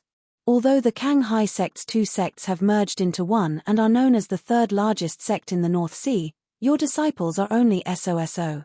Although the cultivators of the Kanghai sect looked angry, the cultivator who was defeated by Yaoyong was on par with Yaoyong in terms of cultivation or cultivation age. However, he did not expect that the difference in strength would be so great that he was so easily beaten by Yaoyong to the point of vomiting blood and being seriously injured. Although the cultivators of the Kanghai sect hated Yaoyong for spouting such arrogant words, there was nothing they could do. A few disciples of the Kanghai sect advised a cultivator who was sitting cross-legged at the side, senior brother Shongwu, that fire tiger Yaoyong is too arrogant. Senior brother Shongbing was seriously injured in less than 10 moves by him. "I'm afraid only you, senior brother Shongwu, can defeat him now." The cultivator called Shongwu slowly opened his eyes and looked at Yaoyong, who was being cheered by the cultivators of his sect, and said, that Yaoyong is only at the 4th level of the core forging stage, and is only ranked 19th on the North Sea rookie list. "The one I want to challenge is Junling, the water sword immortal, Lu Shenping, who has dominated the first place on the North Sea rookie list for decade." A cultivator at the side smiled apologetically and said, "Senior brother Shongwu has great ambitions and is far from what we can compare with. However, this fire tiger is too arrogant." Senior brother Shonghui and Shongming didn't come this time. If senior brother Shongwu doesn't make a move, among the third-generation disciples of our sect who have cultivated for less than 100 years, no one is a match for him. Spiritual Master Shongwu pondered for a moment and said, "What you said makes sense. Shongming is one thing, but senior brother Shonghui is stronger than me and is ranked 6th on the rookie list. This fire tiger is no match for him." The cultivator from the Azure Sea sect who was smiling apologetically saw that Spiritual Master Shongwu was showing signs of letting up. He knew that this senior brother in front of him usually didn't get along with senior brother Shongming, so he quickly followed along and said, "Senior brother Shongwu's foresight is far above us, so what he said is naturally not wrong. If we can suppress that fire tiger immortal again, I'm afraid that senior brother Shongwu's ranking on the North Sea rookie list in half a year's time won't be impossible for him to make it into the top 10. Spiritual Master Shongwu was proud of himself. He stood up and was about to walk towards the arena. However, at this moment, after Yaoyong hooted in the arena for a while and realized that no one else was coming out to fight, he began to walk towards his own group. Spiritual Master Shongwu panicked and momentarily forgot to stop Yaoyong. Instead, he raised his hand and threw a hooped sea hoop towards Yaoyong's head. Spiritual Master Shongwu's true strength was not weaker than Yaoyong's, and Yaoyong had never expected that someone would launch a sneak attack from behind under the watchful eyes of the crowd. For a moment, he was also caught unprepared. Seeing that Yaoyong was unable to withstand Spiritual Master Shongwu's powerful attack in his haste, and just as the hooped sea hoop was about to land on Yaoyong's head, a figure suddenly appeared beside Yaoyong and pushed him away with a slap. As the hooped sea hoop fell, this figure took Spiritual Master Shongwu's attack in place of Yaoyong. Crack! The hooped sea hoop suddenly shrunk, and the figure was instantly crushed into pieces by the huge force of the hooped sea hoop. That figure was a puppet. Just now, it had taken Spiritual Master Shongwu's unexpected sneak attack in place of Yaoyong, but it itself had turned into pieces on the ground. Looking at the pieces on the ground, Yaoyong's back was already drenched in cold sweat. He then cursed, "Which bastard is so despicable to use such a trick? Aren't you afraid that the North Sea cultivators will poke at your sect's back?" Yaoyong's words were extremely vicious. The cultivators of Kanghai sect around Spiritual Master Shongwu were momentarily stunned. Then, their faces burned. The cultivators who persuaded Spiritual Master Shongwu to make a move now looked at Spiritual Master Shongwu with a hint of blame in their eyes. Spiritual Master Shongwu's face turned red from Yaoyong's scolding. Although it was a sneak attack, it was really an unintentional move. However, under the watchful eyes of the various sects in the North Sea, Spiritual Master Shongwu's explanation would be futile. For a moment, he was in a dilemma. The Blue Sea sect had made perfected Shang Wu lose a lot of face today. Spiritual Master Shang Wu's blood surged when he thought of the ridicule from the various sect's cultivators, the anger of the sect's elders, and the cold eyes of his fellow disciples behind his back. Yarrow Yong saw that in the Kang Hai sect's camp, the dozen or so third-generation disciples who were originally standing together had used an undetectable clever method to place themselves in a formation that did not leave their own camp but completely isolated Spiritual Master Shang Wu. Spiritual Master Shang Wu naturally noticed the actions of his fellow disciples. How could he not understand their intentions? He, who was already blaming himself, suffered another blow in his state of mind. The true essence in his bloodline instantly lost its restraint and began to rampage in his body. Qi deviation. Yarrow Yong saw the cultivator from Kang Hai sect standing in front of him staring at him. He did not attack nor did he say a word. Inexplicably, he became impatient from waiting. Just as he was about to open his mouth to ask what the other party meant, he saw the person's face suddenly turn purplish gold and he immediately spat out a mouthful of blood. Yarrow Yong was shocked. His eyes widened and he said, "No way, you've become like this after I scolded you a few times? This is too ridiculous. That sneak attack of yours just now almost took my life." A cultivator in his 30s suddenly appeared behind Spiritual Master Shang Wu. The cultivator first looked at Yarrow Yong with a gloomy gaze. Yarrow Yong felt a pair of sharp swords directly piercing into the space in his heart. Yarrow Yong unconsciously took 2 steps back. Only then did he realize that the cultivator's gaze was so sharp that he was actually afraid. The cultivator in his 30s slammed his palm on Spiritual Master Shang Wu's chest. Spiritual Master Shang Wu screamed and immediately woke up from the demonic barrier. Looking at the person in front of him, Spiritual Master Shang Wu's face turned pale. He said in a low voice, "Uncle Master Shi, I'm incompetent." The cultivator in his 30s waved his hand and said, "You don't have to say anything. I, Uncle Master Shi, have seen everything that happened just now. That attack of yours was just an unintentional move. It's just that a man should be magnanimous. What's done is done, and what's wrong is wrong. How can you let someone say that you've gone mad with just a few words and almost destroyed your cultivation? With such a poor mental state, how could the old man not be angry?" Spiritual Master Shang Wu looked ashamed. The cultivator in his 30s waved his hand and said, "When you go back, go to the law enforcement hall to receive your 5 years of punishment.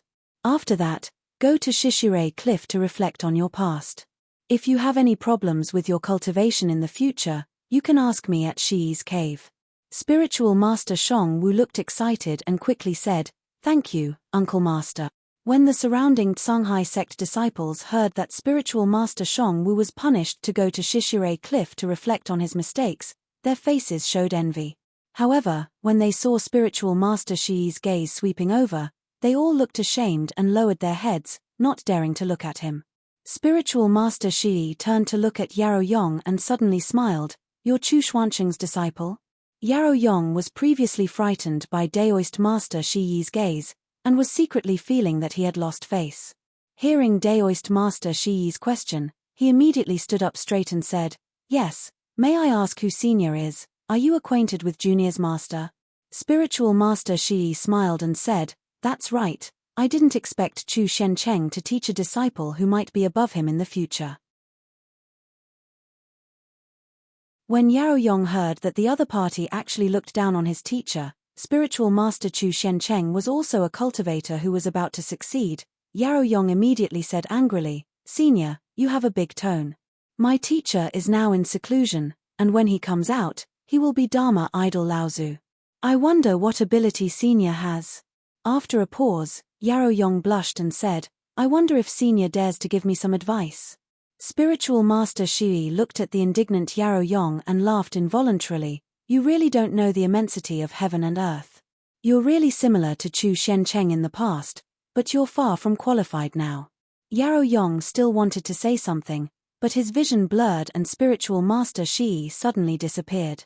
In the void on Zhenling's side, Spiritual Master Guo Shenshan said with a somewhat solemn expression, "Zhongxi? I didn't expect him to also come."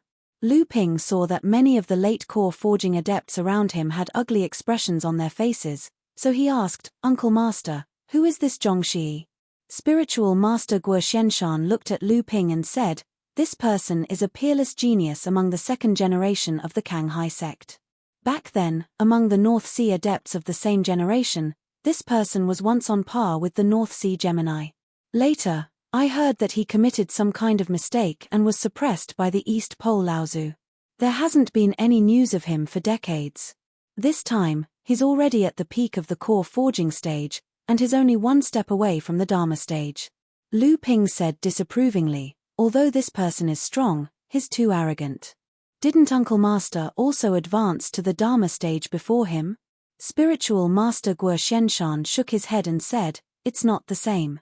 Even though I'm stronger than him now, once this person advances to the Dharma stage, I'm afraid he'll be able to overpower me.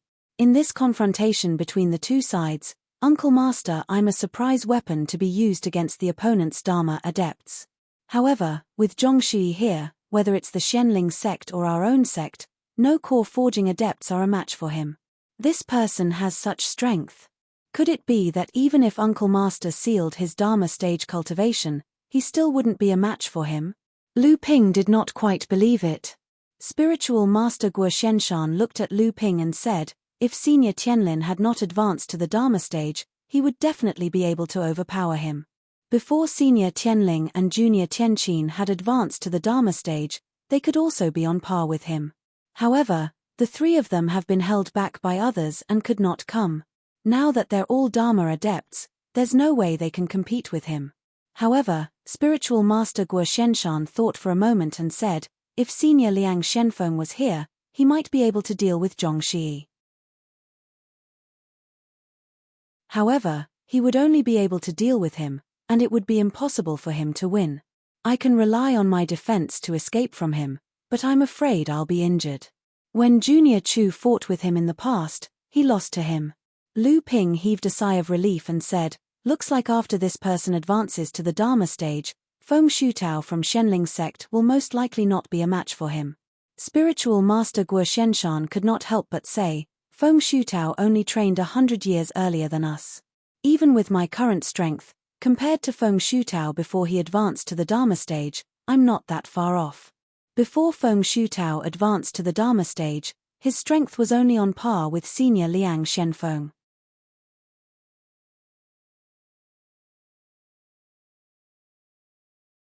Chapter 598. Seeing Zhongxi's appearance, not only perfected Master Guo Shenshan, but even Tianjiang Laozu and the others frowned. Lu Ping stared in the direction where Zhongxi had disappeared, deep in thought. Yaro Yong retreated from the arena. Immediately after, a few more third-generation disciples from both sides joined in the battle. However, the intensity of the battles was much lower, disappointing many of the late core forging cultivators. Just as a Chongming sect disciple and a Feiyu sect disciple finished their battle, a flying sword suddenly flew out from Shenling sect's camp. The flying sword spun in the air, and countless gusts of cool wind swept out from it. In an instant, ice shards flew everywhere, and a cold mist was blown in all directions by the cool wind. The potholes on the ground caused by everyone's battle were immediately leveled by the flying sword, and a smooth, mirror-like ice field appeared in front of everyone's eyes. "Hee, flowing wind sword." Lu Ping chuckled as he looked at the flying sword in the arena. "Oh," perfected Master Shen Ju suddenly turned his head and asked, "Do you recognize this sword, Martial Nephew Lu?" Lu Ping smiled and said, "This person is one of the best of Shen Ling sect's third-generation disciples, Ouyang Wei Jian." Perfected Master Shen Ju smiled and nodded. "So it's the Wind Sword Immortal that Shen Ling sect has been promoting." Back then, Lu Ping was called the Water Sword Immortal because of his battle achievements. The younger generations of the North Sea cultivators were willing to call him by this title. Perhaps Junling had secretly pushed for this title, but that was all. Shenling sect was on par with Junling in every aspect, and Ouyang Wei Jian was indeed a rare genius. Therefore, they also came up with the title Wind Sword Immortal to promote it in the North Sea. However, this title was given by Shenling sect itself, and it couldn't be compared to Lu Ping's Water Sword Immortal. In fact, Ouyang Wei-jian had been defeated by Lu Ping several times. In fact, from Lu Ping's point of view, Wind Sword Immortal and Water Sword Immortal were secondary. The key was that Zhenling sect already had Water Sword Immortal, so why would Xianling sect have to create a Wind Sword Immortal? Not only would Zhenling sect copy someone else's ideas without any originality, they would also be looked down upon. Sure enough, Xianling sect had Ouyang Wei-jian. As the leader of the third generation of Xianling sect disciples, Ouyang Wei-jian had cultivated for less than 100 years, but his cultivation was already at the peak of core forging stage 6. He was only one step away from advancing to the late core forging stage. Ouyang Wei-jian swept his long sword horizontally and glanced at Xianling sect's camp, but he didn't see the person he wanted to see the most. He couldn't help but feel a little disappointed, but he still shouted, "I wonder if Brother Lu Shenping has arrived. It's been a long time since we last met. I wonder what realm Brother Lu's swordsmanship has reached. Today, I'm here to learn from you." As soon as Ouyang Wei-jian appeared, the third-generation disciples in both camps were in an uproar.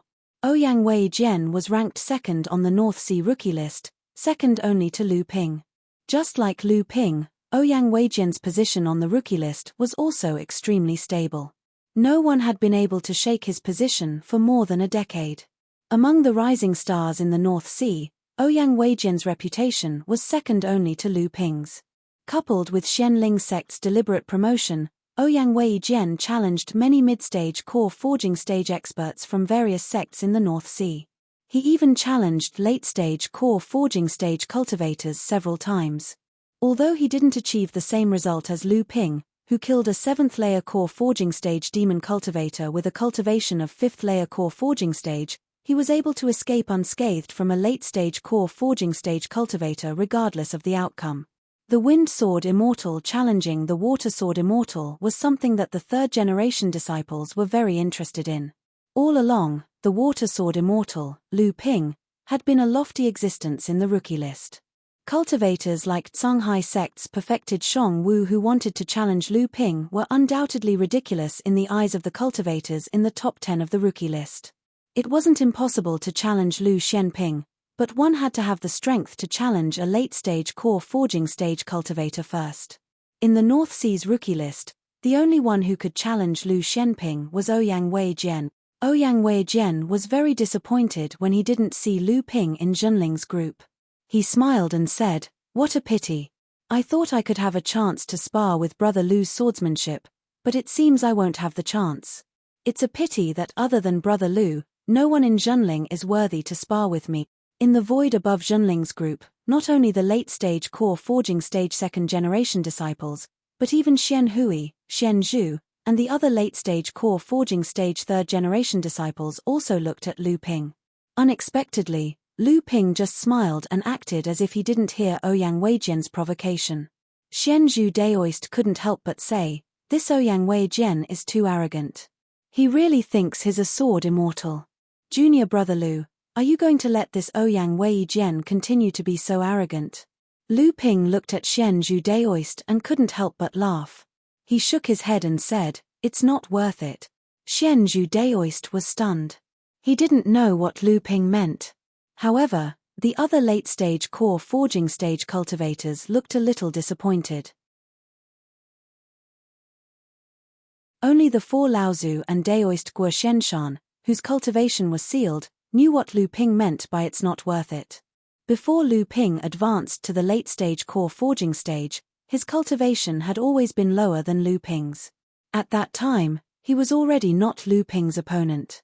Now that Lu Ping's cultivation had surpassed Ouyang Wei-jian and advanced to the late-stage core forging stage, Ouyang Wei-jian was no longer qualified to be called an opponent in Lu Ping's eyes.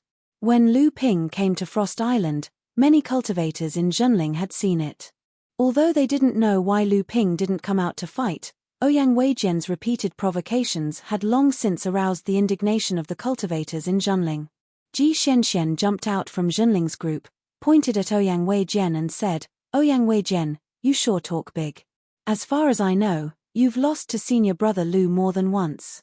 Now, you're shamelessly boasting that no one in the same generation can spar with you.